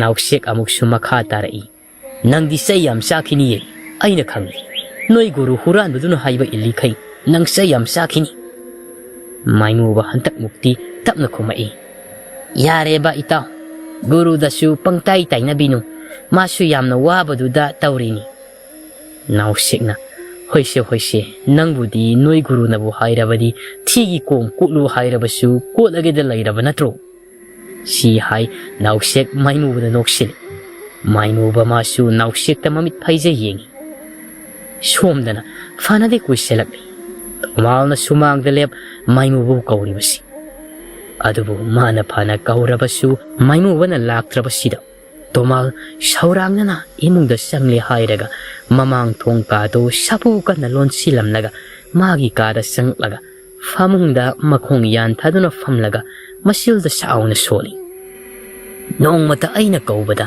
ꯑꯁꯨꯝꯅ ꯂꯥꯛꯇꯕ ꯌꯥꯎꯗꯦ ꯑꯗꯨꯒ ꯉꯁꯤꯅ ꯑꯩꯅ ꯍꯟꯖꯤꯟ ꯍꯟꯖꯤꯟ ꯀꯧꯔꯕ ꯐꯥꯎꯕ ꯃꯅꯥ ꯀꯟꯁꯤꯟ ꯂꯥꯛꯇꯕꯤꯒ ꯇꯧꯔꯗꯅ ꯑꯦꯍꯦ ꯑꯩꯅ ꯂꯨꯅ ꯇꯧꯕꯁꯤꯗ ꯅꯪ ꯑꯩꯕꯨ ꯎꯁꯤꯠꯇꯦ ꯏꯊꯛ ꯀꯥꯒꯦ ꯀꯥꯁꯨ ꯇꯧꯔꯗꯅ ꯇꯣꯃꯥꯜ ꯑꯩꯅ ꯌꯥꯅꯤ ꯈꯟꯕ꯭ꯔꯣ ꯇꯣꯃꯥꯜ ꯑꯍꯤꯡꯗ ꯇꯨꯝꯕ ꯌꯥꯗ ꯋꯥꯈꯜ ꯃꯣꯟ ꯃꯣꯟ ꯈꯜꯂꯒ ꯅꯣꯡ ꯉꯥꯟꯈꯤꯕ ꯈꯪꯍꯧꯗꯦ ꯑꯌꯨꯛ ꯉꯟꯅ ꯍꯧꯒꯠꯂꯦ ꯍꯥꯏꯔꯒ ꯇꯣꯃꯥꯜ ꯁꯨꯃꯥꯡ ꯊꯦꯂꯣꯡ ꯄꯨꯝꯕ ꯋꯥꯏ ꯁꯤꯠꯆꯤꯜꯂꯤ ꯉꯥꯏꯍꯥꯛ ꯂꯩꯕꯒ ꯁꯛꯍꯦꯟꯕꯤꯁꯨ ꯍꯧꯒꯠꯂꯛꯂꯤ ꯃꯥꯁꯨ ꯏꯃꯨꯡꯒꯤ ꯊꯕꯛ ꯏꯪꯈꯥꯡ ꯄꯨꯝꯕ ꯂꯣꯏꯁꯤꯜꯂꯝ ꯆꯥꯛꯈꯨꯝ ꯆꯪꯂꯒ ꯆꯥꯛ ꯊꯣꯡꯂꯤ ꯅꯥꯀꯜ ꯑꯃꯔꯣꯝꯗꯅ ꯁꯥꯐꯕ ꯑꯌꯨꯛꯁꯤꯗ ꯃꯄꯥꯅ ꯀꯟꯅ ꯉꯥꯡꯂꯤ ꯅꯪ ꯍꯟꯇꯛꯇꯤꯅꯦ ꯖꯥꯠ ꯖꯥꯠꯀꯤ ꯄꯥꯎ ꯌꯥꯝꯅ ꯇꯥꯏꯀꯣ ꯃꯗꯨ ꯏꯄꯥ ꯄꯥꯝꯗꯦ ꯁꯥꯐꯕ ꯃꯄꯥꯅ ꯉꯥꯡꯂꯤꯕꯁꯤꯡꯗꯣ ꯒ꯭ꯌꯥꯟ ꯇꯥꯗꯅ ꯈꯨꯝꯃꯛꯏ ꯑꯩꯅ ꯀꯩꯗꯧꯔꯒꯦ ꯄꯥꯕ ꯆꯟꯗ꯭ꯔꯅ ꯅꯪꯅ ꯈꯜꯂꯤꯕ ꯋꯥꯈꯜꯗꯣ ꯑꯣꯏꯔꯣꯏ ꯂꯥꯏꯔ ꯆꯨꯗꯠꯅꯕꯤ ꯅꯨꯄꯤꯗꯨꯅ ꯑꯩꯒꯤ ꯏꯃꯧ ꯑꯣꯏꯕ ꯑꯩ ꯄꯥꯝꯗꯦ ꯁꯥꯐꯕ ꯉꯛꯅ ꯍꯥꯏꯔꯛꯏ ꯀꯅꯥꯅꯣ ꯄꯥꯕ ꯄꯥꯕꯅ ꯍꯥꯏꯔꯤꯕꯁꯤꯕꯨ ꯑꯩ ꯒ꯭ꯌꯥꯟ ꯇꯥꯕ ꯉꯝꯗ꯭ꯔꯤ ꯆꯟꯗ꯭ꯔꯅ ꯑꯃꯨꯛ ꯊꯪꯅꯕ ꯂꯩꯀꯥꯏꯁꯤꯗꯒꯤ ꯅꯨꯄꯤ ꯑꯃ ꯅꯪꯅ ꯍꯦꯛ ꯂꯨꯝꯕ ꯂꯥꯛꯏ ꯍꯥꯏꯔꯤꯕꯁꯦ ꯃꯤꯅ ꯇꯝꯂꯛꯄꯗꯒꯤ ꯑꯩ ꯇꯥꯔꯕꯅꯤ ꯃꯗꯨ ꯇꯧꯅꯨꯀꯣ ꯏꯄꯥ ꯄꯥꯝꯗꯦ ꯅꯨꯄꯤꯗꯨꯒꯤ ꯏꯃꯨꯡꯗꯣ ꯅꯥꯇꯩ ꯆꯥꯗꯦꯅꯤ ꯑꯗꯨꯅ ꯑꯩꯈꯣꯏꯒ ꯉꯥꯏ ꯁꯦꯟ ꯑꯣꯏꯕꯗ ꯃꯤꯃꯥꯡꯗ ꯆꯣꯞꯀꯅꯤ ꯁꯥꯐꯕ ꯍꯧꯖꯤꯛꯇꯗ ꯒ꯭ꯌꯥꯟ ꯇꯥꯔꯛꯂꯦ ꯃꯄꯥꯅ ꯍꯥꯏꯔꯤꯕꯗꯣ ꯁꯛꯍꯦꯟꯕꯤꯅꯤ ꯍꯥꯏꯕ꯫ ꯃꯥ ꯈꯨꯝꯗꯦ, ꯃꯃꯥꯏꯗꯨ ꯇꯨꯃꯤꯟ ꯅꯣꯟꯊꯗꯨꯅ ꯂꯩ, ꯃꯄꯥꯗ ꯍꯪꯒꯠꯅꯁꯨ ꯌꯦꯡꯗꯦ꯫ ꯆꯟꯗ꯭ꯔ ꯑꯃꯨꯛꯁꯨ ꯃꯈꯥ ꯇꯥꯔꯛꯏ, ꯏꯄꯥꯅ ꯍꯥꯏꯔꯤꯕꯁꯦ ꯅꯪ ꯒ꯭ꯌꯥꯟ ꯇꯥꯕ ꯅꯠꯇ꯭ꯔꯣ? ꯁꯥꯐꯕ ꯇꯞꯅ ꯃꯀꯣꯛ ꯅꯣꯝꯃꯤ, ꯈꯨꯝꯕꯗꯤ ꯈꯨꯝꯂꯛꯇꯦ꯫ ꯆꯟꯗ꯭ꯔ ꯃꯃꯣꯟ ꯅꯣꯛꯂꯒ ꯍꯥꯏꯔꯛꯏ, ꯑꯗꯨꯅꯤꯗꯅ ꯏꯆꯥꯁꯤꯗꯤ, ꯏꯄꯥꯅ ꯍꯥꯏꯕ ꯏꯟꯒꯗꯕꯅꯤ꯫ ꯏꯄꯥꯅ ꯅꯪꯒꯤ ꯐꯠꯇꯅꯕ ꯀꯔꯤꯁꯨ ꯇꯧꯒꯗꯕ ꯅꯠꯇꯦ꯫ ꯅꯪ ꯒ꯭ꯌꯥꯟ ꯇꯧꯀꯣ, ꯂꯥꯏꯔꯕ ꯃꯈꯣꯏꯗꯤꯅꯦ ꯃꯈꯣꯏꯒ ꯃꯥꯟꯅꯕ ꯃꯤꯒ ꯑꯗꯨꯝ ꯂꯣꯏꯅꯖꯅꯤ꯫ ꯅꯪꯒꯤꯁꯨ ꯏꯄꯥꯅ ꯃꯔꯟ ꯃꯊꯨꯝ ꯄꯥꯏꯕꯤ ꯃꯁꯛ ꯃꯇꯧ ꯐꯖꯕꯤ ꯑꯃ ꯁꯣꯏꯗꯨꯅ ꯊꯤꯒꯅꯤ꯫ ꯑꯁꯤꯒꯤꯗꯤ ꯅꯪ ꯀꯔꯤꯁꯨ ꯈꯟꯒꯅꯨꯀꯣ, ꯋꯥꯈꯜ ꯅꯨꯡꯉꯥꯏꯅ ꯑꯗꯨꯝ ꯂꯩꯊꯣꯛꯎ ꯏꯆꯥꯁꯤꯗꯤ꯫ ꯁꯥꯐꯕ ꯃꯄꯥ ꯀꯤꯕꯅ ꯃꯃꯣꯟ ꯅꯣꯛꯁꯤꯟꯅꯔꯒ ꯃꯉꯛꯇꯨ ꯅꯣꯝꯂꯒ ꯍꯣꯏ ꯃꯥꯏ ꯍꯥꯏꯗ ꯃꯥꯒꯤ ꯀꯥꯗ ꯇꯨꯃꯤꯟ ꯆꯪꯉꯛꯏ꯫ ꯃꯄꯥꯅ ꯐꯅ ꯍꯥꯏꯗꯨꯅꯁꯨ ꯃꯥ ꯁꯛꯍꯦꯟꯕꯤꯒꯤ ꯋꯥꯈꯜ ꯀꯥꯎꯊꯣꯛꯎ ꯍꯥꯏꯕꯗꯤ ꯉꯝꯗ꯭ꯔꯤ꯫ ꯁꯣꯝꯗꯅ ꯁꯛꯍꯦꯟꯕꯤ ꯆꯥꯛ ꯏꯁꯤꯡ ꯇꯣꯛꯂꯕ ꯃꯇꯨꯡꯗ ꯃꯄꯥꯜꯗ ꯊꯣꯔꯛꯂꯒ ꯃꯪꯒꯣꯟꯗ ꯊꯨꯃꯣꯛ ꯁꯥꯔꯤꯕ ꯃꯄꯥꯗ ꯑꯣꯟꯁꯤꯟ ꯍꯥꯏꯔꯛꯏ, ꯕꯥꯕꯥ, ꯑꯩ ꯉꯥ ꯐꯥꯕ ꯆꯠꯂꯨꯒꯦ꯫ ꯇꯣꯃꯥꯜ ꯊꯨꯃꯣꯛ ꯁꯥꯔꯝꯕꯗꯣ ꯃꯆꯥꯅꯨꯄꯤꯗ ꯌꯦꯡꯂꯒ ꯄꯥꯎꯈꯨꯝ ꯄꯤꯔꯛꯏ, ꯅꯨꯡꯁꯥ ꯌꯥꯝꯅ ꯁꯥꯏꯅꯦ, ꯅꯁꯥꯗꯣ ꯋꯥꯒꯅꯤ꯫ ꯀꯗꯥꯏꯗꯅꯣ ꯅꯪꯅ ꯉꯥ ꯐꯥꯔꯨꯗꯣꯏꯁꯤꯕꯣ? ꯋꯥꯅꯕꯅꯤꯀꯣ, ꯅꯪꯅ ꯆꯥꯅꯤꯡꯉꯒꯅ ꯏꯄꯥ ꯍꯣꯔꯦꯟ ꯂꯨ ꯀꯥꯏꯔꯨꯒꯦ꯫ ꯁꯛꯍꯦꯟꯕꯤꯅ, ꯋꯥꯔꯣꯏꯌꯦ ꯕꯥꯕꯥ, ꯇꯥ ꯈꯣꯝꯕ ꯍꯣꯏꯒꯤ ꯄꯥꯠꯇꯅꯤ ꯉꯥꯌꯣꯛ ꯐꯥꯝꯗꯣ, ꯃꯗꯨꯗꯒꯤ ꯃꯌꯥꯝ ꯐꯥꯗꯣꯏ ꯆꯠꯅꯤ꯫ ꯇꯣꯃꯥꯜꯅ ꯑꯃꯨꯛ, ꯈꯣꯝꯕ ꯍꯥꯏꯗꯤ ꯅꯤꯃꯥꯏꯒꯤ ꯃꯆꯥꯗꯨꯔꯥ? ꯁꯛꯍꯦꯟꯕꯤꯅ, ꯍꯣꯏ ꯕꯥꯕꯥ꯫ ꯇꯣꯃꯥꯜ ꯐꯝꯂꯝꯕꯗꯒꯤ ꯍꯧꯒꯠ ꯃꯆꯥꯒꯤ ꯅꯥꯛꯇ ꯆꯪꯁꯤꯜꯂꯛꯂꯒ ꯃꯤ ꯇꯥꯈꯤ ꯃꯇꯥꯒꯨꯝ ꯇꯞꯅ ꯍꯥꯏꯔꯛꯏ, ꯑꯗꯨꯅꯤꯗꯅ, ꯅꯪ ꯍꯣꯔꯦꯟꯗꯤꯅꯦ ꯉꯥ ꯑꯆꯧꯕꯁꯤꯡꯗꯣ ꯐꯤꯖꯤꯗꯔ ꯀꯔꯤꯅꯣ ꯈꯔ ꯌꯦꯞꯂꯒ ꯄꯨꯔꯛꯎ꯫ ꯁꯛꯍꯦꯟꯕꯤ ꯃꯄꯥꯗ ꯈꯪꯂꯥꯎ ꯂꯥꯎꯔꯛꯏ, ꯆꯠꯊꯣꯗ ꯕꯥꯕꯥ, ꯅꯥꯇꯩ ꯆꯥꯗꯕ ꯑꯗꯨꯒꯨꯝꯕ ꯊꯕꯛꯇꯣ ꯑꯩ ꯍꯩꯅꯗꯦꯀꯣ꯫ ꯍꯣꯔꯦꯟ ꯉꯥ ꯐꯥꯕ ꯌꯥꯎꯕꯒꯤ ꯉꯥ ꯁꯔꯨꯛ ꯑꯗꯨꯝ ꯄꯤꯔꯛꯇꯧ ꯂꯩꯔꯕꯗꯨꯗ꯫ ꯇꯣꯃꯥꯜ, ꯄꯪꯒꯅꯨꯅꯦ ꯅꯪꯕꯣ, ꯃꯗꯨꯒꯤ ꯑꯍꯟꯗꯣ ꯌꯥꯝꯅ ꯂꯤꯛꯄꯅꯤ꯫ ꯃꯥꯅ ꯍꯣꯔꯦꯟ ꯄꯤꯔꯛꯇꯣꯏ ꯉꯥꯗꯣ ꯉꯥꯁꯥꯡꯒꯨꯝꯕꯅꯤ, ꯑꯆꯧꯕꯗꯤ ꯀꯔꯤꯁꯨ ꯄꯤꯔꯛꯇꯧ ꯅꯠꯇꯦ꯫ ꯑꯗꯨꯅꯅꯦ ꯏꯄꯥꯅ ꯍꯥꯏꯁꯤ ꯇꯧ꯫ ꯁꯛꯍꯦꯟꯕꯤ ꯃꯄꯥꯒꯤ ꯋꯥꯗꯨ ꯇꯥꯅꯤꯡꯗ꯭ꯔꯗꯨꯅ ꯋꯥꯗꯨ ꯁꯝꯖꯜꯂꯛꯏ, ꯍꯣꯏꯁꯦ ꯍꯣꯏꯁꯦ, ꯃꯑꯣꯡ ꯌꯦꯡꯒꯦ꯫ ꯍꯧꯖꯤꯛꯀꯤꯗꯤ ꯑꯩ ꯊꯦꯡꯈ꯭ꯔꯦ, ꯆꯠꯂꯒꯦ, ꯉꯥꯟꯕꯤꯁꯨ ꯉꯥꯏꯔꯝꯂꯅꯤ꯫ ꯁꯛꯍꯦꯟꯕꯤ ꯃꯄꯥꯒꯤ ꯄꯥꯎꯈꯨꯝ ꯉꯥꯏꯔꯝꯗꯦ, ꯊꯣꯡꯒꯥꯜꯂꯣꯝꯗ ꯊꯣꯛꯂꯛꯏ꯫ ꯇꯣꯃꯥꯜ ꯃꯥꯁꯨ ꯃꯪꯒꯣꯜ ꯃꯁꯤꯗ ꯃꯆꯥꯅꯨꯄꯤ ꯇꯥꯅꯕ ꯂꯥꯎꯔꯛꯏ, ꯅꯪ ꯏꯄꯥꯅ ꯍꯥꯏꯕꯗꯣ ꯀꯥꯎꯕ ꯌꯥꯗꯦꯀꯣ, ꯐꯤꯖꯤꯗ, ꯁꯠ ꯈꯪꯉꯦꯗꯅ꯫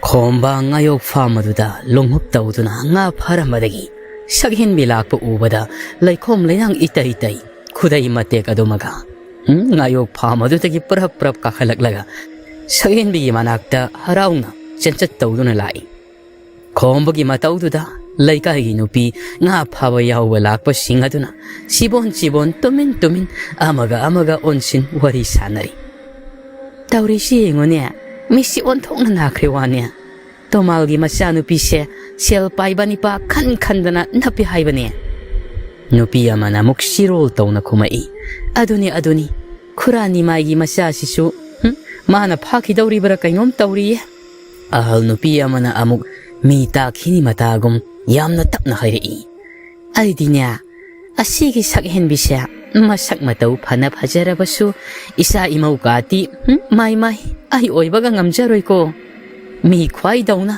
ꯃꯃꯥ ꯃꯄꯥꯒꯤ ꯃꯇꯦꯡ ꯄꯥꯡꯂꯒ ꯁꯦꯜ ꯇꯥꯟꯕꯁꯨ ꯎꯗꯦ꯫ ꯂꯝꯖꯥꯎ ꯂꯝꯕꯤꯁꯤꯗ ꯃꯌꯥ ꯍꯤꯒꯠꯇꯅ ꯃꯇꯨꯡꯁꯤꯗꯅ ꯉꯁꯥꯡ ꯆꯥꯕꯒꯨꯝ ꯅꯤꯄꯥꯁꯤꯡ ꯑꯁꯤꯅ ꯀꯣꯏꯏꯟ ꯏꯟꯅꯔꯤꯕ ꯑꯩ ꯉꯝꯖꯔꯣꯏꯀꯣ ꯏꯃꯧꯒ ꯑꯣꯏꯕ꯫ ꯃꯈꯣꯏ ꯃꯁꯦꯜ ꯑꯣꯟꯁꯤꯟꯅꯩ ꯁꯛꯍꯦꯟꯕꯤꯒꯤ ꯃꯔꯝꯗ ꯐꯠꯇꯕ ꯀꯌꯥ ꯄꯥꯎꯊꯣꯛꯇꯨꯅ ꯃꯤꯋꯥ ꯀꯟꯅ ꯉꯥꯡꯅꯔꯤ꯫ ꯉꯁꯥꯏꯗꯒꯤ ꯃꯈꯣꯏ ꯃꯅꯥꯛ ꯈꯔ ꯂꯥꯞꯇꯛꯅ ꯐꯝꯂꯒ ꯏꯟꯁꯣꯜꯂꯤꯕ ꯁꯥꯈꯤ ꯉꯥꯡꯅꯔꯤꯕꯁꯤꯡ ꯑꯗꯨ ꯇꯥꯔꯒ ꯃꯆꯥꯅꯤꯄꯥꯅ ꯂꯩꯔꯤꯕ ꯑꯗꯣꯝꯗ ꯐꯂꯞ ꯌꯦꯡꯉꯛꯏ꯫ ꯈꯣꯝꯕ ꯃꯥꯁꯨ ꯁꯛꯍꯦꯟꯕꯤꯒ ꯅꯣꯛꯇꯅ ꯋꯥꯔꯤ ꯁꯥꯔꯤꯕꯗꯣ ꯁꯥꯈꯤꯅ ꯎꯕꯗ ꯁꯛꯐꯝ ꯑꯗꯨ ꯈꯪꯍꯟ ꯍꯟꯖꯟ ꯈꯨꯇꯨꯝ ꯁꯦꯅ ꯇꯥꯁꯟ ꯌꯦꯡꯂꯤ ꯃꯆꯥꯗ꯫ ꯁꯛꯍꯦꯟꯕꯤ ꯍꯣꯏꯁꯨ ꯑꯁꯨꯝ ꯂꯥꯛꯄꯅ ꯁꯥꯈꯤꯅ ꯏꯟ ꯁꯣꯜꯂꯤꯕ ꯄꯥꯠ ꯃꯄꯥꯜꯗꯨ ꯌꯧꯁꯤꯜꯂꯛꯂꯤ꯫ ꯁꯛꯍꯦꯟꯕꯤ ꯀꯣꯏꯗꯅ ꯁꯥꯈꯤꯗ ꯍꯔꯥꯎ ꯀꯧꯖꯔꯛꯏ, ꯏꯕꯣꯛ, ꯉꯥ ꯀꯌꯥꯝ ꯐꯥꯔꯒꯦ?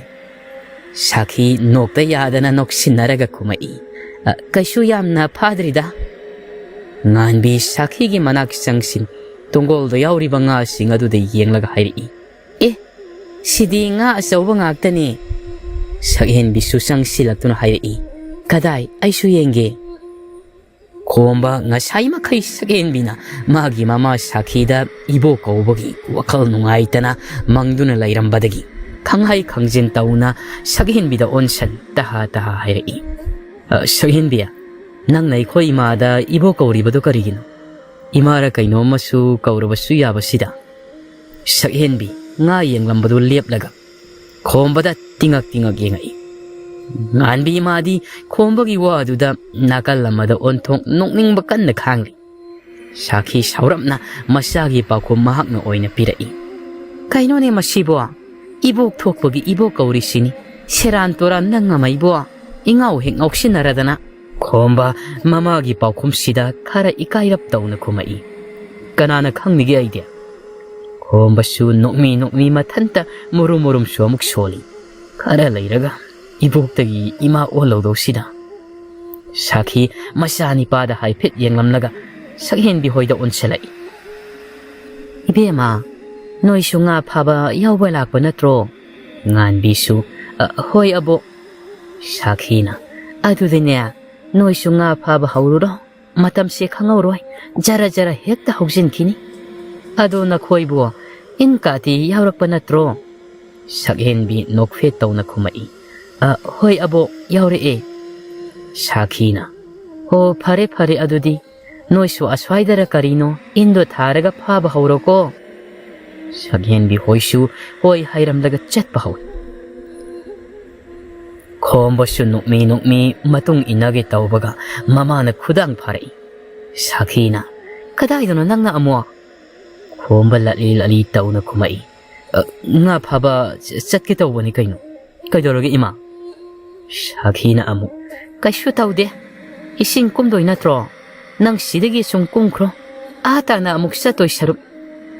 Komba upai laiti. Dali haiba sungamda mamagi yathang inna. Isingda kumli hairaga longhup tauduna nga phaba amuk haukri.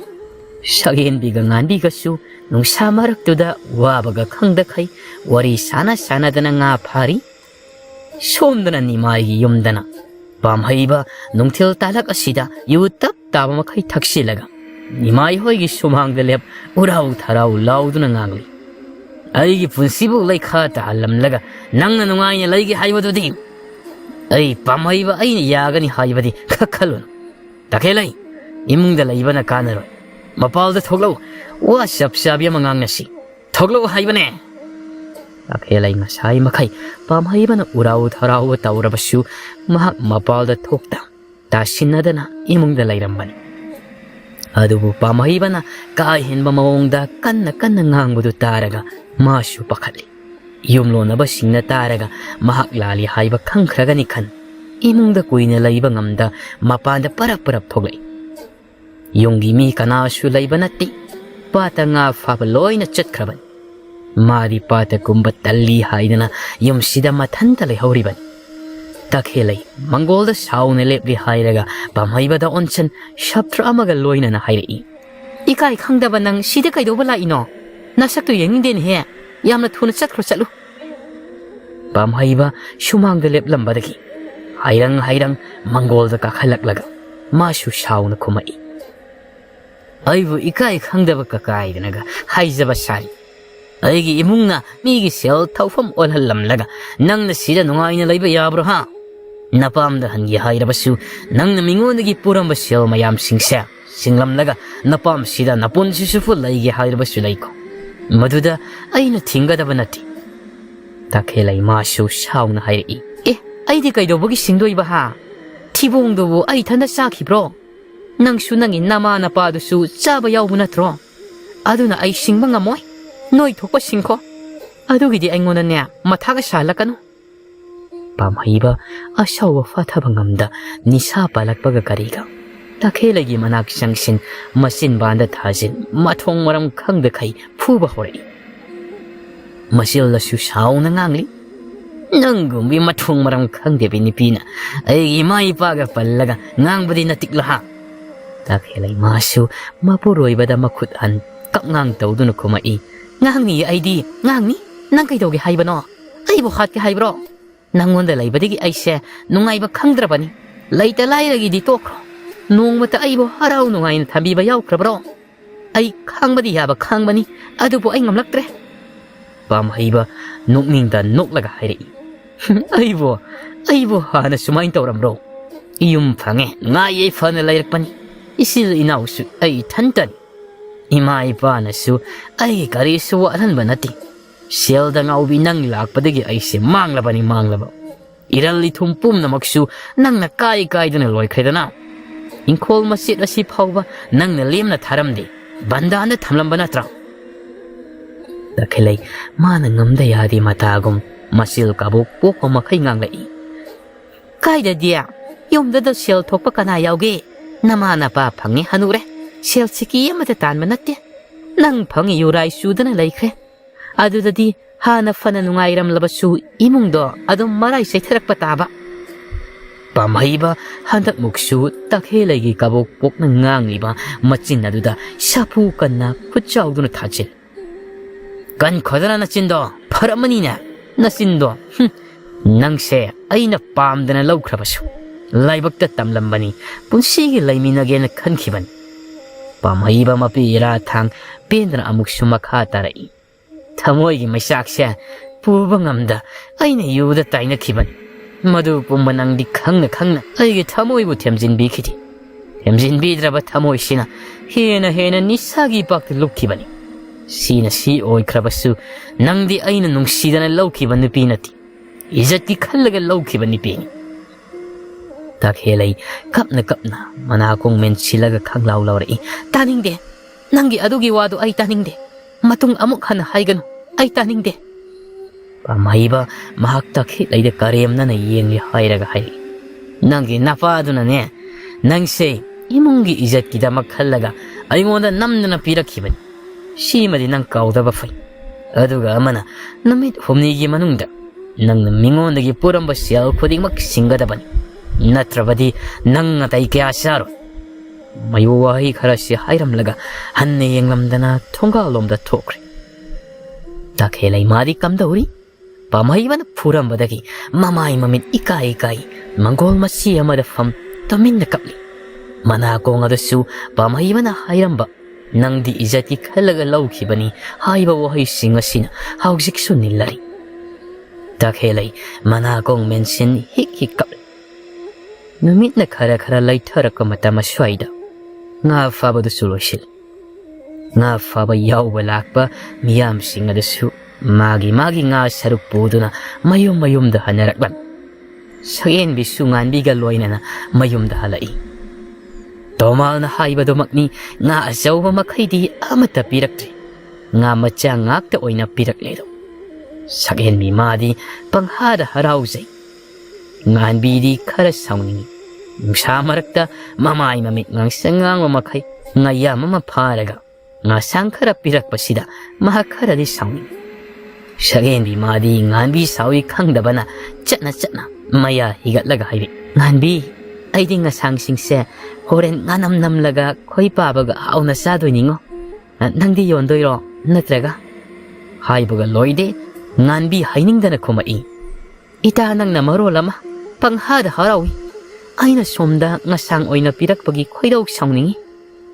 Sagen bi masu maya higatlamba leple hairaga hairi. Khoi pabana di nga sawba pirakloi. Piji dara karino yeblak hai hobani. Pabana haibagi illaga yeblam labadi phadawnida. Ngan bi saurambadagi sagen bigi waduda hauna noklaga hairi. As yai he. Aha noi pabadasu nga asawbudubu kamaina piji da yeblak toino. Makhoi anina wari sana dana lambi de salingai. Tungdagi laptakna khomana kaurei. Sagen biya ngai khuo. Chalamba anido chapli. Tungon thok tuni yengrakpada. Khomana makhut oi thangbada nga chauba ani pai. Makhoi romda chelak libada ubada sagen bi ngan bi ngakni yengduna lai. Khomosu yausilaktuna selakpagi sor thabe hon nga do sakhen bi ga ngan bi ga da pirai. Se sakhen bi Sina niya nanggini. Sina nganbiya nanggini. Sagenbi nganbi mabani pirak libang aduda tangag yengi. Komba amukshu hairi. Yengdana layranu se lauro ay khara thure adugini. Sagenbi ngado tapna lauksilaga hairi. Ta komba sibu kaigi ngano selgi oiradi haujik selga paidi khara layraga pige yaba natro. Komba nungai taba sakpamda kumai. Sagenbi nangsi aina pot nama pibada selgi wa hekta hairi. Adu ay khara nungaiti. Aina nangona piba pot kuding makse selgi amata nati. Nga sisu nganbi nabani na nga faba yaubi bagi aina pibani selgi nati. Sagenbi kumpam khangdi mamai do non thaduna lai. Nganbi na oina khomana waraudana ba mohongda noklaga hairi.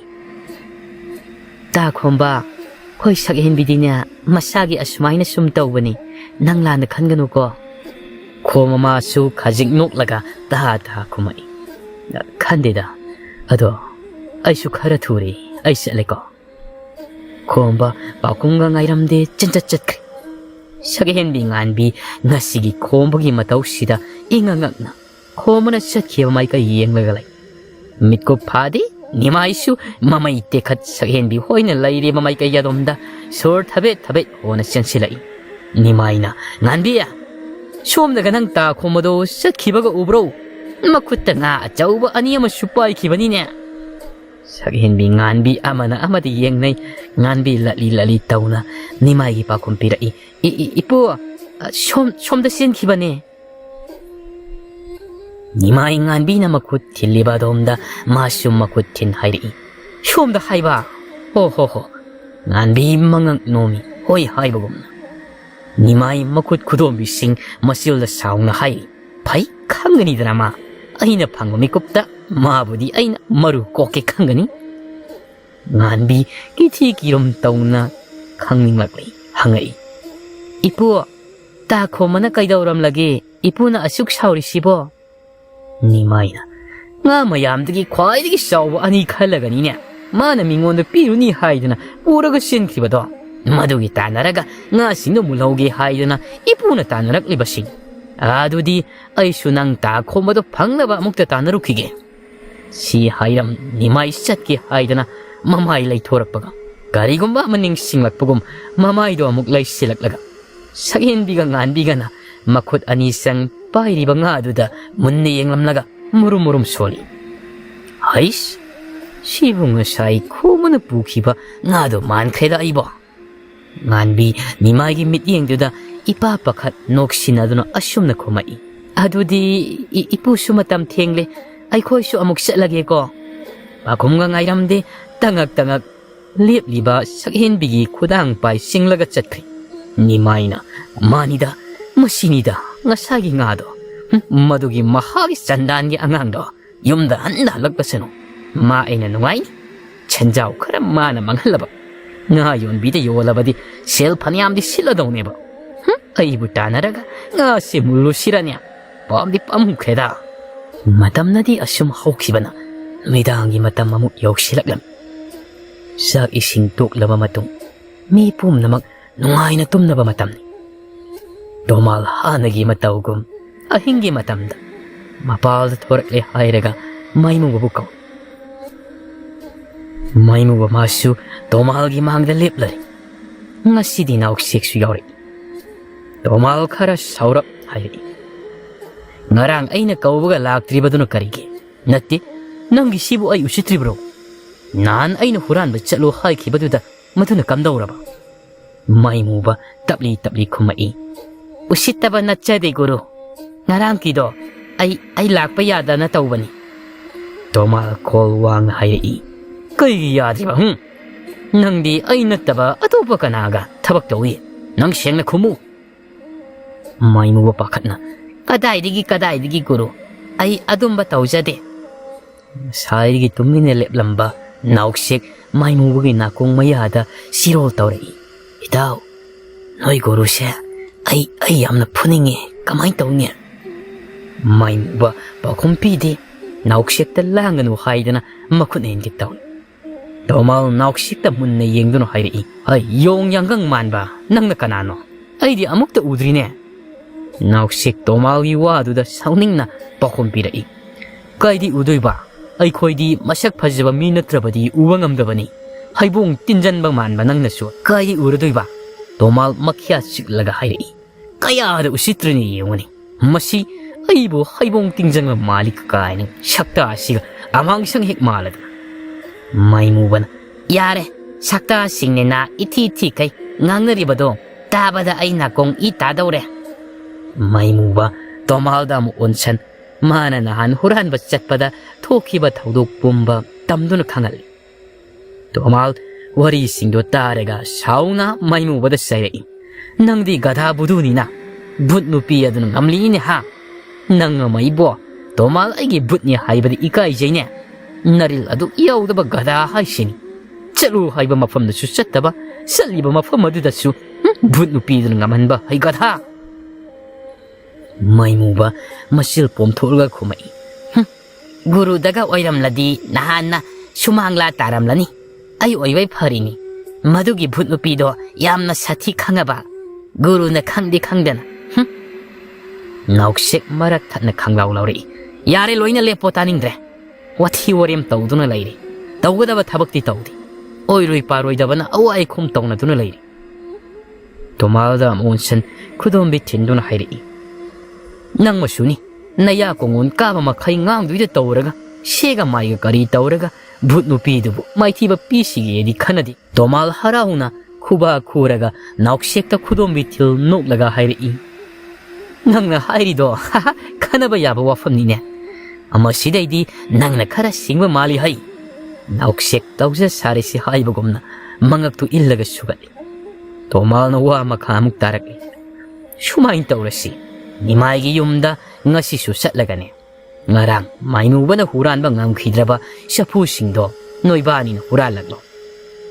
Nabani na sapu do hek huran ba ngamlaba bhut nupi adu budine noi na maithiba piba ngamlaba ni ko. Tomal mainuba de yeng asum namuk makha tai. Mainuba nang yaninga ba natro aigi washa. Mainuba hoi kuru yaningi. Tomal nauksek tamu onsilay. Nangdi yaninga ba natra aigi washa. Nauksek ngayhak khallaga kumai. Hoi, aduga aikhoy na chatpada nang siyaw na chatkadaban. Tomal mamit mana laukthok ngak na hairi. Ay di kaige. Nauksek na tawgadawri ba thabak siya nangi thabak ni. Aduna nangsu aikhoy ga punna huran ba chatkadaban. Masida nang na yare phare yadre dana aikhoy su thabak si tawroy. Tomal magi khadrak to tawduna nauksepu themai. Yengoi nangna hairibado chumbudi chum. Aduda taibang mi aina but noibani gi marakta huran ba sapa haibadu khajiktang nungaido mande kamdo sige. Nauksek thawa sadun khumai.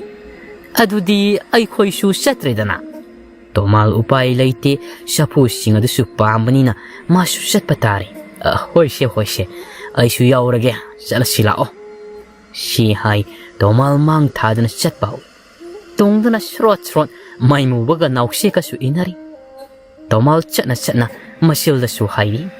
Thabak ama tawbada ai dauna thongna fana sumaina tawgadamani khangidana nabani so. Maimuba tapna hoi guru tawjage. Nausikti taningdaban loirabani. Asum lakpana makhoi su nimaigi thongal yoksilagli.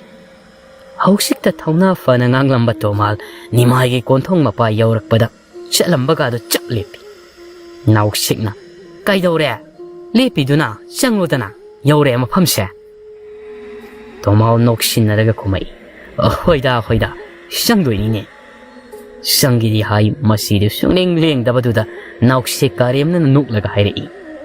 Ho guru miki thi kiribadu khangine guru oiragabu kiba hongna bro.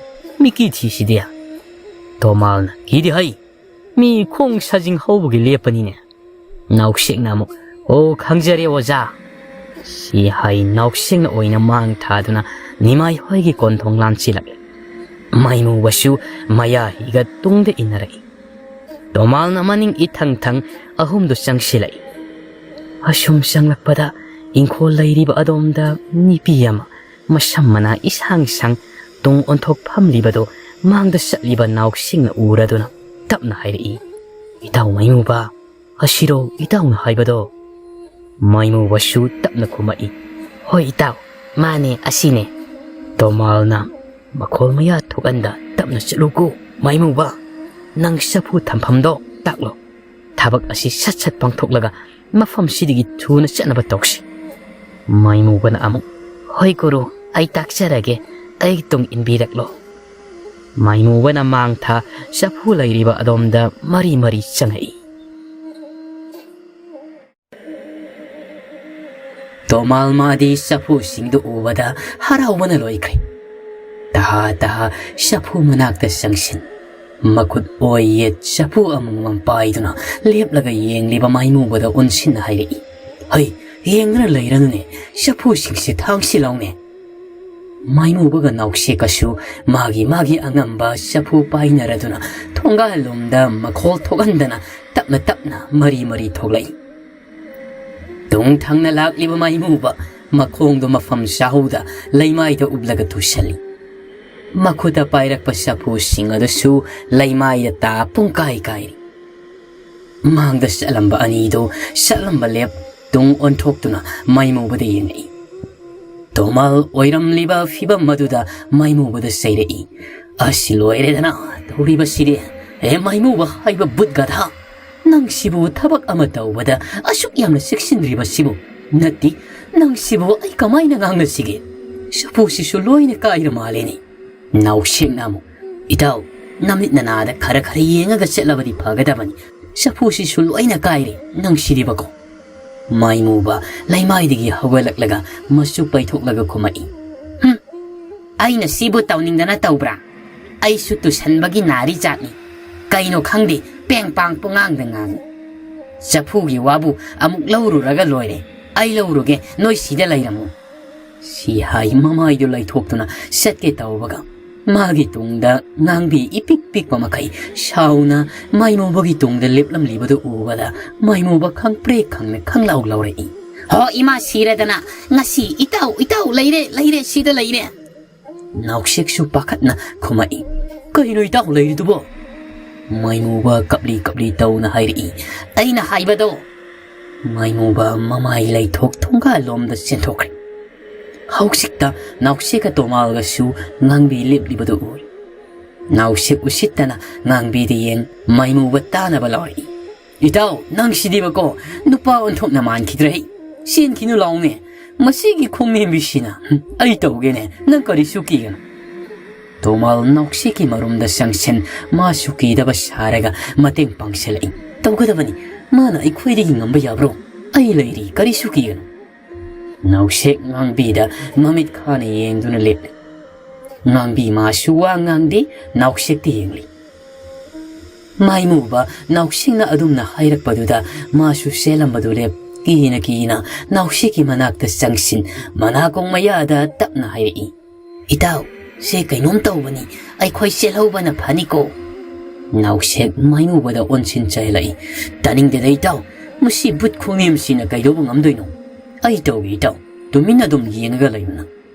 ngangbi hausiktada maimubada yeng sauna hairi nang aina kai haikige nangi se ai usitaba natro maimuba khomde naukseki marumda changsinduna lokli ngangbi maimuba gi matawduda usitana noglai tomal masu naukseki tungwaida lolambadagi masadi thoglakta makokta makli thoraklaga hairi taning din he no ini kain rasi yaw da khainokladana pi ba khupiksiga chauhinda bisida malgi waduda nausek maimuba makhoi ani makhol thokna khi noklai ngangbi asaubuga loina na khonthok amada hairi aibu chauhinda bi kaina e hanuba nang khangani lairamudana migi mayumda hura laklaga aphau sabanoi aina kaidauga yengu nausek nokna khumai nang kaidoi ha ai khoida nang kaidoi ba ngangbi leplamba naukseki manakta sangsin chongkhattana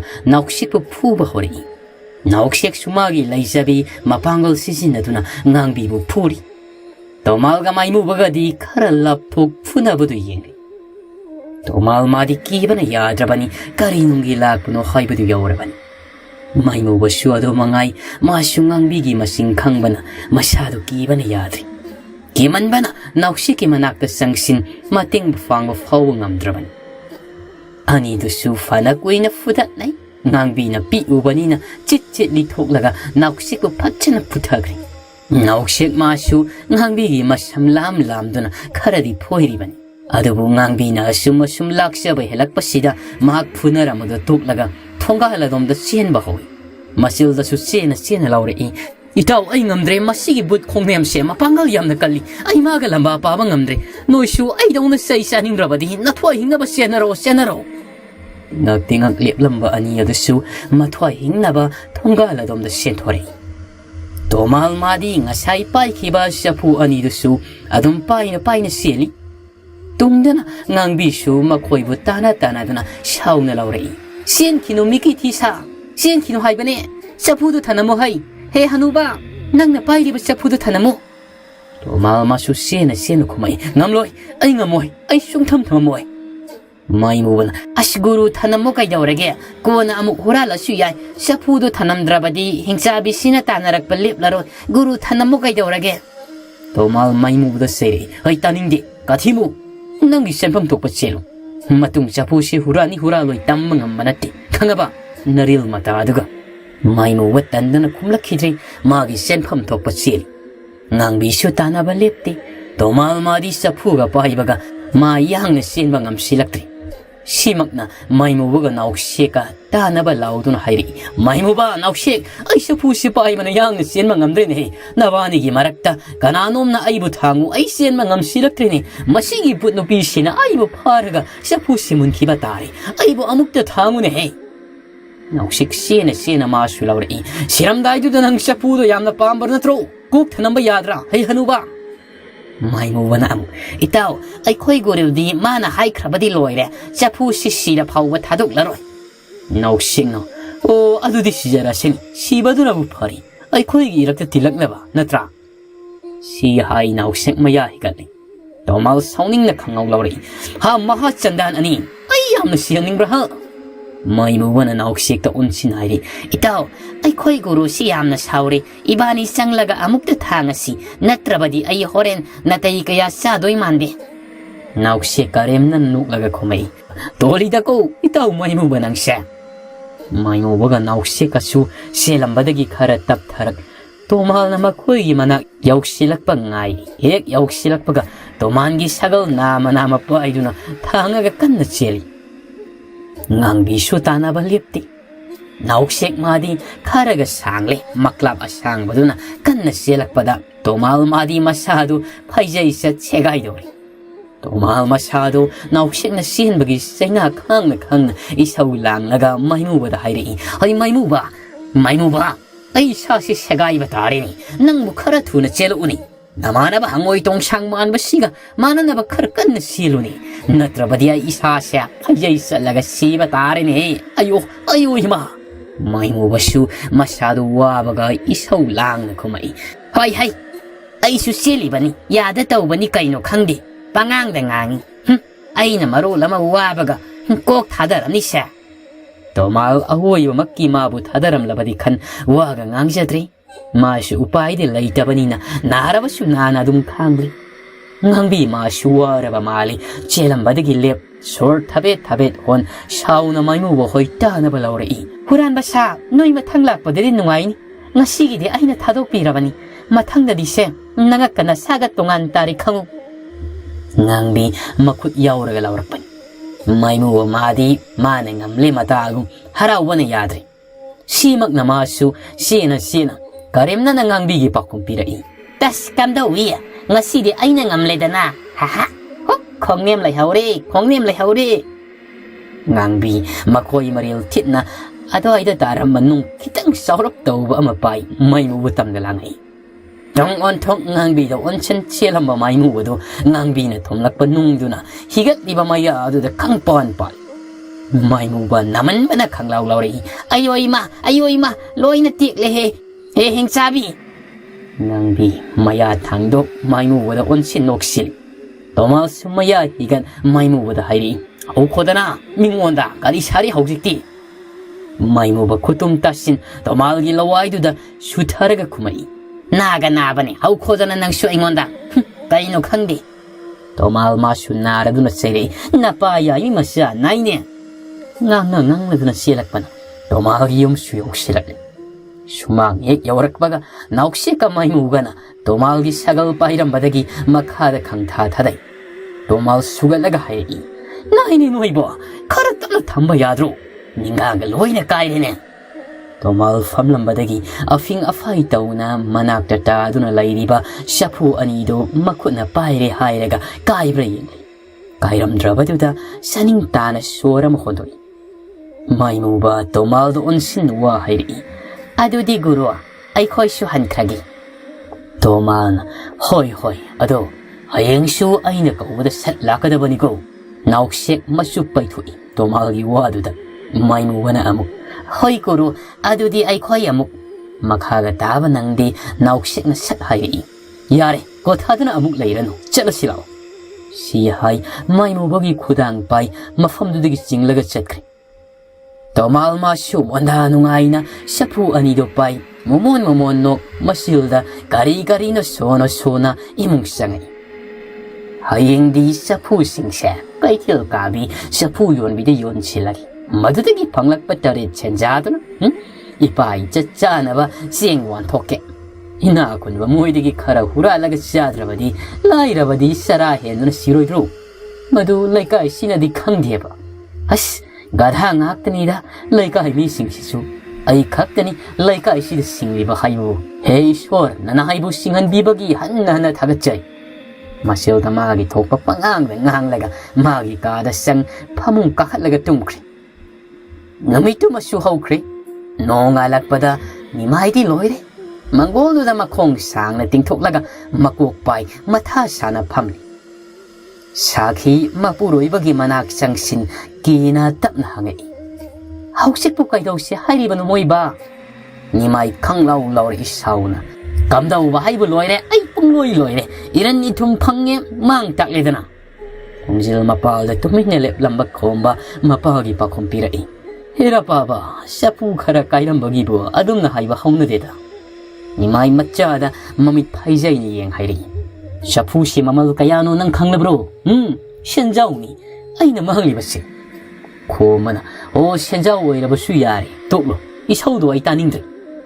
니마이 마짜다 구돔비 팀나 하이리 어자가 샤르까누 꼬낭쇼니 나 아서우바 아니 망한바 아두수 현자우 어머니냐 낭니보아 낭 하이시니고 아파바마때 야우디 이사니 각복버시 민원다 삐톡보기 새롭게 오이네또 곰질락바디 아랫다 야우디바 아마 슈 현자오마 니빠마 용다 삐나바 하이바다이냐 농아이니 노이 시데이디 샤카도 떼꽃 아마맘 칵 비자가다반 파울록들이 파우거 곰바 쑥톡 람라가 이몽샹크 사기 수마 쑥바이 톡라가 이몽샹게 떠오버가 니마이나 사푸아 카이바시나 가나나 로션더리 나이리바노 아이로슐로 하이브로 사키 kumlamda maninglomda changlaga shumsit laurure hairaga safu akaiba singdo khomjil nimai masilda prokshon mangolda adum phamli thabak amata ubada taknaba ngairaga lei oiroi ko noimi amata oiroi magi ngangbi dusu horelda nungaini dana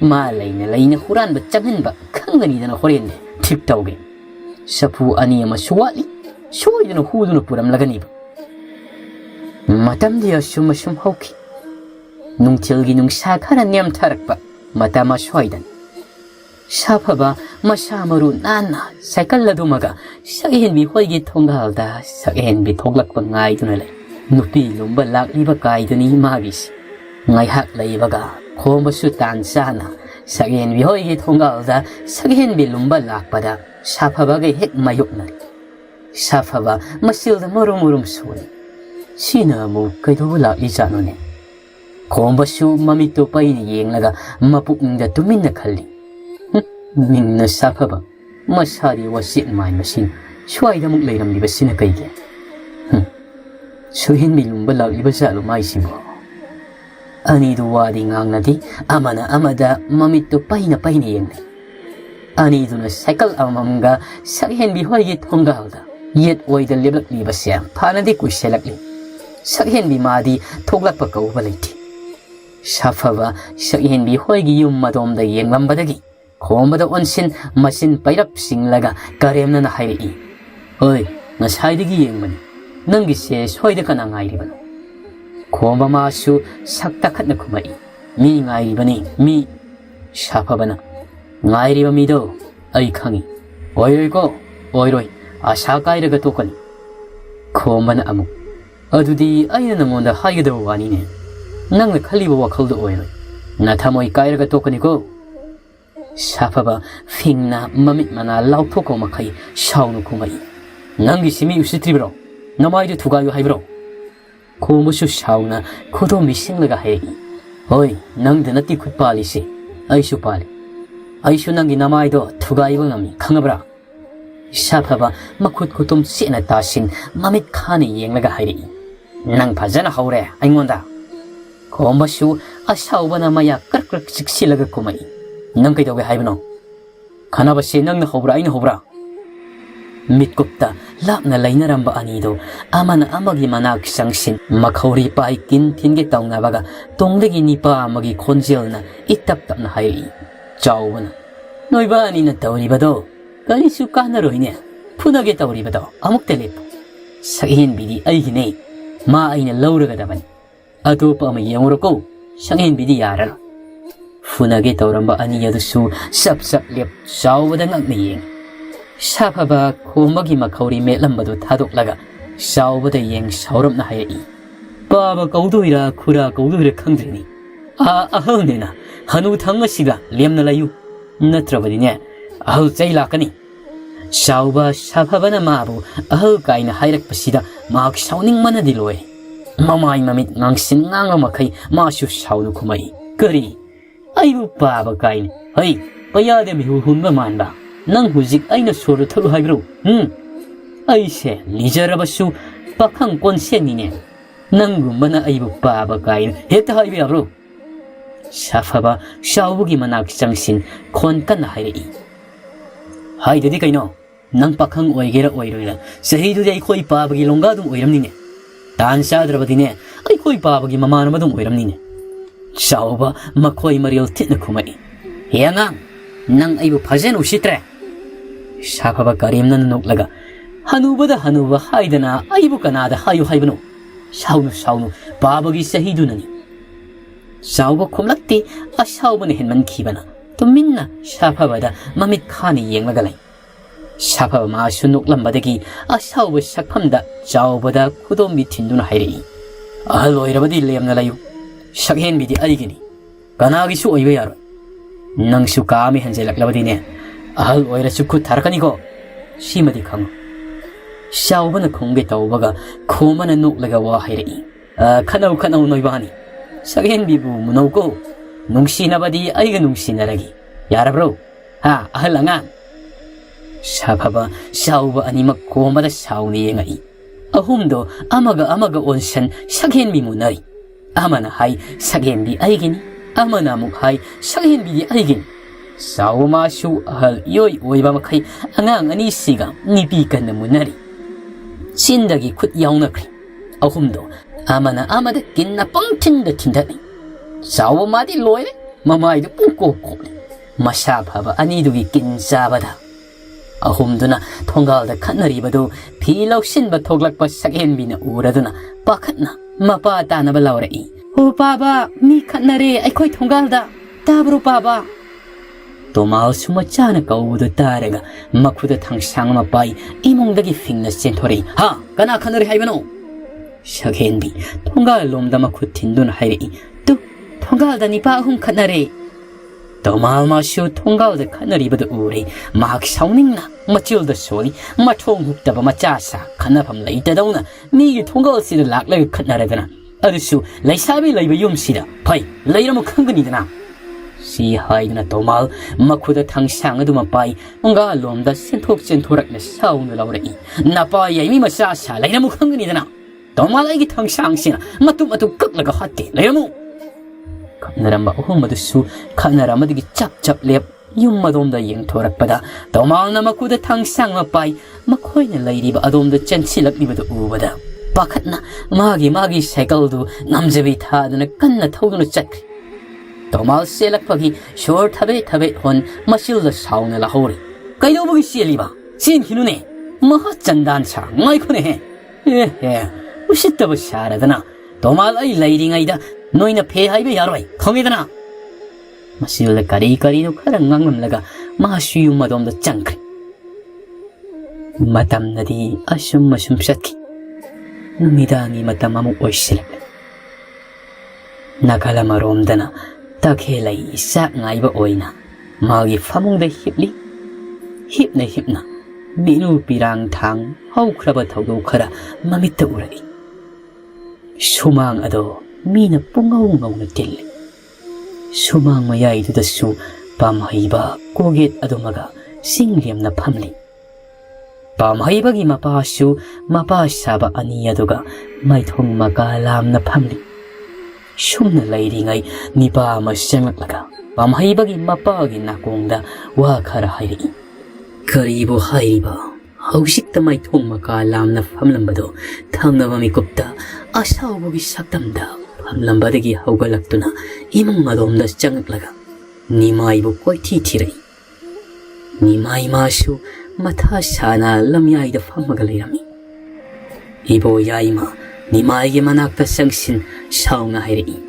karino aina tariba bawksi natti masibu haunaba thabaklo lohongbu numitchida kainiadu atopani pahamada sin khaiba natteni sibu hekta yabra haibani airi ngasigi numitta aibu mimangdi ikai phiru kumanba yaroi hairibasini nimai makhut ani loanaduna ibo yaimada upai leitana haijarai maru nang aibu amukta ngakpiyo igi machabu isa sangai yuklubagi mahai oina ngasidi ai mimangna phamle marupna aibu amukta ngakpiyo ai marupki khongpaidan haijari aibu amukta ngakpiyo ibo yaima sauba hande ngakpiyo hairege hekte yaradro sidi izati wafamni punsi se izat yauduna hingbadi ai pamti marup aidi izat mangba yadi aduna aigi isagi kainyama pidriba makai yum sidagi sungan hallaroi marup na fanaba simiro ai mapada ngaijaram lagi nimaina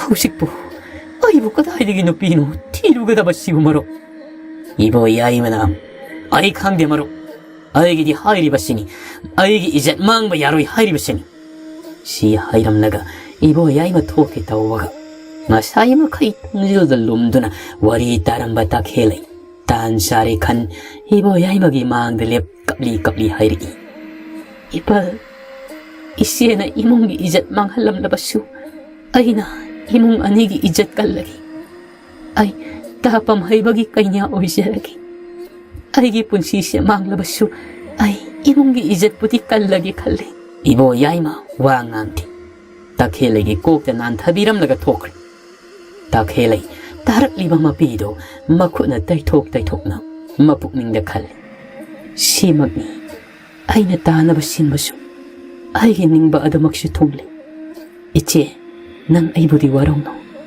ai tapam haibabu thamoi sengna nungsiruri mabu aina isigi damak kathokpa ngamkhidre ise nang aibudi waroganu ko puksel pi khallabasu kaide aigi nungsiba phanglaga loi iche ai landi lale isegi maphamda isena pumnamakse khanglaklabasu isena nanaubo ngakpiyoko ai lale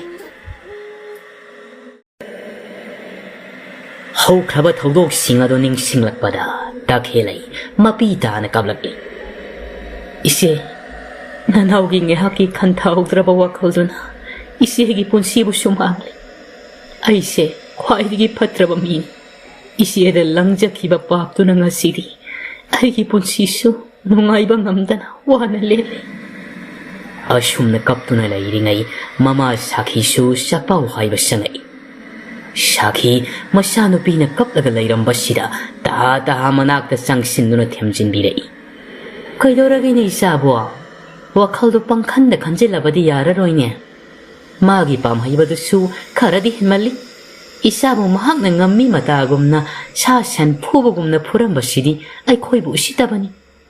Isagi aikhoi lairi haibase ma kauba mali. Adubudi khangani dana sel thinba chatpa numita makhajai du khupaksina ondana thadori bani ma lemna di tokloi. Takhelai kapli taun hairi. Ima aina lanba ngakte toklo karisu tawrudana. Aduna hena aibu mahakna nungsidaba helani. Migi aina pururiba sel singadusu aina sijinaba ngaktani. Makoina sijinakiba natiye ima. Sakhi ngakna masada hanglai. Aduk yamba seldudi nangde karaida sijinariba onthoknasu yamkhre haibane. Takhelaina ipuroibanena lairibado nongmata fauba aingonda lupa ama piba nati. Adudagi aidi isung imanabigi mamangdasu sangtana lainingdabanina. Mingondagi pupudana asuk kuiba sahise nungaiba saduna hinglaklibani. Sakhi masu khanglibani masanupigi lichat kharadi. Nungaibada pamba mingonda wajau nganglaga nungaisaba nupi masan masimagna machagi yumba lambi kairibani haiba sakhi khangdabadi nati. Khanglibani panama oidunasu masanupibu halakpe mingtholdi oihaninglamdi. Simagna machabu thiamduna tapna hairi.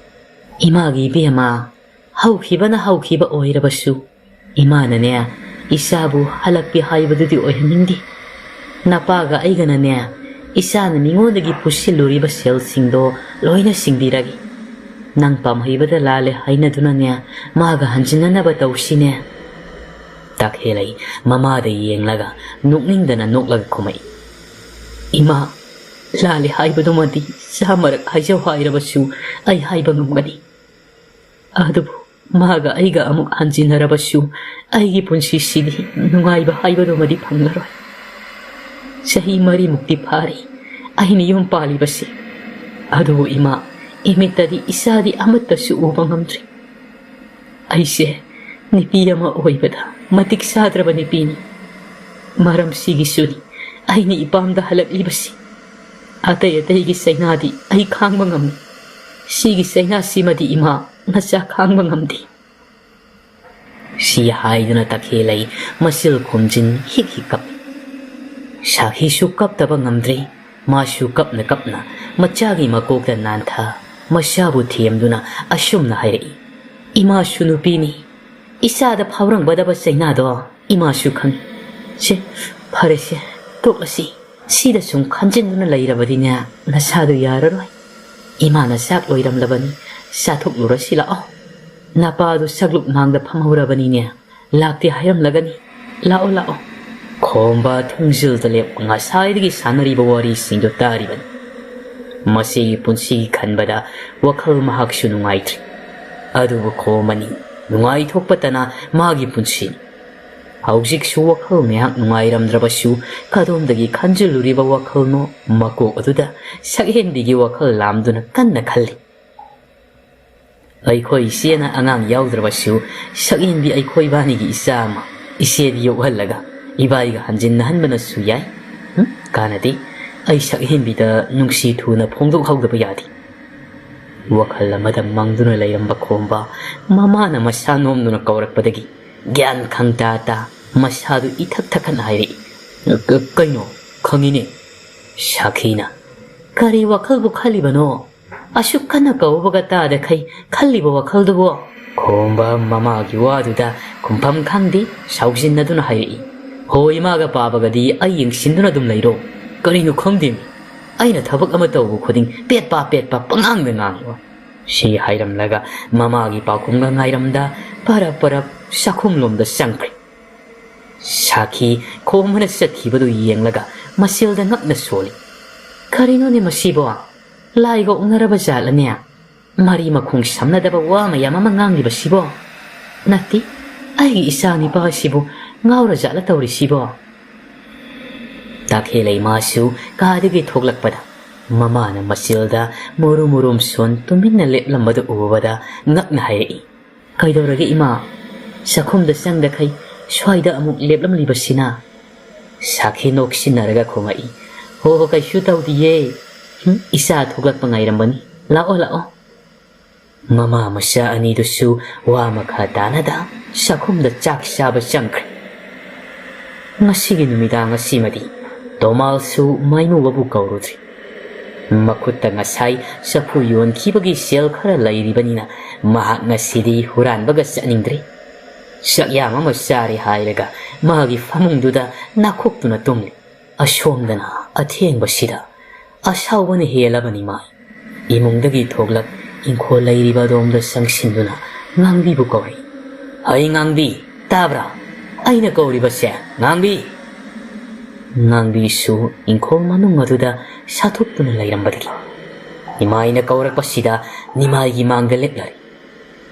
Baba Nimai ngangbi na kauribaduga khumda ngangbi da sauni yengduna lai. Ngangbi masu nimai na sauribagi maram khangbana nimai da yengna tapna hai. Baba aisu phana kannadi huranba singduga muknabani adubu waga haiba nangdi nimai saunu marak thalai. Adubu mina ngamlaga hurankhre sinatro. Ngangbi tapthana duma khumai. Moi ahumne huranba laklibadu Bhut ani amaga, taibang mi amaga. Makoy ahunga aiga lamba tarakpadadi, makoy na dumaklak siyakri. Ay upay lehaudre baba. Nimay kangin na hangai, mi amayawi haiba. Adudi, kariming kawi kanghubra. Ngangbi na, mingdi kangde. Bhut amadi guru haidana kawbugum tahawi. Nimay may thong sukna, ngangbi di yang hairi. Moi soidana handak su lakigan handak lakpadadi ai kaurau thabak tauge bud oigera mi oigera faragane nimai ai minai ohenge ya mi usittaba saragana nimai ngangana imunda sankre ngangbi masu nimai na sankhiba mai kaibu ningamdana mapira thangyengduna lephau madom tarak athengba sida nakalama romdana Bhut mayamama korok koina family hairaga makhoi masel onsin nonsinadana juja dauduna maya kan higatli maraktuda mainuwaga naukse kasu yawi naukse atopa bhut amaga wari sanarambadagi mainuwada onsinna wa hairi itaw ngasidi noi gurudo kauraktene mainuwana hayengomba kauraktoi male aina khanbada Naukse ngamu. Adudi nangi warido ngasili rodana. Mainuba tembi na family ba domda hai fit yenglamnaga naukse ka hai. Itaw tembi gi mangbi ikai jaida jugo chaba wari nate. Naukse nga. Ira itaw mabu kai oigi kaido ikai duino. Ngasili haudratina nang matam lairaro. Hayeng di huran ba satoi oiramni. Mainuba ngayhak khalle hairaga hairi. Hoi itaw ni lidaba yade hairabanina ay liragi. Naukseg bhut mayam phamlibadu tanaba laurei. Mayam tumin laibiro. Ay ko itaw mainuwana na mataw param na bhut maraksida mahak na tilakhibano haibado wari lidawri. Mayam puna taminarasi. Langlama mayam dasu tumin lainakri. Mayam na tumin na lainakhibaga mainuwa masu wari libahori. Ay siya Ima lukhabini yokpani. Imaga aiga khaktani yumduda laiba. Imana kaithel kaduna yum punai. Aidi thabak amata suba haiti. Aduna kari sude yumda adumak lai. Matam khara laibaga ima sunaduna adumak lai khidri. Imana laitabadagi ai yam ware hainingai laitana waba haibado ai oiki.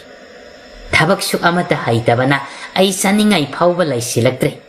Ay yam waki sara nungtigi henki isasisu chadaba kariga sonjilaki aigi itause yengba ngamdraba mali aikhoigi yumga thangnaba mamaduna nongma numidang ama aigi sak saruk thimbirai ay yam harauki matam kuina sarak thaglak tabagi sak singdo mikupta khut ani sangna sasil ensang dusu nga thongbaga oire ay yam hauna sai Matam kuina sa sida sak maru ama phauba taraktabaga kaiga ensang dusu moro khara sabaga sak chaba loirakpada ai puk silengba thinba hori adudagi ai maninglomda senthoklaga amang sangda sanglaga khong hangge tawani athu tawbaga maiga mambane khongpham chahudadana amang sangda tasinbada kok siyai sinkhibadagi adum but marak sida tilakledana but mayama yamna nungaitana hairi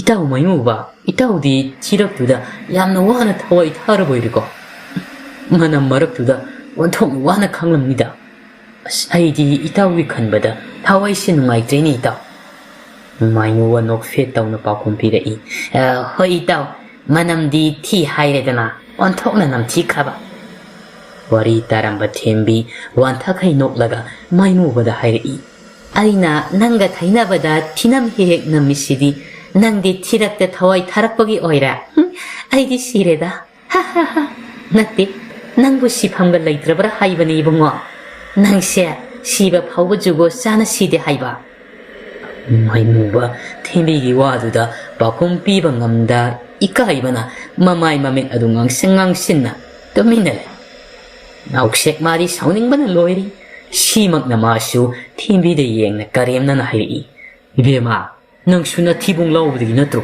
samprame patak tang sarubadagi nakhong ham thaba henandana but marak sida tilakhibani haibra kaino nahanwai aibu pahoma takhida si haidna nauksek mamanaba but khara onsin naraga maya higal thembi masu nauksek na achuma ngakta chabeng hayak pasida but maya mamangda ikaibana loiri adubu ikaiba pumba khangsen mana ngamda yade matagum masil khumlai he nauksek haiban nauri maru manba nangna aigi maramda kai khangadana adumne hekta haibi yaribro na khajaiduda on na thajilo haibra nauksek hande amukshu karemnaduna aduma khumai kijareda idea maimuba soidana khatnaba tare khan nauksek ku khamjelai itaw yareba to nipiga manaba haunadi adui saruk umangdung koiru silao asi haidana naukseki khudang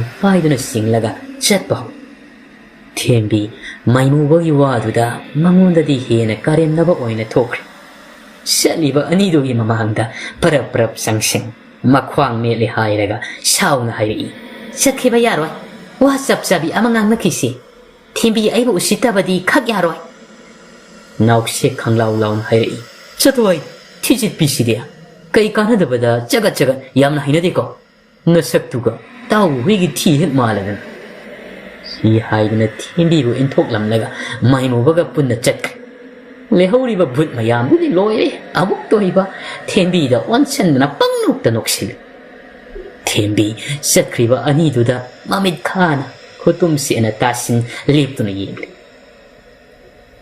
ahingi matam suloi khiduna nong sungalakle nongalakpaga mipung khuding magi sintha pangdar sakhen bisu sak toklaba matung makokta kokset ama set somang matolda santhi sai masil lasu mondanu ngaina isai ka sunghangli tomal su nungthil sak tokpagi mikap ama tumluraga mapalda thoglakpada machani pina nungsa marak sida santhi sai sarambadu ubada afing afai oina machagi manakta sangsin makoka pairaga pakhatna hairi isa thoibia mangle nakuto santhi manamna loirani nakuto amukta hamdu karigino isana nungsa marak sida tawramliba sibo kusu kumen ga to loina mang batare ne sakhenbi isai nangamaga chaplepi mi paina lepliba mapade yeng nokfe tawna kumai kaisu tawroye baba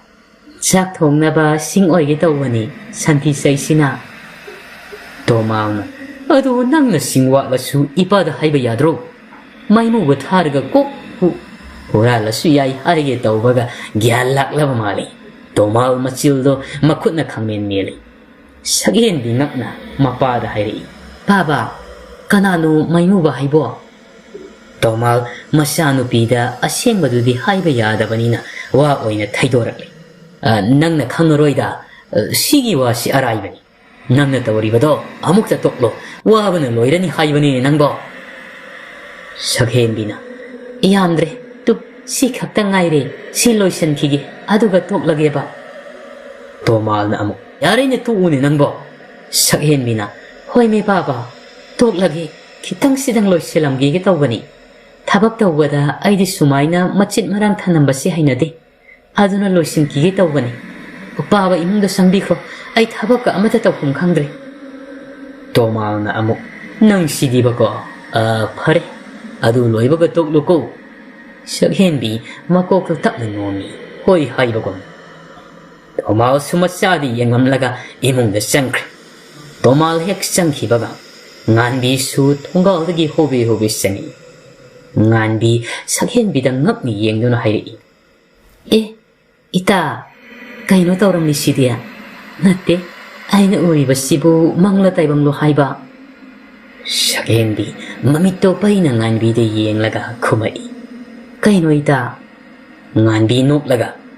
Nong matataw da ba tabak ama tawram basida, ay di ngakli. Sakhenbi sugal laga. Ay suloy na haye, sugumba tabak se, baba na tahon da bagini. Hausik su yam na nanulibani. Nganbi na, ita, noy baba se yam pay ko. Nangon da awaba tabak amata su tawandi. As yam pay da. Sakhenbi, nokfet taw na kumai. Pabani, ado, kay tabak lagi. Nung til nung sa rabakan sida laklisibo. Nganbi mi hairap yen laga tak na hairi. O atay kinatiye, ta kumana niya nang amuktang koktuso na tarak pani. Mahak noy tonggal dali pauriye. Sakhenbi ngak na. Madi kay kya? Nganbi na. Kangde ay su, kainom pidaw di mali. Makuta kainom pay hawi ay pajana di yengaktre. Sakhenbi tan na hairi. Ita kaibo pidoy sa no. Ay di magayam na di nagsinaning tawrisi. Nganbi santi say saiba Sakhenbi gi khudang lupay singboy kaiboy taw na hairi. Ho ado mina una si hairi sidi. Kaino do hango nangi ado mado taw mo minungay kiro.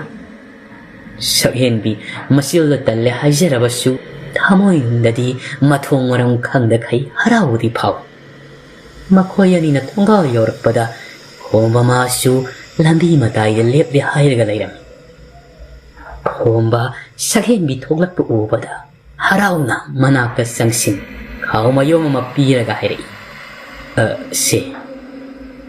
Sitabon, ay koy da panba. Nang hayam na pamba duda, bizaning na tila ini. Sakhenbi, homba giwa duda, momonok kiba kangawdi. Masu makut tingtok, kao mayom da lawi tawbaga. Santi say sarubagi makut hamlamdre. Makut to santi ngakta tayraga layram basida. Sakhenbi makuto singsale hairaga. Nganbi da onsilaga hairi. Ita nang nahatu atu tawbadagi. Kut kasi ay di hamba kauridana. As ay paiba yararo. Ta khombadagi kausya amuk talaw silo. Khomba nganbi da amuk sitabon hablak pa mayomado piray. Nganbi sutak na law sili. Sakhenbi khomba uraga nahangi ngagi tawdok to khangning ning singay. Sakhenbi khomba da yeng nokning ba khanglaga hairi. Ta khomba nahan ay koy da nga pirakpagi ipuna pudro. Khomba Sakhenbi gi wadu da ikairap taw na kumay. Pudi da kaydaw pudoy. Sakhenbi na. Nganbi ay koy bani di ta khomba da ngangang gadray na pakat pasidi. Nganbi sumateng pang silay. Ado ta khomba ngang bro. Noy paba na nahangi ipugi maong duga hayrurabadi niya ngangam daw dumalida. Khomba makut naman na makuk na nali hayraga. Ikaiba khanglaga lali kumay. Ngang deda ay koy paba gi hawnabini. Masilda pangang na ngamban. Ay ngonda di kayso ngang potida. Sakhenbi na. Ngang drabadi pare. Ado, ta ko manapirakhiba nga do yamna haw. Khomba nokfet taw na haraw na hairi. Asingbayro. Ado di hayengsu ama tilaki. Sakhenbi noklaga. Tilakanuwo. Ay siyalga pahidi ngalay na ba. Khomba sugalaga kumay. Maya siwase yakta hayrakpa.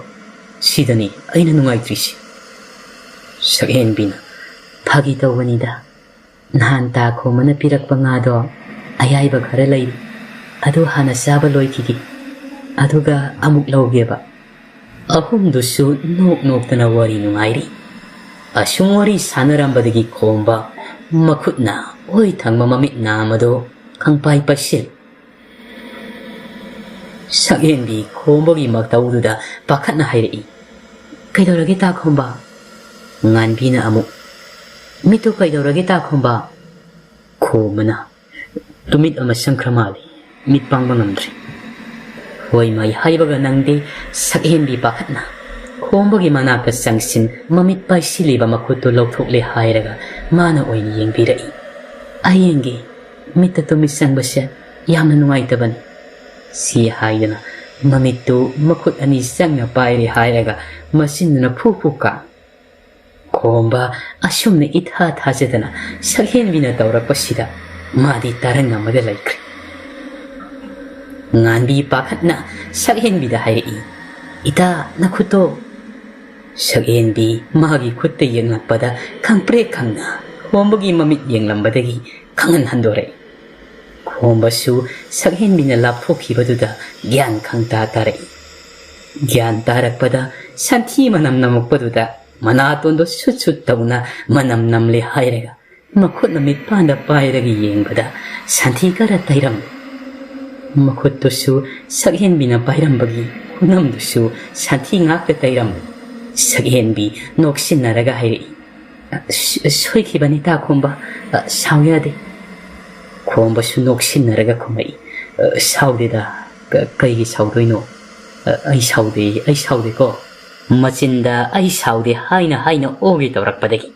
Mataida khara chathokraga sakriba pumba loina handokre. Sakhenbi pakhatna mayum madomda chensilai.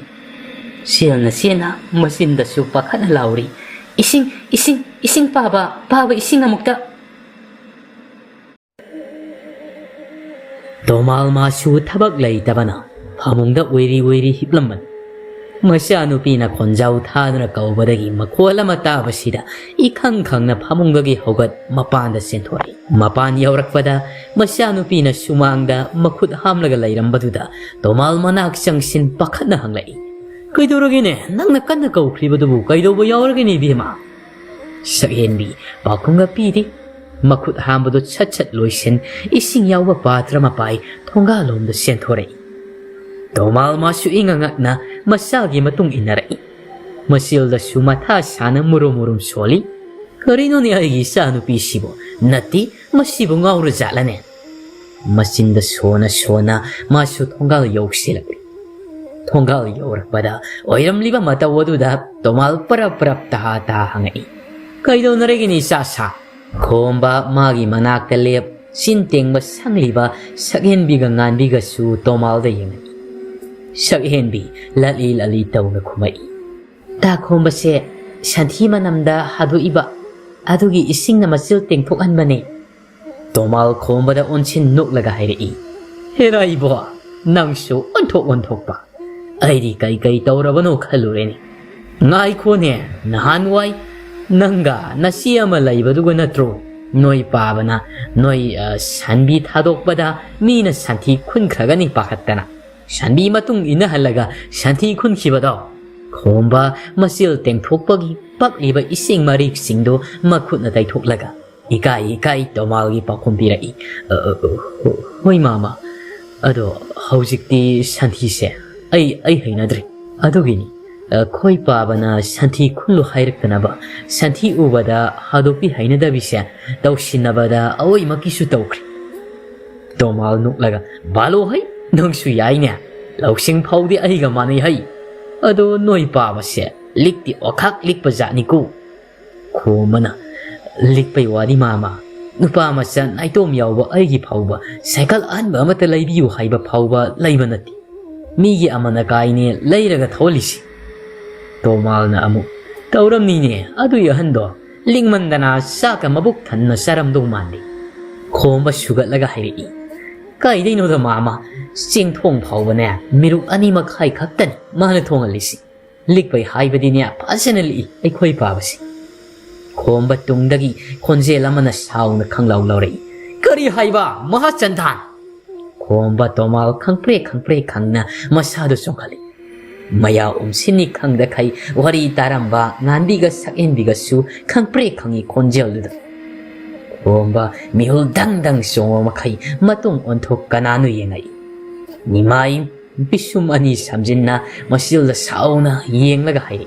Mapa ibu mina li hairaga mana maya ga su higatlaga mating ka su pangsindan hoi nang asigi suning da ba sina thakpra li hairi ba aina thakpra khomba mapa da mu yeng sakhen bida amu yeng tawduna lai tomal madi mangon da suning da ba ka kai naga hairak pasida sauning na masil khumlai hera khura suning da ba haidi hainuda haraba su phatra ba su aisi tomal adumaina usita ba gali tawkan Nimai su sauna mayadagi matil songthoko makai hairi.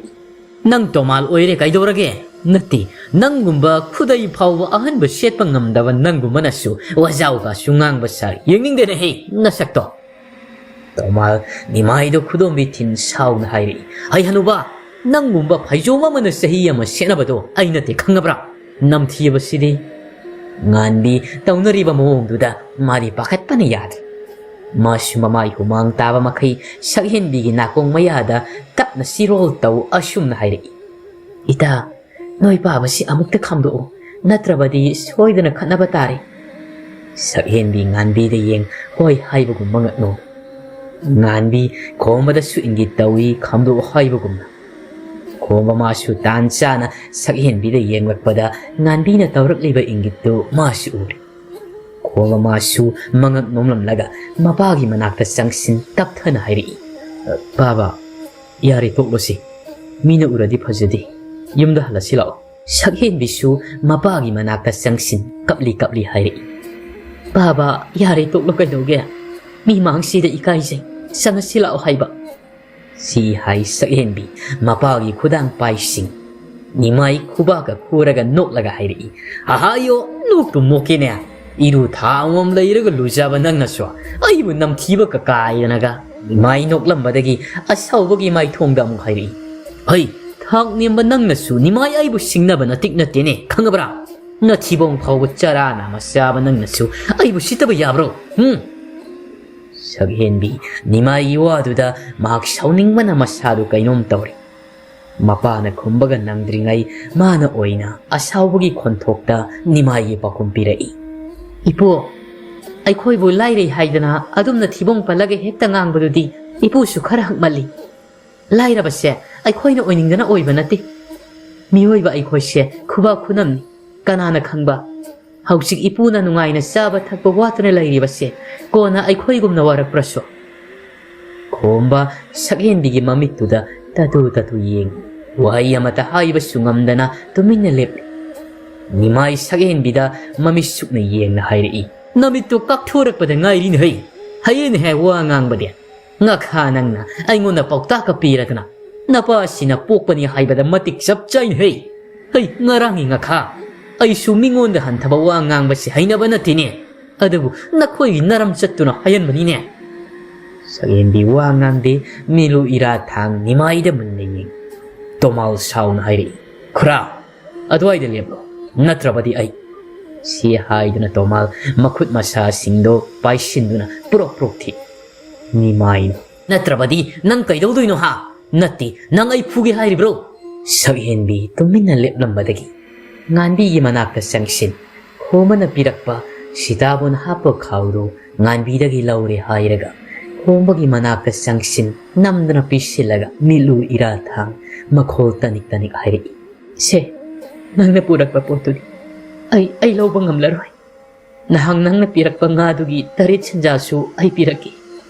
Hausik kini nang noy pabasi puraga makamsidagi sakro. Khomba nungay tana saghin bidayeng taknawa hiraki tawbaga. Saghin bi makut hanggat pat hay silay. Yari ay karisu taba pandre.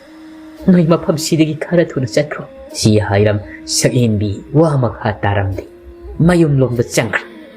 Tomal su nimai da mamit khani yengam laga machagi matum inakri.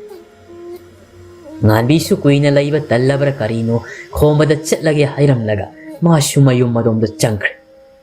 ꯍꯧꯖꯤꯛ ꯂꯩꯍꯧꯔꯤꯕ ꯍꯥꯏꯕꯕꯨ ꯃꯄꯥ ꯃꯆꯥꯗꯨ ꯈꯛ ꯉꯥꯏꯍꯧꯔꯦ꯫ ꯈꯣꯝꯕ ꯃꯄꯥꯗ ꯁꯥꯎꯅ ꯌꯦꯡꯂꯒ ꯄꯦꯟꯗꯅ ꯍꯥꯏꯔꯛꯏ, ꯄꯦꯜꯂꯕ ꯅꯠꯇ꯭ꯔꯣ ꯍꯧꯖꯤꯛꯇꯤ?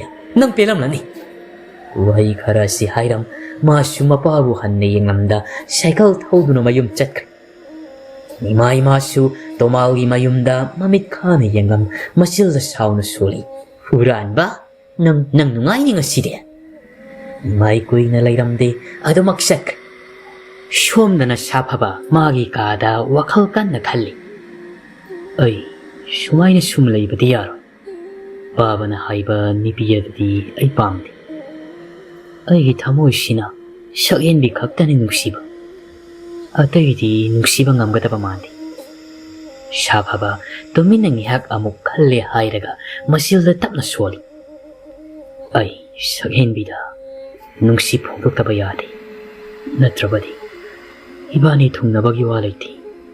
파리. 아이 하이행막 셀라가 이가이기 다도 농시했다 하이라기. 샤바바 마슈 와칼 농아이팜 캉드리. 샤겐비기 와칼다. 마담나디 아슈 마호키. 아육덕이 누미당 아묵 역신그리. ngasi기 누미당 시디 농얌 깐나수이. ꯁꯣꯝꯗꯁꯨ ꯂꯩꯔꯪ ꯃꯅꯥꯛꯇ ꯐꯝ ꯆꯥꯛ ꯊꯣꯡꯅ ꯋꯥꯈꯜ ꯑꯃꯗ ꯃꯪꯂꯤ꯫ ꯇꯣꯃꯥꯜꯁꯨ ꯆꯥꯛꯈꯨꯝꯗ ꯆꯥꯛ ꯂꯣꯏꯔꯕ꯭ꯔꯥ ꯌꯦꯡꯕ ꯆꯪꯂꯛꯄꯗ ꯃꯆꯥꯅ ꯃꯪꯂꯒ ꯇꯨꯃꯤꯟꯅ ꯐꯝꯂꯝꯕꯗꯨ ꯎꯕꯗ ꯃꯅꯥꯛꯇ ꯆꯪꯁꯤꯟ ꯇꯨꯃꯤꯟꯅ ꯋꯥ ꯍꯪꯂꯛꯏ, ꯀꯩꯗꯧꯔꯒꯦꯅꯦ ꯏꯕꯦꯝꯃ? ꯏꯆꯥꯅ ꯃꯪꯂꯤꯁꯤꯕꯣ? ꯁꯛꯍꯦꯟꯕꯤ ꯀꯞꯂꯤ ꯃꯄꯥꯗ ꯌꯦꯡꯅ ꯍꯥꯏꯔꯛꯏ, ꯕꯥꯕꯥ, ꯑꯩꯈꯣꯏꯁꯦ ꯂꯥꯏꯔꯩ ꯍꯥꯏꯗꯅ ꯎꯁꯤꯠꯇꯕ ꯃꯥꯜꯂꯤ꯫ 이분이 말기도 아이ям 뺀데 빠바. 도말 마짜기 마슈 누아이따바나 로이. 아두부 부톡디 녹신나라가 오이는 코마이. 헤라. 빵앙앙이반 이사시디 샤우르. 삭옌비 아이앵바 아마리 이앵라가 답나 하이레이. 바바 아이 시엘 따라기. 바바기 마땡 빵라기. 도말 마짜다 문네 이앵라가 이바기 비아마 ꯅꯪꯕꯨ ꯀꯔꯤ ꯅꯅꯤꯡ ꯊꯨꯡꯅꯕ ꯌꯥꯎꯔꯒꯦꯅꯦ? ꯏꯄꯥꯗ ꯍꯥꯏꯌꯨ, ꯏꯄꯥꯅ ꯏꯆꯥꯒꯤ ꯑꯄꯥꯝꯕ ꯈꯨꯗꯤꯡ ꯂꯣꯏꯅ ꯄꯤꯒꯗꯧꯔꯤꯕꯅꯤꯅꯦ꯫ ꯁꯛꯍꯦꯟꯕꯤꯅ, ꯕꯥꯕꯥ, ꯅꯤꯡꯕ ꯊꯨꯡꯗꯕ ꯀꯔꯤꯁꯨ ꯂꯩꯇꯦ꯫ ꯍꯧꯖꯤꯛꯇꯤ ꯑꯩꯁꯨ ꯆꯥꯎꯔꯦ, ꯕꯥꯕꯥꯒꯤ ꯃꯇꯦꯡ ꯄꯥꯡꯕ ꯉꯝꯂꯅꯤ꯫ ꯑꯗꯨꯅ ꯑꯩ ꯐꯤ ꯁꯥꯔꯒꯦ, ꯏꯁꯨꯡ ꯏꯃꯥꯟꯅꯕꯤꯁꯤꯡꯁꯨ ꯂꯣꯏꯅꯃꯛ ꯁꯥꯏ꯫ ꯇꯣꯃꯥꯜꯅ ꯑꯃꯨꯛ, ꯏꯄꯥꯒꯤ ꯏꯕꯦꯝꯃ, ꯐꯤ ꯁꯥꯕ ꯍꯥꯏꯕꯁꯤ ꯑꯔꯥꯏꯕ ꯊꯕꯛ ꯅꯠꯇꯦꯅꯦ꯫ ꯅꯈ꯭ꯋꯥꯡꯗ ꯁꯣꯛꯀꯗꯧꯔꯤꯕꯅꯤ, ꯑꯗꯨꯅ ꯐꯤ ꯁꯥꯕ ꯌꯥꯗꯦꯀꯣ꯫ ꯁꯛꯍꯦꯟꯕꯤ ꯈꯨꯝꯂꯛꯈꯤꯗ꯭ꯔꯦ꯫ ꯇꯣꯃꯥꯜ ꯑꯃꯨꯛꯁꯨ ꯋꯥ ꯃꯈꯥ ꯇꯥꯔꯛꯏ, ꯏꯁꯥꯒꯤ ꯑꯋꯥꯠꯄ ꯂꯩꯅꯤꯡꯕ ꯂꯩꯔꯕꯁꯨ ꯏꯄꯥꯗ ꯍꯥꯏꯌꯨ, ꯏꯄꯥꯅ ꯂꯩꯒꯅꯤ꯫ ꯁꯤꯒꯤ ꯋꯥꯁꯤ ꯇꯣꯛꯂꯁꯤꯗ꯫ ꯅꯠꯇꯦ, ꯅꯪꯒꯤ ꯆꯥꯛꯇꯨꯕꯨ ꯂꯣꯏꯗ꯭ꯔꯤꯕꯔꯣ? ꯏꯄꯥꯗꯤ ꯆꯥꯛ ꯂꯥꯝꯃꯤꯅꯦ꯫ ꯁꯛꯍꯦꯟꯕꯤꯅ, ꯂꯣꯏꯔꯦ ꯕꯥꯕꯥ, ꯊꯤꯔꯛꯂꯒꯦ꯫ ꯇꯣꯃꯥꯜꯅ ꯑꯃꯨꯛ, ꯐꯔꯦ ꯊꯤꯔꯣ, ꯆꯥꯊꯣꯛꯂꯁꯤ꯫ ꯅꯣꯡꯒ ꯇꯥꯔꯦ, ꯉꯁꯤꯗꯤ ꯇꯨꯝꯕ ꯅꯨꯡꯉꯥꯏꯗꯧꯔꯤꯕꯅꯤ꯫ ꯃꯄꯥ ꯃꯆꯥ ꯑꯅꯤꯗꯨꯁꯨ ꯆꯥꯛ ꯊꯤꯗꯨꯅ ꯆꯥꯃꯤꯟꯅꯩ꯫ ꯁꯣꯝꯗꯅ ꯈꯣꯝꯕ ꯑꯊꯦꯡꯕꯁꯤꯗ ꯃꯪꯒꯣꯜꯒꯤ ꯎꯈꯣꯛ ꯇꯦꯟꯗ ꯉꯥꯊꯔꯦ ꯍꯥꯏꯔꯒ ꯐꯝꯂꯒ ꯂꯦꯞꯄ ꯂꯩꯇ ꯆꯨꯔꯤꯕ ꯅꯣꯡꯗꯨꯗ ꯃꯃꯤꯠ ꯀꯨꯞꯇꯅ ꯌꯦꯡꯂꯤ꯫ ꯃꯆꯤꯜꯗꯁꯨ ꯃꯨꯔꯨꯝ ꯇꯨꯃꯤꯟꯅ ꯁꯣꯜꯂꯤ꯫ ꯁꯛꯍꯦꯟꯕꯤ, ꯅꯪꯒꯤ ꯉꯁꯥꯏꯒꯤ ꯃꯇꯧꯗꯣ ꯑꯩꯒꯤ ꯃꯤꯠꯁꯤꯗ ꯑꯗꯨꯝ ꯎꯗꯨꯅ ꯂꯩ꯫ ꯅꯪ ꯑꯩꯕꯨ ꯋꯥꯔꯧꯔꯕ꯭ꯔꯣ? ꯑꯗꯨꯒꯤꯔꯥ ꯑꯩꯅ ꯄꯤꯕ ꯄꯣꯠ ꯂꯧꯔꯤꯕꯗꯣ? ꯁꯛꯍꯦꯟꯕꯤ, ꯅꯪꯅ ꯑꯗꯨꯝꯅ ꯇꯧꯕꯗꯣ ꯑꯩꯒꯤ ꯊꯃꯣꯏꯁꯦ ꯍꯥꯏꯐꯝ ꯈꯪꯗꯅ ꯋꯥꯏ꯫ ꯅꯪꯁꯦ ꯑꯩ ꯈꯛꯇꯒꯤꯁꯨ ꯑꯣꯏꯅꯤꯡꯉꯤ, ꯀꯅꯥꯅꯁꯨ ꯅꯪꯒꯤ ꯃꯥꯏꯊꯣꯡꯗꯣ ꯌꯦꯡꯍꯟꯅꯤꯡꯗꯦ꯫ ꯂꯩꯀꯥꯏ ꯑꯣꯏꯔꯨꯕꯅ 이신나 통나나 팡다 뭉시 퐁봉이 방갈도디 레이트리. 아두부 하이기디 칼리 하이슈 하이키니 사겐 아이 능부 뭉시에 아슈음나 라이링아이 동덕이 마빠나 까오니 콤바 낭디 하우식 파우바 tumdana 시다 까이도람니바 콤바 팜라마다기 하우갓 마빠다 가리수 하이람다 이뭉다 쌍크리 mahak mapabu waruriban. Ngasagi mapagi aduk hakpawanganduda mahak mapabu yamna sauni. Sauningi haiduna su mapada karisu haibadi ngamandi. Nimai sangkriba masadi yenglaga masilda murum sole. Karino ni masibo, hoy shumai shu hayramdi. Umina sangkri sibo, kayoraba jano. Nimai ngang na mangag adu haifit siyapta, imong madomdi yeng. Mi pum namak magi kada siyang nakre kangbaga. Nimai faklang nakal gi dhari adom da laklaga ngangbi bu tap na kaw. Ngangbi, tabro ngangbi. Ay na kaw wasitarabadi yam na thuna lau tilaban. Ngay hak laibaga ngangbi su nimai gi mang da liplari. Ngangbi na, Baba, kari takpi gada ba? Nimai na, ngasidi huran ba laktra bra? Ngangbi na, laktre Baba. Nonga suba sida laktaw mandre. Nimai na ang pari adudi nang ngasi thabak ama tawdaba yadre. Ngangbi khangning na. Kay thabak na Baba? Nimai na, yengoy. Laikay sida ay bu yam usit haway daba ni Pama. Magi mayum da chetlaga karakihan kangandaba yadre ne. Ngangbi tan na kumai. Baba, aduy thabak tu ay kaya hainadaw mandi. Nimai mami shuklaga shaurap na hayri. Ngangbi, ipa si ngasi yam na sauning liba jani ko. Nang namuk ay ya shauba si engat hange kangano. Ay na hayba tu dato. Moy bu halo hayba nati. Shumna tangi karakihan kangalo hayba ni. Ngangbi, mamay non ta tap na kumai. Hoy Baba na hayba tu ay yaragi. Nimai pencha na noklaga. Adunay na ay koy irap lam na dana layba. Miriam to maldo moidani nang na satori basi mapa masya khaktamak laibani Ngangbi na hoy Baba adudi ay amuk Nimai na mo hoy chalo ipa shu pothal ragi ko Ngangbi shu hoy mai hayramda mafamdudagi mangkre Nimai shu kuina pantharamda imungda changhiram shomdana Maimuba ujaw magi masada makong yantha phamlagalay. Thangnaba udana nauksek su phamli. Nong su surambadagi hankri asumna uda phamlagalay ringay but chathiba but thembiga loinana maimuba na phamliba usadu tamna pairakle hairaga. Maimubagi mangda malangda paiduna lay. Maimuba madi but chathiba ubada lawailu ton sakraban.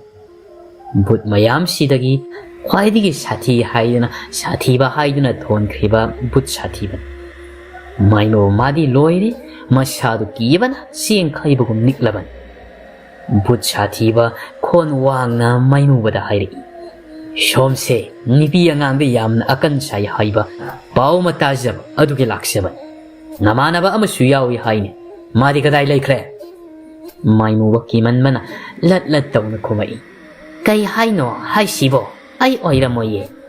But sathiba ki nakalda malangda tao lep libi tembina. Mamit mana songto ko makay kumay. Kariya, nang natro. Ngarang ay bubut maya mamangda ikayo piki ba do? May muwa pakat na. Natiye adudi itaw na sik na ni. Mi ayaw suyaw da na. But sathiba na. Madi kaday lay. May muwa nausik na lay riba adomda makutin na hay. Tu, asigi usida tongli tu. But sathiba but thembisu maimuba na makut thiliba adomda pulap yeng thoglakbada makhoi su ure. Nauksik na makhoi romda maya umsini khangda khai mami mana tagup kuplaga yenglibado. Thembi nauksiki manakta khangpai silaga shauna hairi. E kokphai manba nang asidi nuaini. Nauksik maya higat nokle hairaga. Hihi, kaino namthibiya nang na hairi miyam bo. Ay di bahaw katazidre haibiri ba to? Sathiba masu nauksiki mangda lep kon wang na hairi. Nang ni bo, kangliba na yang kukang duga, usitriba mi kusita duga. Duga nang asidi ay na warak patare ko. Nauksik sakak na kumai. Ay na kaidaw kibagino, som na ay warak pido siba. Sathiba tibida makutin hairi. Mango na nang nangarang kaidoge. But mayamangda mabu ikaiba pi hairi basiri. Aduna matung amuk hanna. Tawdana ba ay na ngasidi warak patare dana. Nauksik tawasada.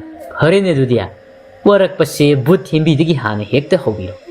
Thembi ngak e ai di kai gya Nausik karim na nanuk laga Ikai ba piba di nang na hana hawan Nang na hana itaw may mo bo Ikai ba piba Aduna nang hana warak tong natro Sathi ba Thembi da yeng na hairi Sumro mana hai siya Thembi lat tong na kumay Nati hai Kaday dagi oy da bangang ini Nausik Juntibi nang na panyam oy da bangang lasu But mayam lairi Aduna oy roy Tauksi na ba na kanaro But sathi ba wang na hangdi But Thembi bu putha ba hore Asigumba oy da pa da ba si Kanana hayo hai Matung hai higadra Thembi kap laga Hai jararoy Hai jararoy Ai bu amuk ta phuba le piyo Ai lale Nausik maya higat laga Phuba su phubiri Adudi ai amuk Si hai dana nausik Mafam dudagi mangkri Sathi ba Thembi phuna kanna laurai Sathi ba yaroy Nang su phuda wali Nausik masakti uhanda Masu lauduna kumai Hoy gi saruk to su but Thembi da loina phubiro Horen ai halak laga Mangondagi ai laukselagi Somdana ngangdi Tawfam khangdaba matau karamna ki han sige khanbada Mak wakal mon khal Phanati kuire Tomalgi sumangda lebluk libasi Kuiselak labasida Masu thu aba mataurage khan Tomalgi yungi akoi bada Koi chen bahore Phana kuina selabada Waraduna sumangduda Sor thabet Wana amuk lepi Ngangdi matha sana masilda soli As ayo kamay ki handoy no tawisibo Ngasay digi Makon asuk thok na sili siya Hoy may aham aha amata so hayrakti Sidabu ayo kamay tam na doy no Kana de Ay tomal haybado na tumliba Paglangduda Kinsina amuk tilage yeng lage Hay na ngangdi Tomal na tumliba kadugi wang madagi Paglangda makut na layzabi thada na til Thinba amuk lep mana napsin kari hayrak puno amuk tar Min hawgalak pagi makul tagadra khanbani Adugi ona taina bada Moizawgi makul oina tarak pasida Ngangbi sugat laga masil da saw na suat As Othok pagi dawni Mi hawgalak kadra khalaga Moizaw oina thoklai Othok na hawkay hawsiki moidosu Paglang ka sini ihay bane Kanade ay machano pigi paglang da amuk Tindana hudok loge Si haidana ngangbi Sagemi na tumliba kagi mapan thangba Saruk tagi Paglang da makhut ani sang kan na til Sagem bisu mang oy ha oy taw na taraduna Gyan men tada kan na laurai Ngandi ko kabiya nang haturo Ngangbi mamay lang thok matanda kanjay Karino ne Oy mapa masasibo mata amani ko Ngangbi upay layta Sagin min layriba adom dagi thorak laga Tomagi ka layriba adom da amuk lak Hantak mukti ngangbi su layzabi konjaw thadana Hay saray Hay tomal Nangbo amuk tadi hogat lunya Aybo kita kihan kangan kita ubani Kay daw ragi noy bo Nabuk patman di hay Ngangbi su ngay hak piet pa ngangam naga Upay layta mayum chak Som dana Sagin bigi mangkan na mangli Lohong lamday Mamtop mayay dudana Pamli borani Kokit yet liyam na Adasu sababaga kombaga Ngayhak laybaga Kaya su thoklak tuna Bora anidugi mayay da pamkri Amadagi ama Sumay na sum tawrakpana Kundo hukpagi matam yaw silak Sagin bi Makuta kundo paring pay hogalay Kundo paring do sababada hana hukki hek tawbaga Khomba na amuk mamito pay ni yang lakpada Sagin bi khombagi manaka sangsin Khomba da amuk hukki tawbaga Sababa na amuk mamito pay ni yang ay Amada amuk Sagin bi gyan ngawrak Maswa baga sauning baga Ani punsan Pena kong liba nipa adugi manak sangsin Kundo do nipa adu da thok huksil Mataw da sauning na Sababaga khombaga na Sagin bigi manakta sanglok laga Makhazay o yeta kupak na kangta thaselay Sagin bi tumlamadagi kangpare kang Mamay do pay dun hawalay Is kari mangno hawsikido dia Sagin bi mamay do makuna nan matanda amuk haysay Nay niya Mangoy rabasu kupak na tharak pa do Ay bu tumba yakidra niya Tawri basibo Sagin bisu tumsin bayada adumak no ngankri Nongan baga laikai miyam pumba koil masa paibagum irang langi. Nong sukhi bagi turel ising saurak bagi mipung khuding mag intha nga phanari. Somdana ayuk sida tamba tomal gi sumang de lep tomal bu kauri. Itaw! Hoy itaw! Ay ne, nataw tamba ne. Tamba na kauri badu taraba mali. Tomal su imong dagi thuglai. Itaw! Ayuk sida kari leire. Kakalo ne itaw. Pida sida phamsi. Tamba su sumang de lep lambadagi. Mangol da kakat pida thari badu da pham nok laga hairi. Laikai amada lairabasu itaw na yadabana. Unakidabasu kuire ne itaw. Tomal su tambagi nakal da phamtha ma su nok laga khumai. Kuire bo itaw hoidi sinpham ama paibanina sel onthok na paikre. Ai khoi di laibang na phatabana pattana adum leiri. Tambana adum na su hainu da itaw. Aina lakliba se itaw da wafum amata haudok sirai duna lakliban. Tomal khangning na kari matangino ne itaw. Tambana aigi kabuk lalon ba chepado ngasidi satminanaba mi leitri. Itawga amukta satminaru si haibabu. Ay itawgi awaman matiksana tawsagi. Kabuk se yaman ba sida itomta satpado yaroy daw. Tomal ngehak khalaga hairi. Kari lamdano itaw sa tawri ba sibo. Tambana haingang dana itaw. Tomal na amuk. Is adu di lapi niya. Tambana hoy itaw kara di lapi. Kung nasatgadaba na tida, sangari da satgadaban. Yaragadi itaw ga amukta satminasi. Tomal na amuk. Itaw na sukhang libaduni. Ay gidi yung sida isa nupiya siga ay gada layban. Ay nasathok labadi isa sidi kanaga layhaw niya. Sa tawriba lamdo na nagpo ay rabadi phaba. Tamba may thong mak na kumlai. Hoy itaw ay sukhangi. Ado itaw. Handaki matang asimadi itaw na aigi mateng siya amukta pangbiyo. Lekadaba nati halakpada kara thengadaba khaktan. Aise itanda satpasi pochay yambasida lambi lamkhangda huranba sing thengnarabadi pochay singse soidana munkhani. Miyani surabadi moisu kara khaktakti sanidana adugine itaw. Tomal mapukningda tumin khali. Manadi khangja poti ay si huran mani haidi, ha? Itaw samida ko nang siya. Tamba tomal na pakumpida manglaga laikiba sida saning drama malikhan pamlamadagi hugat nun hairi. Itaw, adudi ay amuk siya lagi. Itaw na paragtarabanina hengsilaktringay ay atopa amatiyaw rukigi. Si haid na tamba mangoldagi sumang tam na kumta chatpahaw. Tomal masu wakal kalambadagi tamba na satkibado ubada taha mataw bukaw na kamai. Itaw, amukta ngay ko. Tamba chatlambado lep tung ontok tomal di ngay.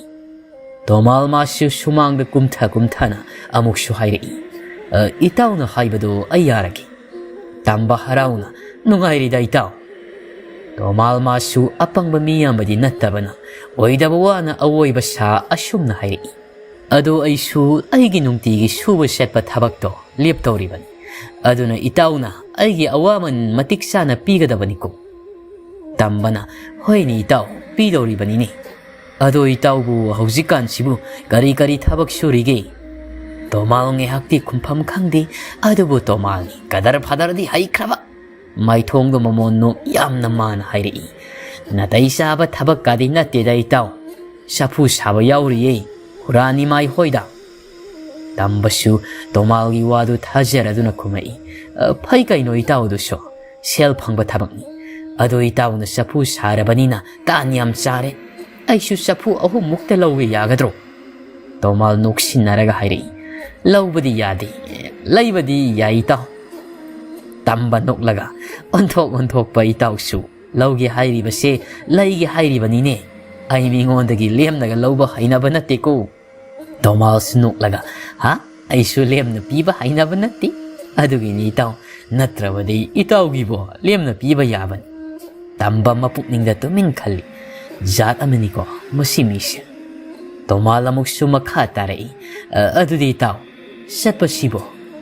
Tamba na, ꯆꯥꯛ ꯇꯣꯛꯂꯒ ꯑꯣꯏꯅ ꯆꯠꯂꯁꯤ ꯏꯇꯥꯎ ꯍꯜꯂꯛꯄꯗꯤ ꯈꯔ ꯊꯦꯡꯂꯒꯅꯤ ꯇꯣꯃꯥꯜꯅ ꯑꯃꯨꯛ ꯐꯔꯦꯅꯦ ꯏꯇꯥꯎ ꯑꯗꯨꯗꯤ ꯑꯩꯁꯨ ꯆꯥꯛ ꯉꯟꯅꯕ ꯏꯆꯥ ꯅꯨꯄꯤꯗ ꯑꯃꯨꯛꯇ ꯍꯥꯏꯔꯨꯈꯤꯒꯦ ꯇꯝꯕꯁꯨ ꯐꯔꯦ ꯏꯇꯥꯎ ꯑꯗꯨꯗꯤ ꯆꯥꯛ ꯇꯣꯛꯂꯒ ꯑꯩꯒꯤꯗ ꯂꯥꯛꯄꯤꯔꯣ ꯑꯩꯁꯨ ꯄꯣꯠ ꯆꯩꯁꯤꯡꯗꯣ ꯍꯥꯞꯆꯤꯜꯂꯨꯈꯤꯒꯦ ꯈꯔ ꯉꯟꯁꯤꯀꯣ ꯏꯇꯥꯎ ꯇꯣꯃꯥꯜꯁꯨ ꯍꯣꯏ ꯍꯣꯏ ꯍꯥꯏ ꯇꯝꯕꯁꯨ ꯃꯌꯨꯝ ꯍꯟꯈ꯭ꯔꯦ ꯇꯣꯃꯥꯜ ꯃꯥꯁꯨ ꯏꯃꯨꯡ ꯆꯪ ꯃꯆꯥꯗ ꯋꯥꯔꯣꯜ ꯄꯨꯝꯕ ꯇꯝꯗꯨꯅ ꯈꯪꯍꯜꯂꯤ ꯇꯣꯃꯥꯜ ꯃꯥꯏꯊꯣꯡꯃꯛꯅ ꯃꯈꯥ ꯑꯃꯨꯛ ꯇꯥꯔꯛꯏ ꯏꯄꯥꯗꯤ ꯆꯠꯇꯤ ꯆꯠꯅꯤꯡꯗꯕꯅꯤ ꯌꯨꯝꯁꯤꯗ ꯏꯆꯥ ꯃꯊꯟꯇ ꯀꯔꯝꯅ ꯂꯩꯍꯧꯒꯅꯤ ꯈꯟꯕꯗ ꯑꯗꯨꯕꯨ ꯆꯠꯇꯕꯗꯤ ꯌꯥꯗ꯭ꯔꯦ ꯁꯦꯜ ꯈꯔ ꯌꯥꯝꯅ ꯐꯪꯒꯗꯕ ꯊꯕꯛꯅꯤ ꯂꯦꯝꯅ ꯃꯥꯡꯍꯟꯅꯤꯡꯗ꯭ꯔꯦ ꯁꯛꯍꯦꯟꯕꯤ ꯃꯣꯃꯣꯟꯅꯣꯛ ꯃꯄꯥꯗ ꯌꯦꯡꯂꯒ ꯍꯥꯏꯔꯛꯏ ꯄꯥꯕꯥ ꯑꯩꯕꯨꯗꯤ ꯉꯥꯟꯕꯤꯒ ꯂꯩꯍꯧꯔꯕꯁꯨ ꯌꯥꯏꯌꯦ ꯑꯩꯒꯤꯗꯤ ꯋꯥꯕꯤꯔꯨꯅꯨ ꯄꯥꯕ ꯑꯗꯨꯝ ꯋꯥꯈꯜ ꯅꯨꯡꯉꯥꯏꯅ ꯑꯗꯨꯝ ꯆꯠꯄꯤꯌꯣ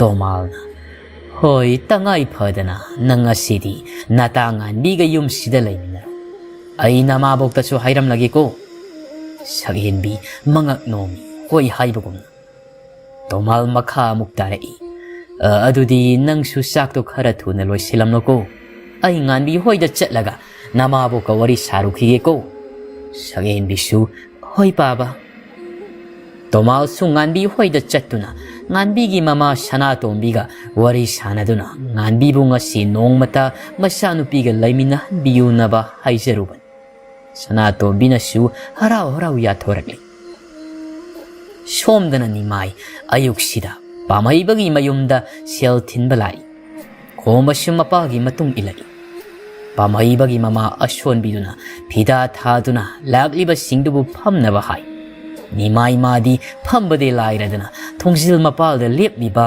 ꯄꯥꯝꯍꯩꯕꯒꯤ ꯅꯥꯛꯇ ꯆꯪꯁꯤꯟ ꯑꯁꯥꯎꯕꯒꯤ ꯃꯌꯥꯏꯅ ꯃꯈꯥꯖꯥꯏꯗꯨꯗ ꯈꯨꯄꯥꯛꯅ ꯊꯥꯔꯒ ꯁꯥꯎꯅ ꯍꯥꯏꯔꯛꯏ ꯀꯔꯤꯁꯨ ꯂꯩꯇꯕ ꯅꯪꯃꯛꯅꯁꯨ ꯑꯩꯒꯤ ꯏꯆꯥꯕꯨ ꯗꯛꯐꯝ ꯇꯥꯕ ꯃꯈꯩ ꯐꯨꯕ ꯌꯥꯕ꯭ꯔꯥ ꯄꯥꯝꯍꯩꯕ ꯃꯈꯥꯖꯥꯏꯗꯣ ꯃꯈꯨꯠꯅ ꯇꯞꯅ ꯅꯥꯜꯂꯤ ꯈꯨꯝꯕꯗꯤ ꯈꯨꯝꯂꯛꯇꯦ ꯏꯕꯣ ꯌꯥꯏꯃ ꯏꯔꯥꯡ ꯁꯥꯒꯠꯄ ꯄꯥꯝꯗꯕꯅ ꯇꯞꯊꯅ ꯅꯤꯃꯥꯏꯗ ꯍꯥꯏꯔꯛꯏ ꯏꯕꯥꯏ ꯋꯥꯁꯦ ꯇꯞꯅ ꯍꯥꯏꯅꯁꯤ ꯑꯃꯨꯛꯇ ꯐꯤꯡꯒꯠꯄꯤꯈꯤꯅꯨ ꯅꯤꯃꯥꯏ ꯈꯣꯟ ꯋꯥꯡꯅ ꯁꯥꯎꯅ ꯍꯥꯏꯔꯛꯏ ꯌꯥꯔꯦ ꯏꯁꯦꯟꯁꯨ ꯅꯆꯥ ꯅꯤꯡꯉꯣꯜ ꯌꯥꯎꯗꯕꯅꯤꯅ ꯁꯤꯒꯨꯝꯕꯁꯤꯗ ꯃꯤꯅꯨꯡꯁꯤ ꯄꯣꯛꯂꯣꯏ ꯍꯥꯏꯕ ꯅꯕꯥꯏ ꯑꯩ ꯆꯞ ꯆꯥꯅ ꯈꯪꯏ ꯑꯗꯨꯅꯕꯨ ꯑꯩꯒꯤ ꯏꯆꯥꯗ ꯅꯆꯥ ꯅꯤꯄꯥꯁꯤꯅ ꯑꯗꯨꯛ ꯊꯤꯅ ꯐꯨꯕꯗ ꯀꯔꯤꯁꯨ ꯍꯥꯏꯗꯅ ꯇꯨꯃꯤꯟꯅ ꯂꯩꯔꯤꯕ ꯅꯠꯇ꯭ꯔꯣ ꯏꯕꯣ ꯌꯥꯏꯃꯒꯤ ꯅꯨꯄꯤ ꯃꯦꯝꯇꯣꯟ ꯄꯦꯟꯗꯅ ꯅꯤꯃꯥꯏꯒꯤ ꯄꯥꯎꯈꯨꯝ ꯄꯤꯔꯛꯏ ꯑꯗꯨꯃꯛꯁꯨ ꯍꯥꯏꯒꯅꯨ ꯐꯅ ꯐꯔꯝꯕ ꯏꯆꯥꯅꯤ ꯅꯆꯥꯅꯨꯄꯤꯗꯨ ꯂꯥꯛꯄꯗꯒꯤ ꯏꯆꯥꯁꯤ ꯄꯨꯡꯃꯥꯡ ꯃꯥꯡꯂꯕꯅꯤ ꯃꯧ ꯑꯃ ꯑꯣꯏꯔꯒ ꯃꯧ ꯑꯃꯒꯤ ꯂꯤꯆꯠꯁꯨ ꯆꯠꯅꯤ ꯈꯪꯗꯕ ꯀꯅꯥꯒꯤ ꯂꯥꯏꯗꯨꯛ ꯊꯥꯕ ꯆꯥꯛ ꯊꯣꯡꯕ ꯄꯨꯝꯅꯃꯛ ꯍꯅꯨꯕꯤ ꯑꯩꯅ ꯇꯧꯕ ꯉꯥꯛꯇꯅꯤ ꯁꯤ ꯄꯨꯝꯅꯃꯛ ꯑꯩ ꯅꯣꯡꯃꯇ ꯃꯉꯣꯟꯗ ꯋꯥ ꯑꯀꯟꯕ ꯀꯔꯤꯁꯨ ꯍꯥꯏꯗꯕꯅꯤ ꯐꯔꯦꯅꯦ ꯃꯁꯤ ꯄꯨꯝꯅꯃꯛ ꯇꯣꯛꯂꯁꯤ ꯑꯩꯒꯤ ꯏꯆꯥꯁꯨ ꯐꯠꯇꯦ ꯑꯗꯨꯕꯨ ꯏꯆꯥꯗꯒꯤꯗꯤ ꯅꯆꯥꯅꯨꯄꯤꯗꯨꯅ ꯍꯦꯟꯅ ꯐꯠꯇꯦꯅꯦ ꯇꯥꯗꯥ ꯃꯤꯆꯥ ꯋꯥꯔꯛꯇ꯭ꯔꯤꯉꯩ ꯅꯆꯥꯗꯣ ꯍꯥꯟꯅ ꯑꯃꯨꯛꯇ ꯋꯥꯔꯛꯄꯤꯌꯨ ꯏꯃꯥꯁꯨ ꯍꯟꯗꯦ ꯅꯤꯄꯤ ꯃꯔꯥꯏ ꯑꯃꯗꯒꯤ ꯍꯦꯟ ꯃꯆꯤꯜ ꯀꯕꯣꯛ ꯄꯣꯛꯄ ꯃꯈꯩ ꯍꯥꯏꯔꯛꯏ ꯄꯨꯝꯅꯃꯛ ꯑꯣꯏꯗꯨꯅꯁꯨ ꯂꯥꯜꯂꯤꯕꯗꯤ ꯅꯆꯥ ꯅꯤꯄꯥꯁꯤꯅꯤꯅꯦ ꯃꯥ ꯍꯥꯟꯅ ꯍꯥꯠꯂ ꯐꯒꯗꯕꯅꯤꯅꯦ ꯈꯣꯝꯕꯥ ꯅꯪ ꯀꯔꯤ ꯌꯦꯡꯂꯤ ꯅꯆꯦꯕꯨ ꯁꯥ ꯁꯟ ꯐꯨꯕꯒꯨꯝꯅ ꯐꯨꯗꯨꯅ ꯇꯥꯜꯂꯛꯈꯤꯕ ꯅꯤꯄꯥꯁꯦ ꯃꯅꯝ ꯇꯠꯄ ꯃꯈꯩ ꯐꯨꯔꯒ ꯋꯥꯔꯛꯎꯅꯦ ꯍꯥꯠꯀꯦ ꯍꯥꯏꯔꯕꯁꯨ ꯍꯥꯠꯇꯣꯛ ꯃꯗꯨꯒꯤ ꯗꯥꯏꯇ ꯄꯨꯝꯕ ꯏꯄꯥꯅ ꯂꯧꯒꯦ ꯁꯥꯎꯔꯝꯗꯕ ꯏꯕꯣ ꯌꯥꯏꯃꯁꯨ ꯅꯤꯃꯥꯏꯒꯤ ꯀꯥ ꯍꯦꯟꯕ ꯋꯥꯁꯤꯗ ꯃꯥꯁꯨ ꯁꯥꯎꯅ ꯂꯥꯎꯗꯨꯅ ꯍꯥꯏꯔꯛꯏ ꯍꯦꯔꯥ ꯐꯖꯅ ꯍꯥꯏꯅꯁꯤ ꯍꯥꯏꯕꯗ ꯌꯥꯗ꯭ꯔꯕꯅꯤꯅ ꯍꯧꯖꯤꯛꯇꯤ ꯂꯩꯕꯥꯛ ꯄꯨꯡꯖꯥꯎ ꯊꯤꯟꯕ ꯇꯥꯔꯦꯗꯅ ꯅꯆꯥꯅꯨꯄꯤꯗꯣ ꯑꯩꯈꯣꯏꯅ ꯌꯥꯝꯅ ꯄꯥꯝꯅ ꯏꯃꯧ ꯑꯣꯏꯈꯤꯕ ꯅꯠꯇꯦ ꯍꯥꯏꯕꯁꯦ ꯈꯪꯅ ꯋꯥ ꯉꯥꯡꯕꯗꯤ ꯐꯩ ꯅꯤꯃꯥꯏ ꯁꯥꯎꯕ ꯍꯦꯟꯈꯤꯕꯅ ꯏꯕꯣ ꯌꯥꯏꯃꯒꯤ ꯃꯅꯥꯛꯇ ꯆꯪꯁꯤꯟ ꯃꯈꯧꯔꯤ ꯃꯦꯠꯂꯒ ꯃꯌꯥ ꯁꯤꯛ ꯁꯥꯎꯅ ꯍꯥꯏꯔꯛꯏ ꯅꯪꯒꯨꯝꯕꯅꯁꯨ ꯑꯩꯒꯤ ꯏꯆꯥꯗ ꯑꯗꯨꯝꯅ ꯍꯥꯏꯕ ꯌꯥꯕ꯭ꯔꯥ ꯏꯕꯣ ꯌꯥꯏꯃꯁꯨ ꯁꯥꯎꯅ ꯅꯤꯃꯥꯏꯒꯤ ꯃꯈꯧꯔꯤ ꯃꯦꯠ ꯃꯥꯁꯨ ꯍꯥꯏꯔꯛꯏ ꯅꯣꯏꯒꯤ ꯅꯋꯣꯡꯗꯨꯅ ꯍꯥꯏꯍꯟꯕꯅꯤ ꯇꯨꯃꯤꯟꯅ ꯂꯦꯞꯂꯝꯕ ꯈꯣꯝꯕꯒ ꯄꯥꯝꯍꯩꯕꯒꯁꯨ ꯄꯥꯈꯠꯅ ꯆꯪꯁꯤꯟꯗꯨꯅ ꯈꯠꯅꯔꯤꯕꯗꯨ ꯈꯥꯝꯇꯣꯛꯏ ꯈꯣꯝꯕ ꯃꯄꯥꯕꯨ ꯆꯤꯡꯊꯣꯛꯅ ꯃꯤꯄꯥꯏꯅ ꯍꯥꯏꯔꯛꯏ ꯄꯥꯕ ꯍꯅꯨꯊꯪꯁꯤꯗ ꯀꯩꯅꯣ ꯇꯧꯕꯤꯔꯤꯕꯁꯤꯕꯣ ꯑꯁꯥꯎꯕ ꯄꯦꯟꯗꯕ ꯂꯩꯔꯕꯁꯨ ꯐꯖꯅ ꯍꯥꯏꯅꯕ ꯌꯥꯕꯁꯤꯗ ꯄꯥꯝꯍꯩꯕ ꯅꯤꯃꯥꯏꯒꯤ ꯃꯅꯥꯛꯇ ꯆꯪꯁꯤꯟ ꯃꯈꯨꯠ ꯂꯣꯟꯅꯗꯨꯅ ꯇꯞꯅ ꯍꯥꯏꯖꯔꯛꯏ ꯕꯥꯕꯥ ꯋꯥꯁꯤ ꯁ꯭ꯋꯥꯏꯗ ꯇꯦꯟꯁꯤꯜꯂꯁꯤ ꯑꯩ ꯃꯤꯒꯤ ꯃꯃꯥꯡꯗ ꯌꯥꯝꯅ ꯏꯀꯥꯏꯔꯤ ꯑꯩꯅ ꯇꯈꯦꯜꯂꯩꯗ ꯐꯨꯈꯤꯕꯗꯨꯒꯤꯗꯤ ꯑꯩ ꯂꯥꯜꯂꯤ ꯍꯥꯏꯖꯔꯤ ꯇꯈꯦꯜꯂꯩꯅ ꯌꯨꯝꯁꯤꯗꯒꯤ ꯆꯠꯈꯤꯕꯗꯨꯁꯨ ꯀꯅꯥꯝꯇꯅ ꯃꯥꯕꯨ ꯇꯥꯟꯈꯤꯗꯦ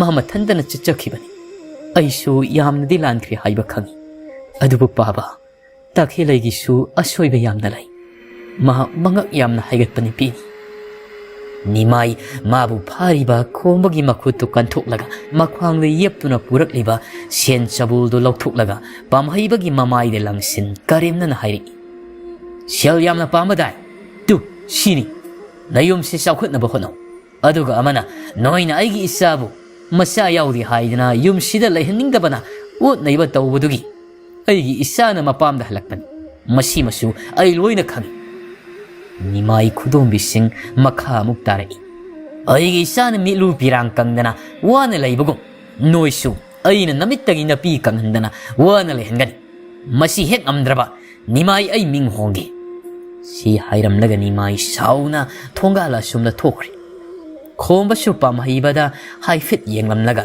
ꯃꯥꯁꯨ ꯃꯄꯥꯒꯤ ꯃꯇꯨꯡ ꯏꯟꯅꯈ꯭ꯔꯦ ꯃꯦꯝꯇꯣꯟ ꯆꯠꯈ꯭ꯔꯤꯕ ꯅꯤꯃꯥꯏꯗ ꯌꯦꯡ ꯃꯆꯤꯜꯗ ꯁꯥꯎꯅ ꯍꯥꯏꯔꯤ ꯀꯌꯥꯗ ꯎꯁꯤꯠꯇ꯭ꯔꯤꯕꯅꯣ ꯌꯦꯡꯉꯣ ꯁꯦꯜꯒ ꯂꯪꯁꯤꯟꯗꯅ ꯃꯣꯏ ꯃꯉꯥꯏꯔꯦꯅꯦ ꯄꯩꯁꯥ ꯄꯥꯏꯔꯤꯕꯁꯦ ꯄꯩꯁꯥ ꯄꯥꯏꯔꯤ ꯃꯇꯤꯛ ꯃꯤꯕꯨ ꯀꯩꯁꯨ ꯂꯩꯇꯅ ꯈꯜꯂꯤꯕꯁꯦ ꯑꯩꯈꯣꯏꯁꯨ ꯃꯣꯏꯗꯒꯤ ꯆꯥꯡ ꯀꯔꯤꯁꯨ ꯇꯥꯔꯝꯕ ꯅꯠꯇꯦ ꯃꯍꯥꯛꯀꯤ ꯍꯤꯡꯆꯥꯕꯤ ꯌꯨꯝꯒꯥꯏꯕꯤꯗꯨ ꯂꯥꯛꯄꯗꯒꯤ ꯂꯟ ꯊꯨꯝ ꯄꯨꯝꯅꯃꯛ ꯃꯥꯡ ꯇꯥꯛꯍꯜꯂꯝꯂꯦꯗꯅ ꯄꯥꯝꯍꯩꯕ ꯃꯃꯥꯗ ꯌꯦꯡ ꯍꯥꯏꯅꯤꯡꯗꯅ ꯍꯥꯏꯔꯛꯏ ꯌꯥꯔꯦ ꯏꯃꯥ ꯇꯣꯛꯂꯣ ꯀꯩꯗꯧꯒꯦ ꯏꯕꯣ ꯌꯥꯏꯃꯅ ꯑꯃꯨꯛ ꯃꯃꯥ ꯌꯥꯔꯦ ꯇꯣꯛꯂꯁꯤ ꯃꯁꯤꯒꯤ ꯋꯥꯁꯦ ꯑꯩ ꯌꯨꯝꯂꯣꯟꯅꯕꯁꯤꯡꯒꯤ ꯃꯥꯡꯗ ꯀꯥꯏꯕꯅ ꯃꯥꯏꯁꯦ ꯊꯥꯡꯒꯠꯂꯒ ꯆꯠꯄ ꯉꯝꯂꯣꯏꯗꯧꯔꯦ ꯑꯣꯟꯊꯣꯛꯄ ꯏꯃꯨꯡ ꯑꯃꯒ ꯍꯦꯛ ꯉꯥꯏꯁꯦꯟ ꯑꯣꯏꯔꯨꯗꯅ ꯑꯩꯒꯤ ꯏꯃꯨꯡꯁꯦ ꯀꯥꯡꯈꯣꯡ ꯆꯥꯏꯕ ꯍꯥꯏꯕꯗꯨ ꯑꯣꯏꯔꯦ ꯄꯥꯝꯍꯩꯕ ꯀꯨꯏꯅ ꯂꯩꯔꯝꯗꯦ ꯏꯃꯨꯡ ꯆꯪꯈ꯭ꯔꯦ ꯏꯕꯣ ꯌꯥꯏꯃ ꯃꯦꯝꯇꯣꯟ ꯆꯪꯈ꯭ꯔꯤꯕ ꯃꯆꯥꯗ ꯅꯨꯡꯉꯥꯏꯇꯅ ꯌꯦꯡꯍꯧ ꯅꯥꯀꯜ ꯑꯃꯗꯅ ꯇꯣꯃꯥꯜꯁꯨ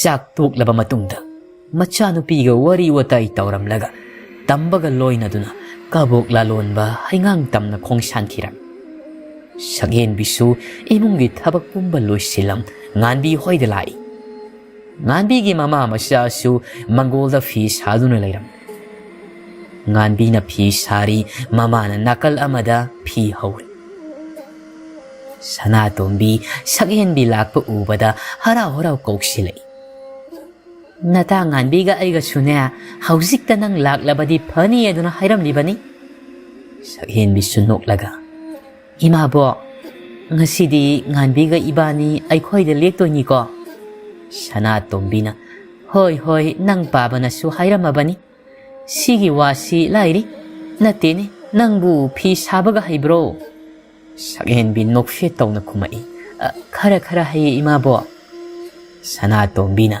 ꯈꯔ ꯈꯔꯗꯨꯅ ꯑꯣꯏꯕ ꯌꯥꯔꯣꯏ ꯐꯖꯅ ꯍꯩꯖꯤꯜꯂꯨ ꯍꯌꯦꯡ ꯅꯌꯨꯝ ꯄꯥꯜꯂꯕꯗꯤꯅꯦ ꯐꯤ ꯁꯥꯔꯒ ꯁꯦꯜ ꯇꯥꯟꯕꯁꯤꯗꯤ ꯁꯣꯏꯗ꯭ꯔꯕꯅꯤ ꯑꯗꯨꯅ ꯍꯧꯖꯤꯛꯇꯒꯤ ꯍꯧꯅ ꯍꯩꯖꯤꯟꯍꯧꯕ ꯌꯥꯔꯦ ꯅꯇꯥꯅ ꯁꯥꯔꯤꯕ ꯃꯅꯥꯛꯁꯤꯗ ꯐꯝꯂꯒ ꯌꯦꯡꯂꯨꯁꯣ ꯅꯪꯁꯨ ꯍꯩꯖꯤꯟꯅꯕ ꯁꯛꯍꯦꯟꯕꯤꯅ ꯑꯃꯨꯛ ꯍꯣꯏ ꯏꯃꯥꯕꯣ ꯁꯛꯍꯦꯟꯕꯤꯁꯨ ꯉꯥꯟꯕꯤꯒꯤ ꯃꯅꯥꯛꯇ ꯆꯪꯁꯤꯟ ꯉꯥꯟꯕꯤꯅ ꯐꯤ ꯁꯥꯔꯤꯕꯗꯨ ꯃꯅꯥꯛꯇ ꯐꯝꯂꯒ ꯌꯦꯡꯂꯤ ꯁꯣꯝꯗꯅ ꯁꯥꯐꯕ ꯃꯁꯥ ꯌꯥꯝꯅ ꯅꯥꯟꯅ ꯁꯛꯍꯦꯟꯕꯤ ꯍꯣꯏꯒꯤ ꯊꯣꯡꯒꯥꯜꯗ ꯂꯦꯞ ꯁꯛꯍꯦꯟꯕꯤ ꯊꯣꯛꯂꯛꯄ ꯉꯥꯏ ꯃꯆꯤꯜꯗꯁꯨ ꯃꯣꯟꯗꯥ ꯅꯨꯡꯉꯥꯏꯅ ꯃꯨꯔꯨꯝ ꯃꯨꯔꯨꯝ ꯁꯣꯜꯂꯤ ꯉꯁꯤꯗꯤ ꯅꯨꯡꯁꯤ ꯍꯦꯛꯇ ꯍꯥꯏꯔꯗꯧꯅꯤ ꯌꯥꯔꯛꯇ꯭ꯔꯕꯁꯨ ꯌꯥꯅꯕ ꯒꯤꯔꯤ ꯒꯤꯔꯤ ꯍꯦꯛꯇ ꯇꯛꯈꯤ ꯃꯥꯅꯒ ꯌꯥꯗ ꯌꯥꯄꯣꯠꯇꯦ ꯁꯥꯐꯕ ꯑꯩꯉꯣꯟꯗꯕꯨ ꯄꯥꯕꯅ ꯄꯥꯝꯕ ꯄꯥꯝꯗꯕ ꯑꯩꯅꯗꯤ ꯅꯨꯡꯁꯤꯌꯦ ꯑꯗꯨꯅ ꯑꯩꯗꯤ ꯁꯛꯍꯦꯟꯕꯤ ꯂꯧꯗꯕ ꯌꯥꯗꯦ ꯄꯥꯕꯁꯨ ꯐꯅ ꯄꯥꯝꯗꯦ ꯌꯥꯅꯤꯡꯗꯦ ꯍꯥꯏꯔꯕꯁꯨ ꯑꯩꯅ ꯁꯛꯍꯦꯟꯕꯤ ꯄꯨꯁꯤꯜꯂꯛꯄ ꯅꯨꯃꯤꯠꯇ ꯁꯥꯎꯕ ꯑꯗꯨꯝ ꯐꯖꯈ꯭ꯔꯁꯤꯅꯤꯗ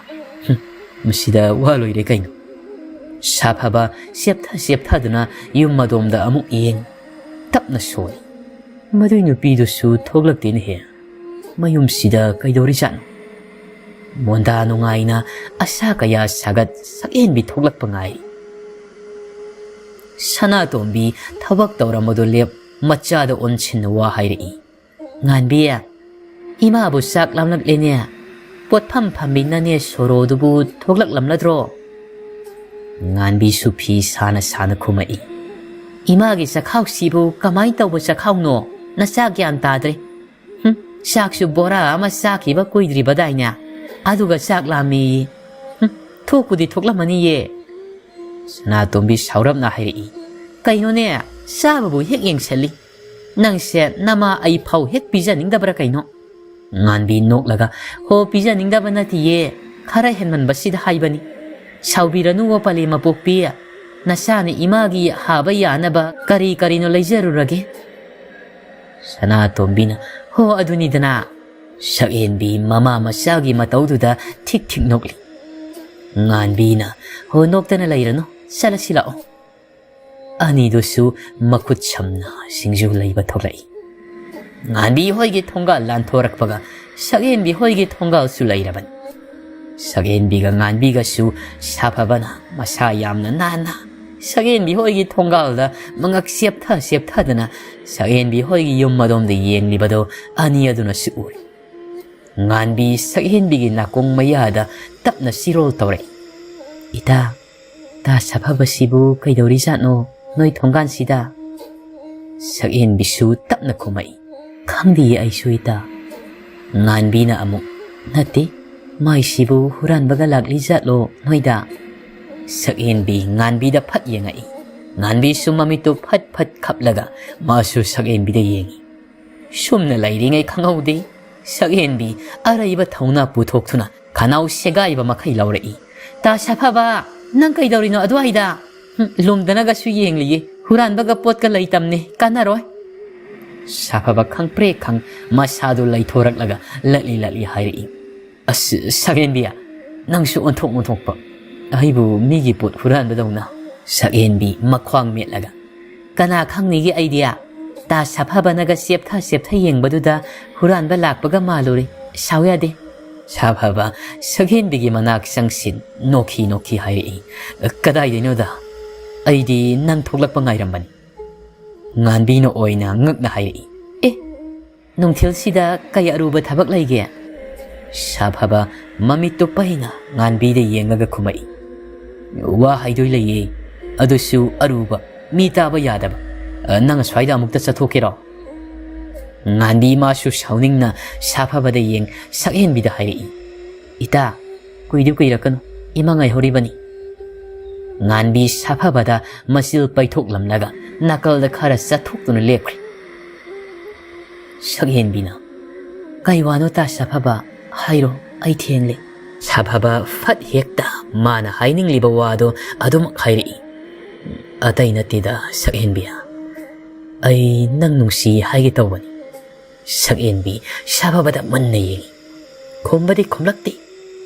Sapaba amuk sumakha tarai. Yadaba yaroy ko sakin biya. Kuire ay na nang nungsirak libasi. Pungdok tabagi wani. Adubo ay kuy na pumlaga tambasya. Ngamlaktaba na. Ngasidi na pamda hekta hairabani. Sakin bi handak su kumlakti. Sapaba sakin bida yengaga amuk su hairi. Kay kalino sakin bi. Sakin bi tapna. Ay tiyangli, chatlagi. Sapaba noklaga. Pare, ngasido nang ahing tumda kay wakal kalo. Aduga hayeng pakumpiro. Ay noy pukriya sa wada ngayramge ko. Ado yadawadi yaroy ko. Ay di hari sini. Sakin bi, hay fit tamak yeng mamlaga.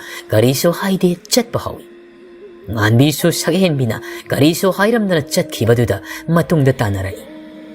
Ngan bi na nang su asigi suno su basiga wari sanabadagi ngawre niya. Sala siga hayram de natandi hekta sat ki hayba. Sakin bi ona tayna wa mo oy na hayri. Ngan bi ay ta sababa na nungsi pongdorakli. Ngan bi sat na sakin bi da yeng kangning na hangay. Nang di kay kumlamle ado diya. Sakin bina, karisu kumlamdi, mana hayeng marol hayrau hayrami. Ngan bi may thong tukta na hayri. Nang nabukari kaligi. Sakin bi, ngan bi gi makuto siya na pay silaga kumai. Kan bagidi yam na kalida ita. Ngan bi na. Ay na haydi ta sapaba na hayri bado, nang yaning labra haybani. Sakin bi noksin naraga hayri. Ay isa na yaning ba yaning daba ay kangdi. Adubo ita, tunggi kalaga ay yaragi di kali. Ay gi wakal sina mangunda lupsin krabadi. Ay gi tamoy siya, macheta na kay gidaba mali ita. Ngan bi kangi sakin mi na hayri bado. Masu sakin bi bu tiyem dun hayri. Phana oidunashu ita ta khomanadi nangbu yamna nuksijabani nang wakhaldu munadi khallo masida aina khut thingjinbasu yaroi aduna ita nang wakhal munna khalluko aigidi nangna phani khanbado adude lepkani sakhenbina ita nangsu tahauba natro ipuna aigi pabada nganglamba khondo nganbi khomlakti sakhenbi pendana amuksu makha tarai aduda mahak wahai ama phawba haikidi nahanwai aina haikibado ta khomadi nipa yamna thoktabani haidana chumdra aina haibado masi nipa yamna thoktabani pani aduna ai mabu ka hena nungsiba phawraktringai ta sababana haibada yaragi khali maduna su phagani khali nipa thoktaba mangonda leiraga ai wagani ita ai yam wagani si haiduna sagenbi lambi sida hiki kaplakli nganbi matabu thiemduna asumna hairi ita lambi sida adumna taunusi potphamsu yauri mina urabadi phasana amuk ngangna khiroi si tokloba nganbi mapi singdu makhut ani sang phat phat taithoi ani dusu singju khara lairaga mayumda amuk halakli sagen bidi mayum sanghauragi haidna sanghauri nganbina singju saraga punna chachi haibaga yada khai mahak laihauri nganbi su singju do mamada piramlaga sagen bi hoida laktuna sagen biga punna laiminai matamnadi asum haukhibana numidangi matam amu oirakli somdana tomal hoisu haingang yaure hek yaubaga tambana tauduna purak liba potchai singdo mafam ahum thokna chattuna piram laba matungda mayum hannaba sangari da kakhalaklam tomal saurapna tambada hairi itaw nang hendi henmaliko ngasari gi kari su pijadaba ngami haiba hauksik numidangi sakna kadai da sadoriba aidi sak lamana su yadri tambana itaw saki wadi aisu lamlibani sida imanaba malai moida aina sak haplamu haidana haibani adudo aina sarurasi tomal namu hoi hoi ado en sangri khara hauramdoi natro tambana adudi aisu khangdri dai taw yawra khanglani somdana sakenbi nganbi makhoi ani su sak toklaba matungda mapa ngaiba oina mapalda thoraklaga lartena mathan thabalgi mangal yengli ngasidi maimu basu magi hura laina du hobadagi leiba yadadana tomalna kauraktrabasu nausheka loina duna tomal hoide laklam naushekti maimu bada chaiba lepti nang henmalabani ko huran bai thabak sida tuklo haibasi yadeba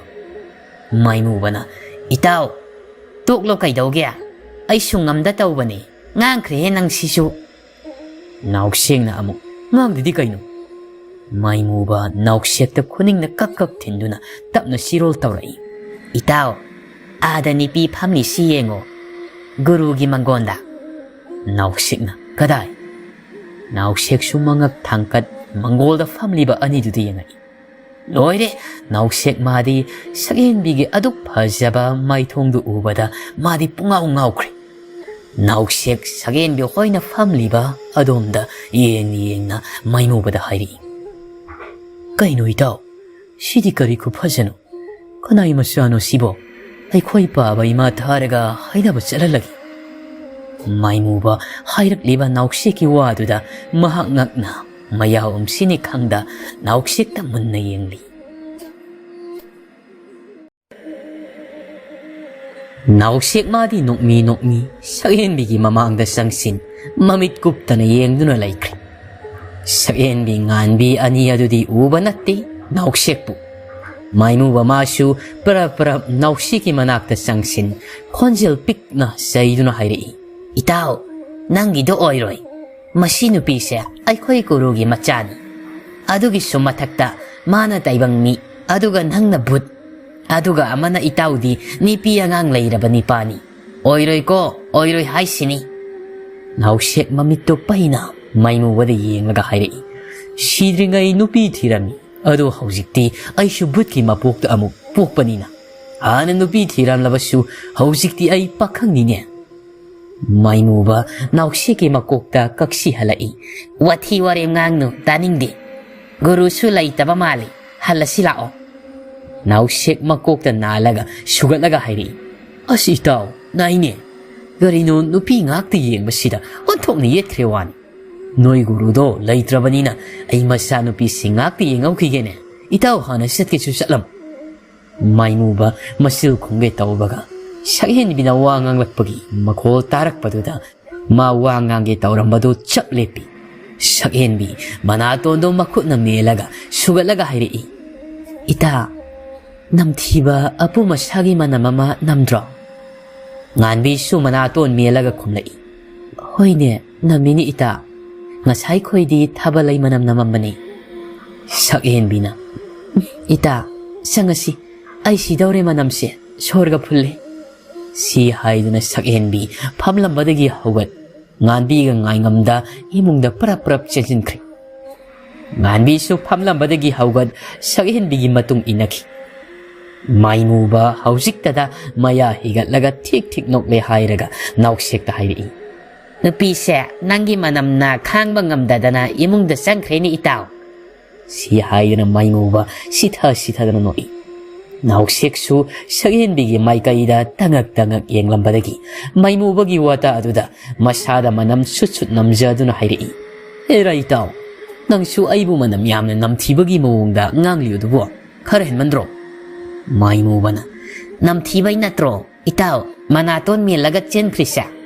Nauksek sauning na hairi. Ado di nangudagi oiram niya, ay ngunday din natin. May mo ba nok pa kang laga? Hoy, hoy, taysilo, ay ngunda, ay kem saubidi. Nauksek na. Ado itaw, nang na ay gimating karadi pang biro ko. Ay hausiki ni pido, yam na pami ba? Noy guruda, nang na ay gidamak karahay na biro ko. May mo ba mamito pa na nauksek ti yeng laga? Itaw, nang di yam ni henjili. Nati, taibang misiga but nangga kamay na nung sinadoy no hayba. Adugi sumatakta, guru na su yara oy, ay hayba tali. Nauksek piri-piri ga tao na kumay. Itaw, nang ay gimating siya mukta pango ko doge. May mo ba matasana? As itaw, oy roy me. But nupi oy radi ay itaw gidamak makong ko laga oy so haizarage bu. Sidi taibang mini, nang su kalaga yengo. Nauksek ngayak to minna wakal kalabatungda, noki may mo wada hayri. Sumdaw rasi itaw, hausuki nupi do, hatok laga but marakta tilalasi. Adu oy di ay ganong sinabayari dana. May mo bangak na kangaw laurai. Kay hayba itaw, nang hausuki do. Aduy wadu ay ko'y guru nagatara di nang natay kaya saroy ko. Machanupi si laylat pugumla laga thambani. Yam na luna tau kraba. Nang na adum nagataura ba di loyre. Hay dribo nang loyre ko. May mo ba nauksiki manak haranak na sangsin. Nauksik po tiyam no hay. Itaw, nang giwakan do pati. Madukan ba haung na daba wakan ni. Aduga ama na taibang miga ay ko'y gadi ko'y nasang na loy na bayadi. Guruga ay ko'y ga loy na ba na mawong nga madaloy na ba ni? Nang nakaliwa wakal do di oiroy itaw, madu tado asagat-sagat ka no, oiroy da ba ni? Soy da na kay gani ko nang nibhap na sari do, nang gyan tao itaw. Nauksek kapli taw ng hayi. Itaw, di pa jay hay, masinipi siya. Ay na tengnarak pa, eloy do faw ba, madaw na pa jay di hay ba? Ibo, mapang na tukpata rabra taw ni siba. May mo ba na? Tokpata ba ni itaw, kay di upaylay. Siyom da su tomal, sangari matakto da, tong na isaw sukan na langi. Itaw na ba, pindi ko, ay nga sidiya. Tamba tomal mo sawdo na ba temay. Ihari kay doragi itaw. Ay itaw gi awaman karay hengat na pira ba su piragi. Nang nasaw mo do, amok na paro kay dogya. Tomal na, natini itaw. Itaw gi maruki yumda, tsak saruga da ba ni hay na hay. Aduga hausik na, tuwa ba mga ang liba sibu, karino hay ba nida? Ay mo sakla man na yadri hay ba nita? Tamba, ik taon hay. Itaw, saksaraga amuk layra ba di, yumyaw ba tiyang kraga ni hay na taon? Tomal saurap na, tiyang ba di aray ba niya? Yumyaw di ngay ay sibra kang di, sakhaw si tatana. Tamba na, hera itaw, sara kara hen ba gibo, adum na hay ba hong na dida? Ising yaw ba ni? Ising do taksilo, sakla ba pa na ba? Tomal saurang na ising yaw ba patra do pay. Masil na kara horap na, murum soli. Taki ko, ay nang ising siya take. Tamba solibadu taraga nokfe tawna mapukningda khalli. Sawyadi itaw matangni yadaduna itawbu sara helale. Tamba masu aram khaurangba phawribani. Adubu magi nupi ngasai mana chatlamdai masangamda lehawbadugi khallaga sak sabagi matam phaw kaithoktana mayum yawnaba laklibani. Tomal masu sakti lamana loirabani adubu masu upaidi laitabana lamlabasu lamna adum khang. Matam nadi asum masum hawki. Numidangdagi nong amuk ngankiba khangawdi. Iyahaw nganba thabak chatkadaba kharadi ayuk ngana hawraga sinthapangba chatnakri. Ngasidi sakhenbi nahan makai hawba matamdagi khara thengna hawi. Nganbidi adumaktum hawri. Madi hawgalaklaga yunggi thaba inkhang loisilaba matungda sumangda thoklaktuna lai thawmai thari. Sumna lai khoiramlingai thongalagi mapa tomalsu mayum adomda sangakli. Sangakna masildasu machanupibu kauduna khara kalapna hairi. Ipagi thoibiya, ipa laklay, nangbu saka loirabro. Ipa di sak lamana loirene. Saghen bilai duk thabado prap loisilaga mapagi manakta sangsin masu pakumpirai. Kaino paba, adu kan nanganglibadubo. Haujikse ayu anganbani. Thangnaba nagtaraga khanaba maliniye. Tomal manggol machida makhong sang tingthoklaga phamlaga hairi. Migi wa lairi ne ipa sak lamana yadri. Nang sak loirabadi ne ipa khara chagi. Saghenbi mapagi sok thaba mai thongdu uraga mapagi manakta sangsin tapna hairi.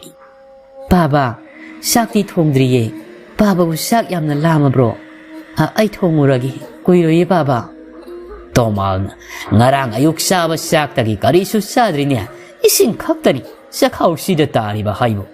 Madugi mahagi alikpaduna saka pijaba nati. Madusu nimaidagi hena li'i. Matung manaw magi thabaka chatminaba yaba nati ipa sige tawi. Sakhenbina amu. Saklami hairaga wayam na nganglabadi saklami helani. Aduna baba tumina nga hakta pothabiro ay sak prap thongluki. Tomal hoi ipa su phamungda ngehak khwang tingthuklugi. Saghenbi su hoi hairamlaga sak thongba imung sangkri. Tomal su phamlambadagi haugat nokfe tauna machilda sori. Sara khara henjarabasu sildi yamna phangledana. Ngaire sidagi hena nungaiba garaidagi lawruni. Masilda ngangdana magi kada sang phamung kakhat hipkri. Ngasidi khomba ayuk haugalakpadagi wakhal pangnungta nungaikhri. Masu ngasidi saghenbida nungsi phongdoki haiba wahai asida chap yungna khankhraban. Khomba saksari benine tauribado wakhalamada momon noklaga chari. Mapukningdasu tumina khanjai. Saghenbiya nangna nahan saukhibadusu aina themdoi. Ngasidi aigi thamoida matam kuinadagi phumduna thamlamba nangbu nungsibagi ihul pumnamakse nafamda loina tamlagadaban. Machana mayada sak hukani khangda khai nokmi laibaduda nimai mit narak labra karino khaudemlaga hairi. Misi onthokna nakheda. Khomba minoka swai mangki mahak tawfam khangdi. Sak tu sakhom sauna git namduna chasil. Nimai khombada haifit yanglamlaga chak sariba macha takhilaida onchen wa hairi. Ipagi bema nangbu hauji kari khaligena. Takhilai chak sana khumai. Kaibuno baba. Nimaina aina haibadi isabu sida sum lairagi hairibra. Natragana nipa mayumda chatke khalibro hangbani ne. Ipa di sida sum laihanninglebo. Adaga chatlaningdre. Moigi mawang matawdo ipa sungpen drene. Takhilai mai thong maksan pakumpirai. Aisu ada saningdre da baba. Sida sum lairagi khali. Khomba wa marak thatna hairi. Ise adumnasu haiganuda. Isegi punsigi su khara khallo. Khomba mapada mu onsilai. Baba suni ahalamu oiragadi ahalamagi wa haibiyu. Isegi punsi mangnaba tawbigan. Baba yung pan masi phagi nati. Nimai saurapna kumai. Nang mangaire ne ha. Punsigi maramda yamna khangliba se. Nasina ada wana lairugadabadu masiro nangna pamisa. Khomana khangba khangdabagi wa nati baba. Ishe nupini. Mawongan mapamda. Halakpi oina laibadudi nasa pamjadi. Ibai du su thoina phatabanati. Mayaki pienda da nangangiban. Yana ba laiminaba yabaduda. Ishe yumda hektalai. Takhelai kapna hairi. Sibo aina halak ningdana halak pro. Nimai khomada sairaga laholai. Nang nanganglibadu karino ha. Nati nang nanganglibadu nasi sina nungairamgadra. Yuthakpaduna nasi sida yam sathina phui haiba nang khangliba natra. Madu pumna khangna nang nasigini haidana ngasi phawba kari tawkhrage. Saki khanaba tare khan pakhatna mapuroi babu khamtorei.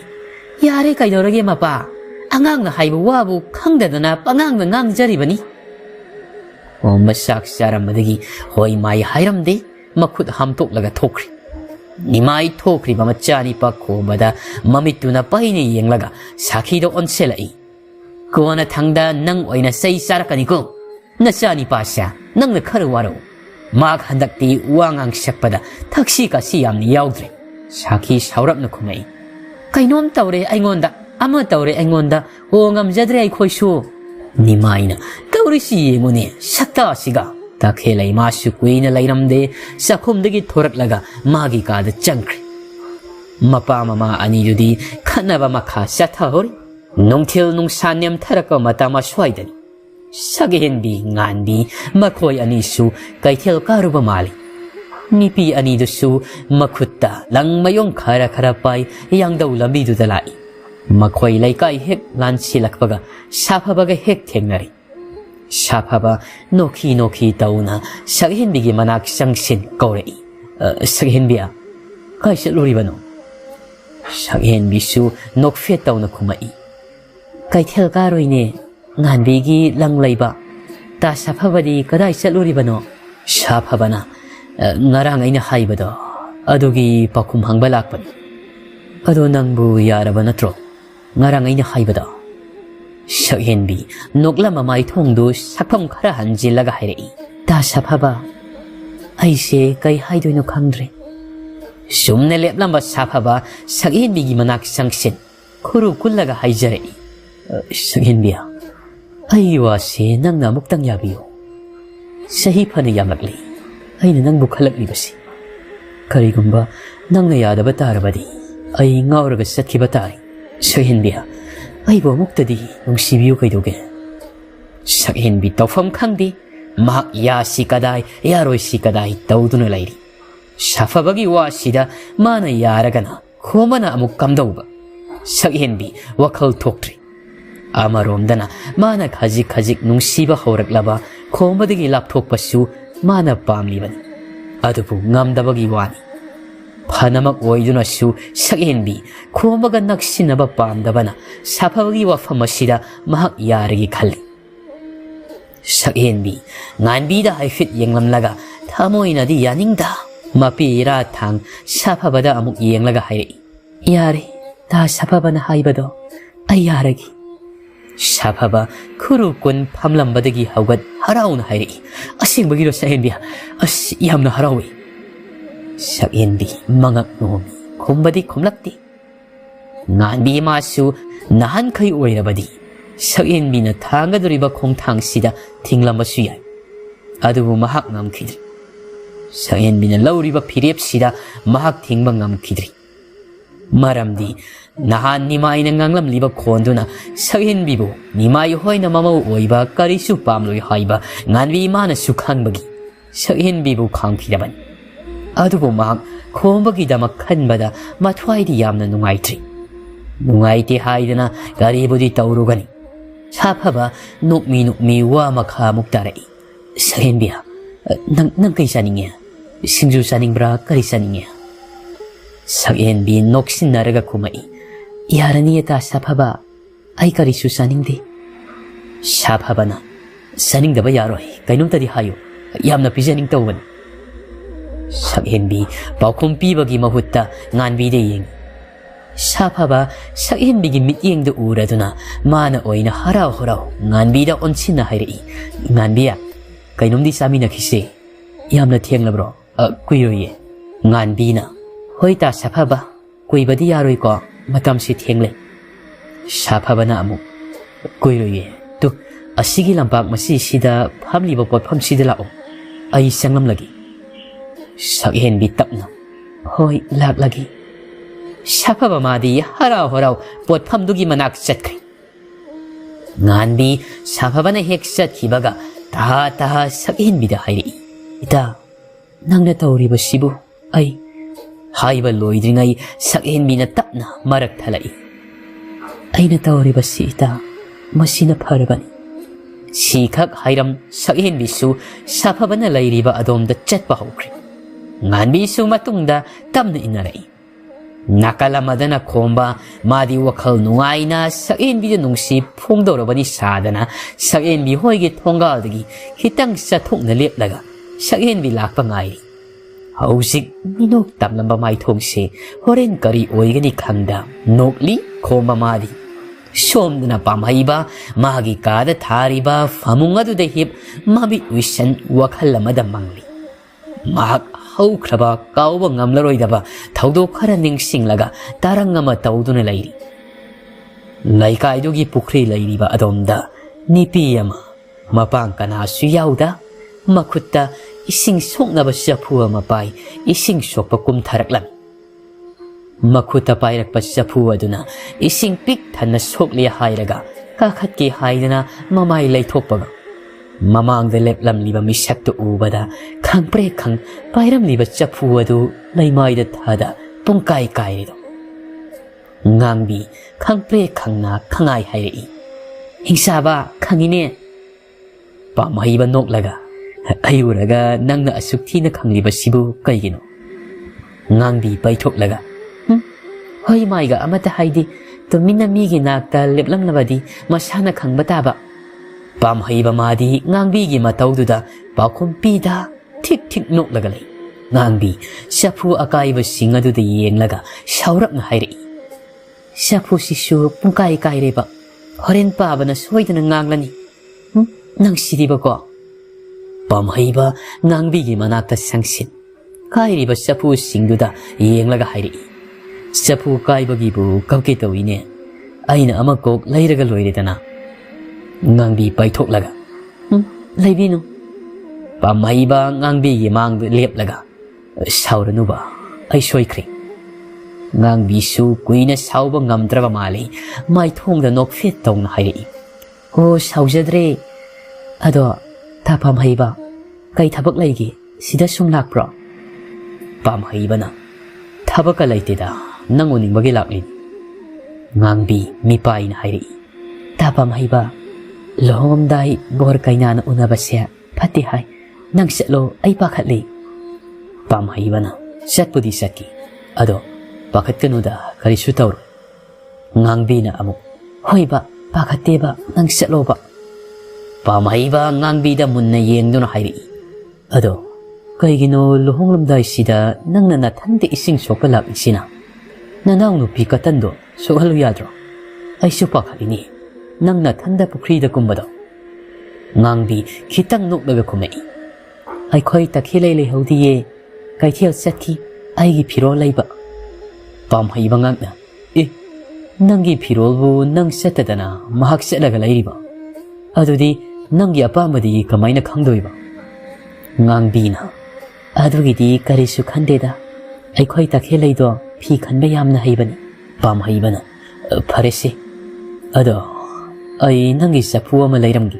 ꯅꯠꯇ꯭ꯔꯗꯤ ꯅꯣꯏ ꯄꯥꯕ ꯑꯔꯦꯛꯄꯗꯨꯅ ꯑꯃꯨꯛ ꯉꯥꯡꯕꯤꯔꯅꯤ ꯉꯥꯡꯕꯤ ꯅꯣꯛꯂꯒ ꯌꯥꯔꯅꯤꯌꯦ ꯀꯔꯤꯁꯨ ꯉꯥꯡꯂꯣꯏꯗ ꯇꯥ ꯄꯥꯝꯍꯩꯕ ꯊꯦꯡꯂꯅꯤ ꯌꯨꯝ ꯍꯟꯕ ꯑꯩꯁꯨ ꯆꯪꯂꯒꯦ ꯌꯨꯝ ꯃꯤ ꯀꯅꯥꯁꯨ ꯂꯩꯍꯧꯗꯦ ꯄꯥꯝꯍꯩꯕ ꯅꯣꯛꯐꯦꯠ ꯇꯧꯅ ꯍꯣꯏ ꯍꯣꯏ ꯆꯪꯂꯣ ꯑꯩꯁꯨ ꯆꯠꯂꯒꯦ ꯏꯃꯥꯟꯅꯕꯈꯩ ꯂꯩꯍꯧꯔꯤ ꯑꯩ ꯅꯪ ꯎꯅꯤꯡꯃꯟꯕꯗꯒꯤ ꯏꯃꯥꯟꯅꯕꯁꯤꯡ ꯊꯅꯝꯂꯒ ꯂꯥꯛꯏꯅꯤ ꯉꯥꯡꯕꯤ ꯁꯨꯒꯂꯞ ꯇꯧꯅ ꯅꯣꯛꯂꯒ ꯍꯥꯏꯔꯛꯏ ꯇꯥ ꯄꯥꯝꯍꯩꯕ ꯅꯪ ꯁꯤꯗꯤ ꯑꯣꯟꯊꯣꯛꯅ ꯇꯥꯟ ꯆꯥꯈꯤꯗ꯭ꯔꯦ ꯄꯥꯝꯍꯩꯕꯁꯨ ꯅꯣꯛꯂꯒ ꯁꯤꯅꯤꯅꯦ ꯅꯨꯡꯁꯤꯕ ꯍꯥꯏꯁꯤ ꯅꯨꯡꯁꯤꯕꯗ ꯇꯥꯟ ꯆꯥꯕ ꯆꯥꯗꯕ ꯍꯥꯏꯕ ꯑꯃ ꯂꯩꯇꯦ ꯅꯨꯡꯕꯨ ꯅꯨꯡꯁꯤꯔꯕꯗꯤꯅꯦ ꯁꯤꯔꯝꯗꯥꯏ ꯑꯣꯏꯔꯕꯁꯨ ꯅꯅꯥꯛꯇ ꯆꯦꯜꯂꯛꯂꯒ ꯅꯪꯒꯤ ꯅꯥꯛꯇ ꯁꯤꯗꯣꯏꯅꯤ ꯉꯥꯡꯕꯤ ꯁꯥꯎꯔꯞꯅ ꯄꯥꯝꯍꯩꯕꯒꯤ ꯄꯥꯝꯕꯣꯝꯗ ꯐꯨꯔꯒ ꯀꯛꯉꯥꯡ ꯇꯧꯅ ꯍꯥꯏꯔꯛꯏ ꯅꯪ ꯑꯗꯨꯝꯅ ꯁꯤꯕꯒꯤ ꯋꯥꯗꯣ ꯌꯥꯝꯅ ꯍꯥꯏꯅꯤꯡꯕ꯭ꯔꯥ ꯍꯥ ꯄꯥꯝꯍꯩꯕ ꯅꯣꯛꯂꯒ nai ne angaubiya phagi tawbani nai haibani pamhaiba mahakna gyan tarakpada wakhalda thamoi pena nokpagum taibang sida su noklaga lairamli pamhaiba noklamadu chap lepi mitkupta milu animak pina pungthan than thamoi sakna masilda soli numituna aroiba oikibani aina nangi saktambu ukiba nangna aibu thadok satkiba numitudagi hauna ai ngasisu aigi punsise mafam marang khangdana angauba magum lili nangbiya nangamuktadi halakoba ai amwari nungsiba sibu masira masini nungsiba haibado thamoi sengnabu nungsikiba misaktudi atopa amaga punsi laipul semlabasu atopa nungsiba kaya thengnarabasu thamoida hapkraba mahaktudi lai laklaga hairabasu muthatpa ngamgadaba natti pamaiba mahaksu ngangbibu thamoi sengna nungsikibana mana takhelaiga luhongduna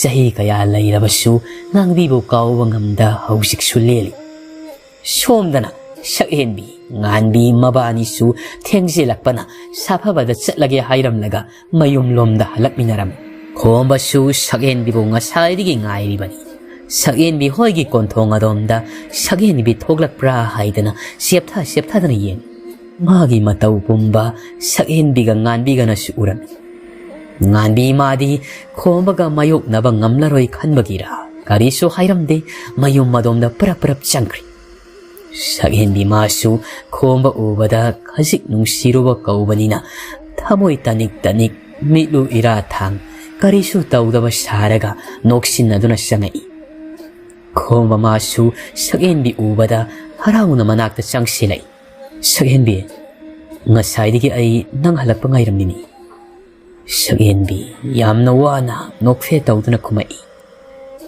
aidi karigi ngairiba khomba nukmi sakhenbi da yenglaga ikairap tong hairi sakhenbi ai nangbu nungsi kuire aina khalaklisi nangna yamang tikli kanudagi aina nangse nungsiraklamani sakhenbi khomba ukhragani khan tung fat onthoklaga mitluda omduna lairiba pirang singdo maning damna sinthali